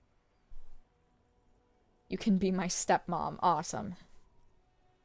They'll put out a casting call. We'll fuck the system from the inside later. Just be cool now. The damage will be tenfold. Right on, fuck. So what's happening now? Enough with the scullery then. Mm-hmm. What's with the jackets? What about them? I don't want to say. Oh yeah, fuck the world written on your jacket. Like I said before, many men keep searching for the one, for so-called true love, which is actually just obsession masquerading as kinship. The thrill of the chase, the hollowness that fills your chest cavity after catching it. Okay. To catch a fish, you'll need to hurl the lure many times, and even then it isn't certain that you'll get anything. If you blow up the lake, though... Okay, that doesn't correlate with your jacket, though. Well, that is a terrible metaphor. You get more fish in a shorter time. And, for time is of the essence and fleeting ever so quickly, one must think of a way to fuck the whole world and not get caught up in fucking someone. You know, women are not fish. Because when one fucks everything, he fucks nothing. And that, to me, feels glorious. Sticking your dick into the void. Uh-huh. Okay, why does your jacket have a slur on it? Well, first off, it's a statement and not necessarily something that characterizes me as a person, even though the statement has character. And I do like piss.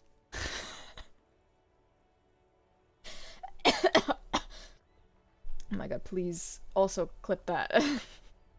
I do like piss. The word piss epitomizes the struggle taking place in the world. Things being defined as they seem, not as they are. And, I guess, it's also about communal spirit, the future, and truly appreciating our differences. Something you two can agree on, oh, for sure. Also, you've got to admit, it catches the eye. And since the Grand Piper is slowly but steadily moving towards basing the economy on it, attention, it is imperative that the medium itself convey the message. What? What I mean by this is, we are all piss and that the world is inherently meaningless. Okay. Is it a coincidence that here we have two badass jackets and two badass cops? Yeah, we're pretty badasses. Hey, Kim. Yes? What do you think about their jackets? Leather jackets adorned with immature writing? The ideology they convey helps the boys justify poor choices in life and fashion. I'm not a fan. Yeah. What if we steal their jackets and we wear them? Are you always so patronizing when cool possibilities crossed our paths? What are you implying? Which one would you wear? I'm not sure I understand you, detective. Are you more of a piss F slur or a fuck the world kind of guy? Neither. Come on, it's just a mental exercise. Fine, if only to end this discussion. Theoretically, if I were a juvenile delinquent, if I were to already be down that path, I think piss is the stronger of the two statements. I agree. Thank you. Which jacket would you wear, huh? I definitely feel like a fuck the world kind of guy. Seems about right, especially considering your heroic exit attempts. Ah, okay, we learned another thing about our That's an origin story for a dynamic duo right there. So are we done here? Or you don't need us around for your secret whisper party, do you? Ooh, we can, half-light? As for the jackets for yourself and the lieutenant! Oh my god, this is really, really, really important. Hold on, this is really important. Guys, this is really important. We need this. We really need this. This is important. Half-light. Every time I read Half-Light, I just see Half-Life. And it makes me want to play Left 4 Dead even more. I get scared a lot more from playing Left 4 Dead alone. I get jump scared a lot more. Half-Light. Wait, that's minus Half-Light. Fuck!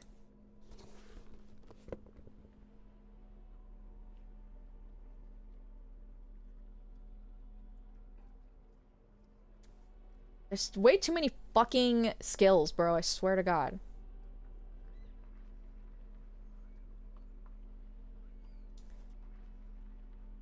I'm gonna do a quick look.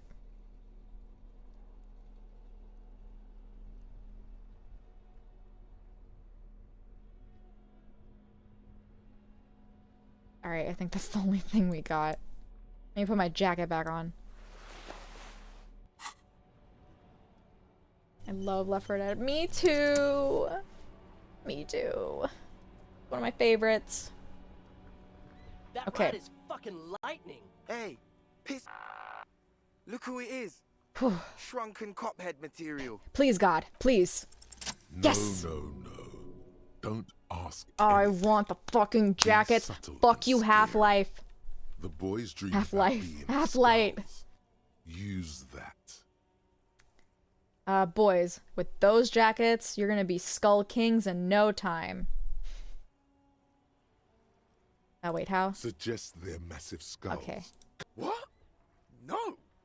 Skulls don't have kings. I think. And we're not even in yet. Yeah, man, keep your voice down. Skulls don't take it lightly when folks pretend to be them. We're not even prospects yet. Not even prospects and already aspiring to be kings. Wow, you boys are ambitious. Only prospects and already planning a coup in the skulls. You're destined to go far. Oh my God, he's playing along. I love you, Kim. He gets it. Passive-aggressive flattery. Yes. Shut the fuck up. Are you trying to get us killed? Now bring it to the jackets and, yes, start shouting. Yes, we want to be a cool killer skulls too, like you guys, but we don't have skull jackets. Please be quiet. What? What do you want? The jackets? Yes, I want the jackets. No need for cruelty. You offer us your jackets like that? It'd be impolite to refuse. Reaches out your hand. Oh, man. Okay. I get it. Skulls don't really wear slogans anyway. This was stupid. It was, yes. But not for me. Yay! We got the jackets! The lieutenant watches the boys take their jackets off with mild amusement. Since you said you're the piss F slur kind of guy, I'll take the other one. I'm absolutely okay with not having either one, thank you. No, you have to have one, and if you don't, it's gonna be really offensive to me, alright? You have to take one. Why not? They're a pair. We could raise hell, go undercover hard. But don't you want to express your individuality? I already am expressing my individuality. Please. I'm not. I don't have a jacket anymore. I don't give a fuck. Good. I wanted you not to express yours. Cold-hearted cop. Still, it's good to know we have a pair in case the need arises. The need will not arise. The need will arise. The jackets are meant to complete each other. If a man was standing alone on a street corner with piss written on his back, it'd just be an individual that has taken a liking to urine. And fuck the world all on its own is, frankly, I don't know, Eric. It's cold out. Oh. Yeah, let's get out of here. The cops fucked us. Oh, I feel a little bad that they're cold now. But I really wanted the jackets. Is there like a way that we can just like drag the clothes onto Kim and make him wear it? Okay, luckily for me, I kind of want to wear the piss one because it just says piss on it and the slur is kind of fucked up. So I'm just wearing a leather jacket that says piss. You feel bad for fuck the world? What was his name again? I don't know. Fuck the world. I mean, the black jacket looks really good. But I kind of want to wear piss. Next outfit, you need the piss jacket. Oh boy. Piss. I'll wear the piss one so that Kim can watch me walk around with it all fucking day. Awesome. So glad we got to do that. Okay. We got info on the... Oh, we still need to talk to... What's his name? I don't remember who that is. Is it the guy who's selling stuff here? Is it you? Yes, it is. Cool here, officer. So, Celine, what's your stance on drugs? Drugs? I don't go in for that, officer. Drugs ruin lives. Fact. Unless you're into drugs, of course. In which case, drugs are excellent. Mwah! Tasty, tasty drugs. We're looking for a lorry driver who's transporting drugs out of the harbor. He or she is in this traffic jam. And say it. That's so cool. You're investigating the local drug trade like some cool narc. But, he points to the goods. I'm not a lorry driver. I'm just a street vendor. I don't know anything about that. But you are a lorry man. Another driver has identified you and your lorry. Who said that? It's the fat racist, right? I bet it's him. He has an agenda against me because I'm an immigrant who works harder than he does. He's a hater. I mean, you're not wrong. So you admit you're a lorry driver? Sorry. No, I just said I work harder and he's an asshole. He stops to think. Okay, maybe I'm a lorry driver too, a little, but that's not the most important thing about me. That's my day job. This is my dream. He spreads his arms. Should have said, yes, you like drugs. So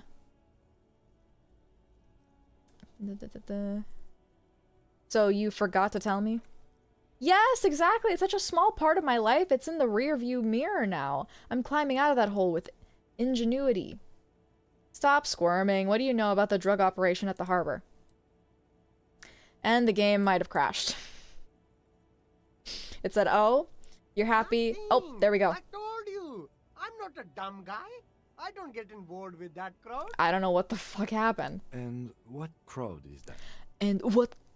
I can't. I can't continue. My Kim accent. Crowd. You know, the drug crowd. There's more here. He's afraid of this crowd, whoever they are, more than he is of the racist lorry man. Who are you afraid of, Silong? Look, there's bad people doing bad things here. That's all I know. Please don't get me into this mess. I've spent 15 years working my way up. If you don't want to get into this mess, you have to give a reason to move on. It's a she, okay? He whispers. The other drivers call her the lady driver. You're better off staying away from her. The way they talk about her, she's no lady. Is the lady driver the old woman back there? Dazed out, strange? I don't know. Maybe. If she is, I haven't gone near her. I don't get involved. I told you. It could be. She was strange. Who are these other drivers who talk? All of them. I don't know. I told you all I know. Are we cool now? I really want us to be cool now. Alright, we're cool. Who exactly is talking about this lady driver of yours? The racist or the other one with the tattoos? All of them. Even the ones who've left. I don't hang out with them. I don't remember who has tattoos. Alright, thanks. All right. I scored. Let's cap this off with a purchase. You can walk away from here with funky sunglasses, detectives. Both of you. You deserve it. Oh boy. Poor underprivileged grandma? What the fuck does that mean? Oh, he has a poor underprivileged grandma. I was like, am I the poor underprivileged grandma? -1 point.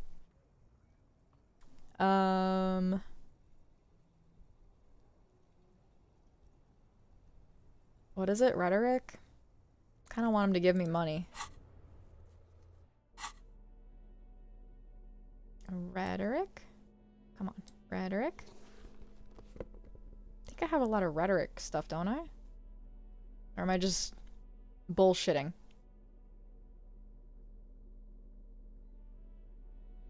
This one is... Okay, it is blue. I was like, I thought it was purple for a second.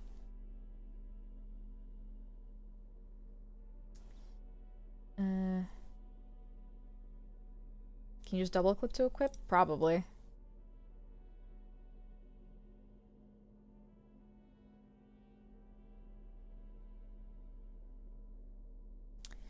No, I guess I don't have any rhetoric stuff outside of that one.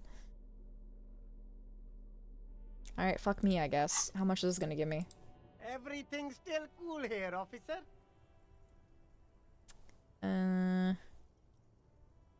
Okay, I'm just gonna try it and whatever. No need to dress this way. Oh, okay. But why? I don't know, it's just the only thing I could come up with in my head. Ah, yes. Money is very important. Are you trying to ask for a bribe? If so, you're not doing a very good job. Sorry, detective. Alright, whatever. It's fine. Oh, it's snowing. Kim, you want to warm up? I can give you my jacket. Oh, poor Estelle. She's probably freezing in this weather. You keep coming back. That's good, officer. You find your hat. The box. What else is there? But also Wait, what? trendy. Look first. You find your hat. The box smells like cat. Oh, okay. There's nothing, I guess, there. The shine on these sunglasses lasts a lifetime, officer. 100% guaranteed. Yeah. A good Sure. starter pair, officer. And when you're ready to upgrade, come back and see me. Conceptualization. Let's try that. This one. Kind of hungry. Oh, nice. Another one.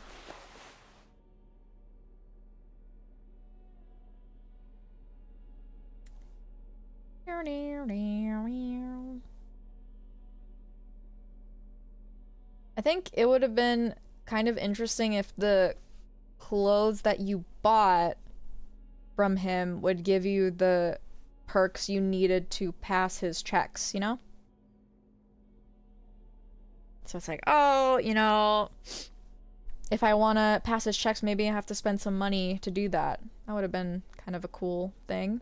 What do I know?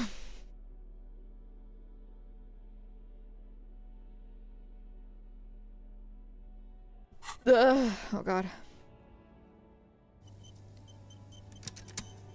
Cat piss, June, what did you Shine do? on these sunglasses lasts a lifetime, officer. Let's try. 100% guaranteed. Yes! Okay, don't say anything, fucking bitch. Pair of water blue shades. The writing on the left temple says, Sub-insulindic rendezvous. The frame appears to be hand carved out of bone. Oh, jeez. Oh, very interesting choice, officer. Very high culture. Never thought of this. Does cat girl piss smell like cat piss or human piss? Alright, I'm moving on. This is how a sea monster sees the world. You've become a sea monster, Harry. Giant, hidden, and strangely tender at heart. All is blue. Alright, but these actually make your vision worse. It's like literally being underwater. It's like those drunk glasses that I never got to try on, and I feel bad because I really wanted to know what it felt like to be drunk. I haven't ever been drunk yet. Yes, but they also make your soul quiver like jello. So deep. Wow, officer. You look so cool. Thanks. And they can be yours for a mere 3 real.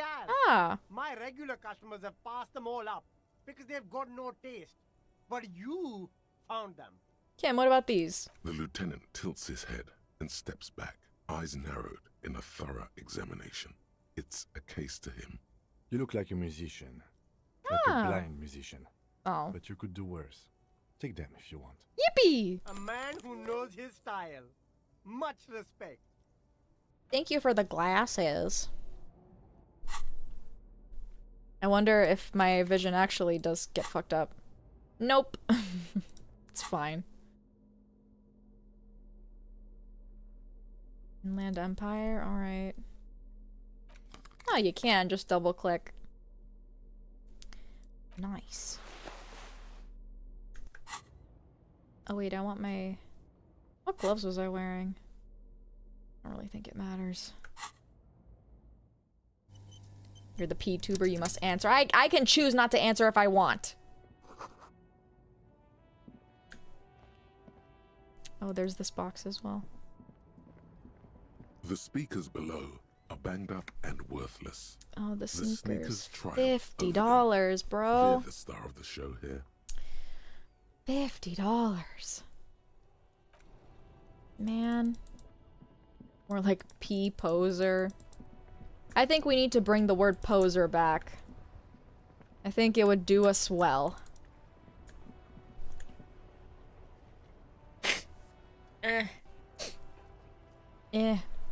Okay, do we need to talk to the lady again?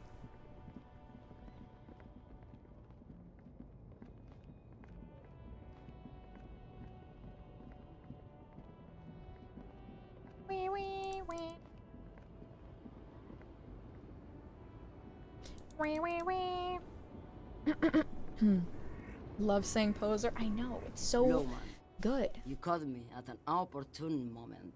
This awful weather keeps me awake. You can entertain me with your questions. Alright, are you the lady driver? Did you just call me a lady, Herife? Yeah. She clearly doesn't think she's a lady. Don't repeat it. Well, aren't you a lady? The woman's malevolent cackling fills the roundabout. I'm a lady. Ow! You are Gabriel Buenguerro. Only in dreams. So you're not the driver everyone's terrified of? I'm only terrifying to small children. And to those who used to know me. Well, why are you scary to the people who used to know you? Because they can no longer recognize the person I once was. Then who is the female driver I was told of? How should I know? Do I look like I spend a lot of time with the other communers sniffing around? When I have my movies to go to. Alright. Oh, fine. sin. Woman stares at you, her mind elsewhere now on other matters. Something in her is pulling towards some unknown rest state. She twitches, like a sleep kick. Like, what? You mean?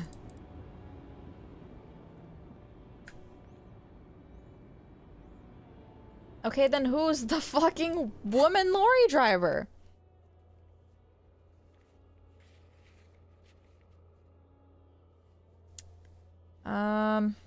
Lady driver, and where's her lorry? Is the lorry around here or somewhere else? Is it this thing? A lorry stuck in the windows are clear. They've been recently washed. You can see a lorryman's cabin with personal belongings, stickers, insignia. Fumes of heavy fuel oil waft over you, making your eyes sting. If you mess with the lorry, you'll find her? Maybe? Can we ask him any different questions? Right, 2, 1. No. What fucking lorry? Yes? Damn, that felt good. Your heart's pounding nicely. You should tell people to fuck off more often. I don't know what you're talking No, about. you shouldn't. You're an officer of the law. Kim, I should tell people to fuck off more often. It felt really good. Not as a general rule, but that one was justified. Better to get the lay of the land before telling people to fuck off. Who did I tell fuck off to? That means you should do it whenever you feel like someone's disrespecting your authority. Yeah, motherfuckers. That's the spirit. Oh, that healed me. Okay. Never forget, the whole world's a wooden house, and you're a goddamn flamethrower. Awesome. Thanks. You know, I think I've lived my life. Full stop. No. I've lived my life really, really worried about what other people think. And I worry about how my actions and my words affect them. And you know what? That is very important to have. You know, it's important to have empathy. It's important to be... What's the word? There's a word for it. Just nice, I guess. It's, you know, but, you know, there's like limits to how accommodating you can be for people. And sometimes you need to tell people to fuck off. Or, you know, you don't even have to tell people to fuck off, but just don't care. Just don't give a shit. You know, give a shit so that you're, you know, nice and kind to people and you respect people. But, you know, don't care that much. It is a bad thing to care a little too much. Be based. Sure, yeah. I've lived my life. Obama. Okay, where the fuck is this lorry driver? I don't even know. Is she gonna come up at some point?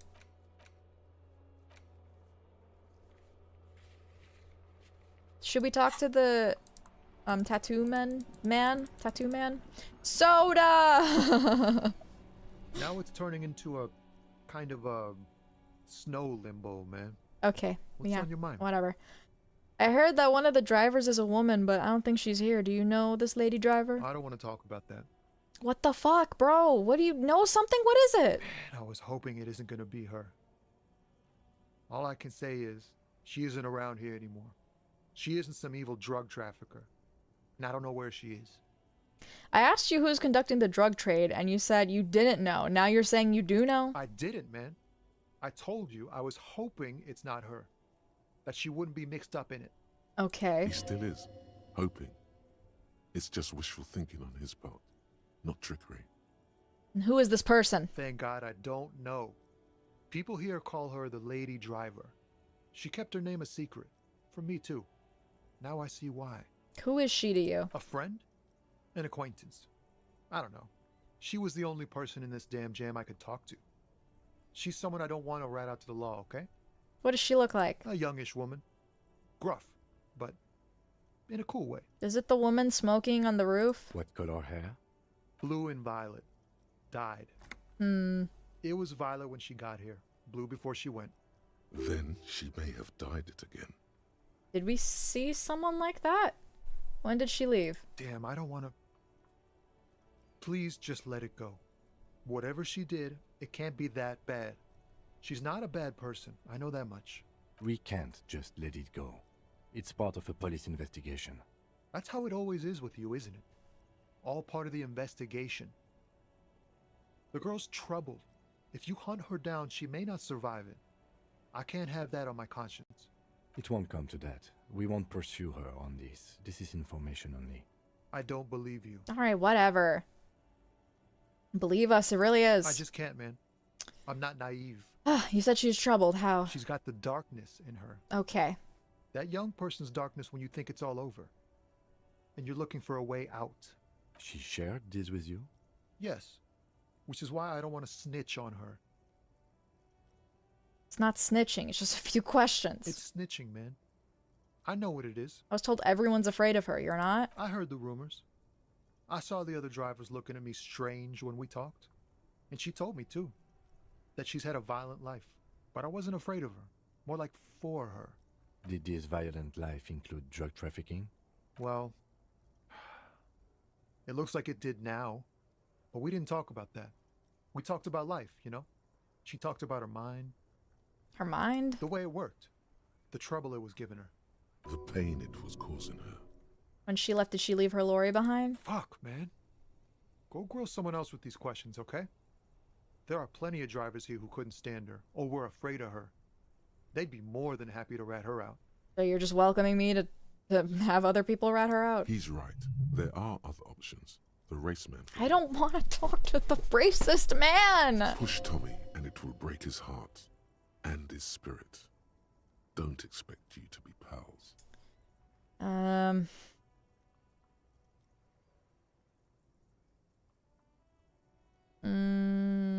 Put yourself in my shoes. I need this for another investigation too. It's important. I can't blow it. You're not gonna put a bullet in your head if you blow it, are you?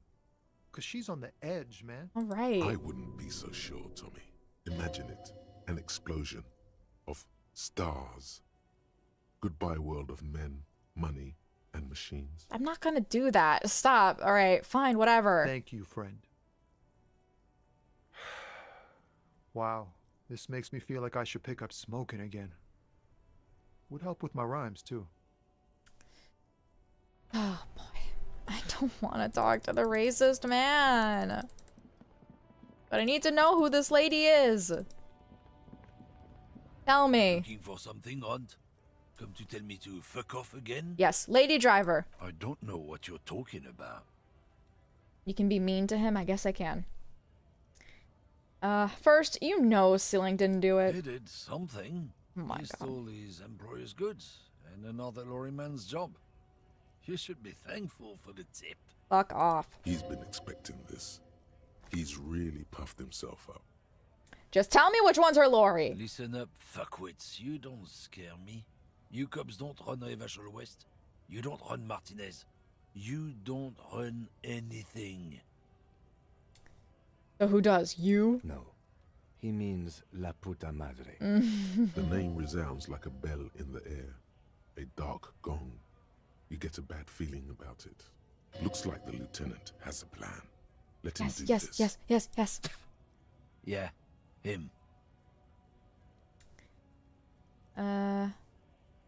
Cross your arms and nod. Then I presume you are familiar with his peonies. Yeah, they're his little bitches. He's got them all over the unions. Not just the unions. He has peonies everywhere. Some say he even has them in the RCM. Dirty fucking peonies who'd do anything for him. Multi-ethnic drug addicts. Oh, okay. Alright, Kim. You can cosplay a little bit. Say nothing. You're not peonies. You wouldn't be investigating a drug thing if you were. No, of course not. We are not peonies. But if we were, and one of Madre's drivers were to be stealing from him, then it's a good peony's job to find out who that is. It's not a hard job. It won't take a long time. It won't make Padre Madre angry. But a stupid fucking racist is standing in the way, protecting this fucking thief. I'm not scared of you or the mob. I'm under the protection of the Lorrymen and Carters Guild.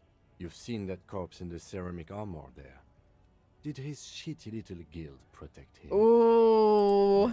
You wouldn't just leave him out there if you... Would we? Would we? The lieutenant turns and gives you a barely perceptible nod. I softened him up as best I could. Now it's on you to finish the job. Be careful. This man's still got some fight in him by the looks of it. Oh shit. It won't be easy to break him. Okay, hold on.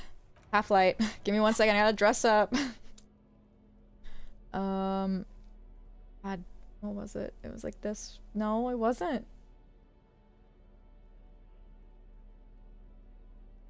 Oh, this jacket gives half light. Nice. I'll wear my fuck the world jacket just for you. What's another one?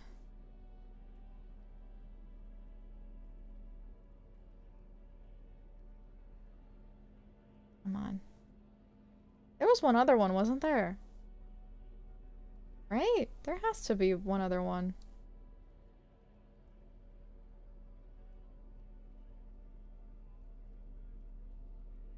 Right? Wasn't there? You already wearing it? Oh, alright. Never mind. You finally made it, haven't you? People point fingers at you and whisper to each other when you pass by. I don't need to do this right now. I need to talk to the racist. Where did that man get such a cool jacket? Did he receive it upon graduating the École Normale Supérieure de Badasserie? Is he dangerous. Damn right, I'm dangerous. You are very dangerous, my friend. Dangerous and cool. In fact, no one dares to say a single thing about the jacket. But believe me, they are all very impressed. Alright. Looking for something odd? Hold on, I'm gonna save. Looking for something odd? Yeah. Come to the main. Fuck. This is too important to lose. This is too important.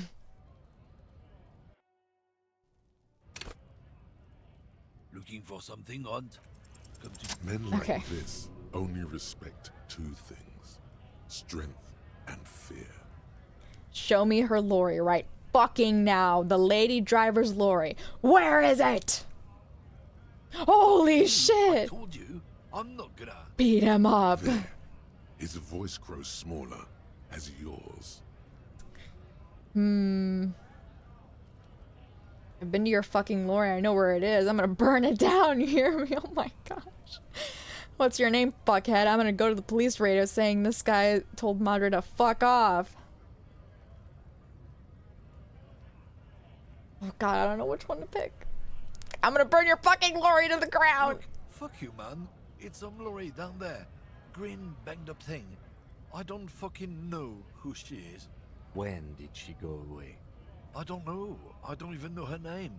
She just rolls with the fleet and acts like a big shot. Some dyke, probably. I haven't even seen her for days. Now it's not a big deal for him anymore. This is how he saves face. Where exactly is her lorry? Past the monument. Down there. The Green Temple. Now leave me the fuck alone, okay? A small temple by the monument. Green. Let's get into that lorry. Looks like he got his adrenaline up, too. Alright, bye. Fuck you.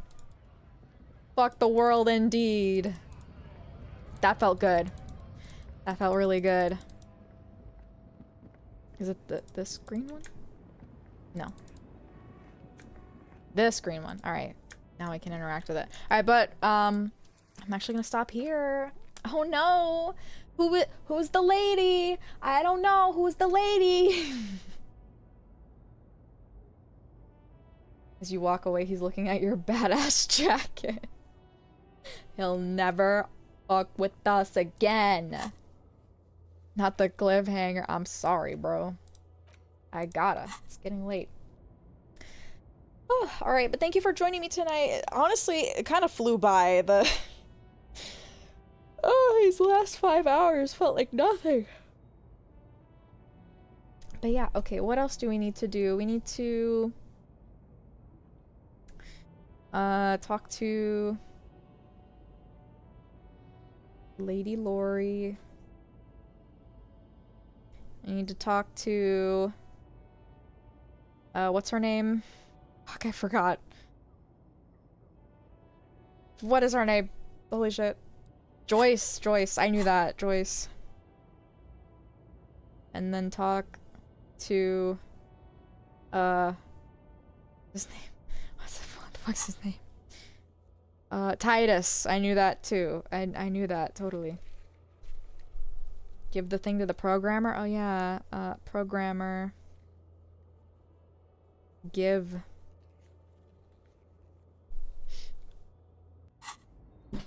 Alright, but yeah, thank you guys so much for joining me tonight. Keep your eyes peeled, tomorrow. There might be something tomorrow. Wink, wink. Alright, have a good rest of your night, guys.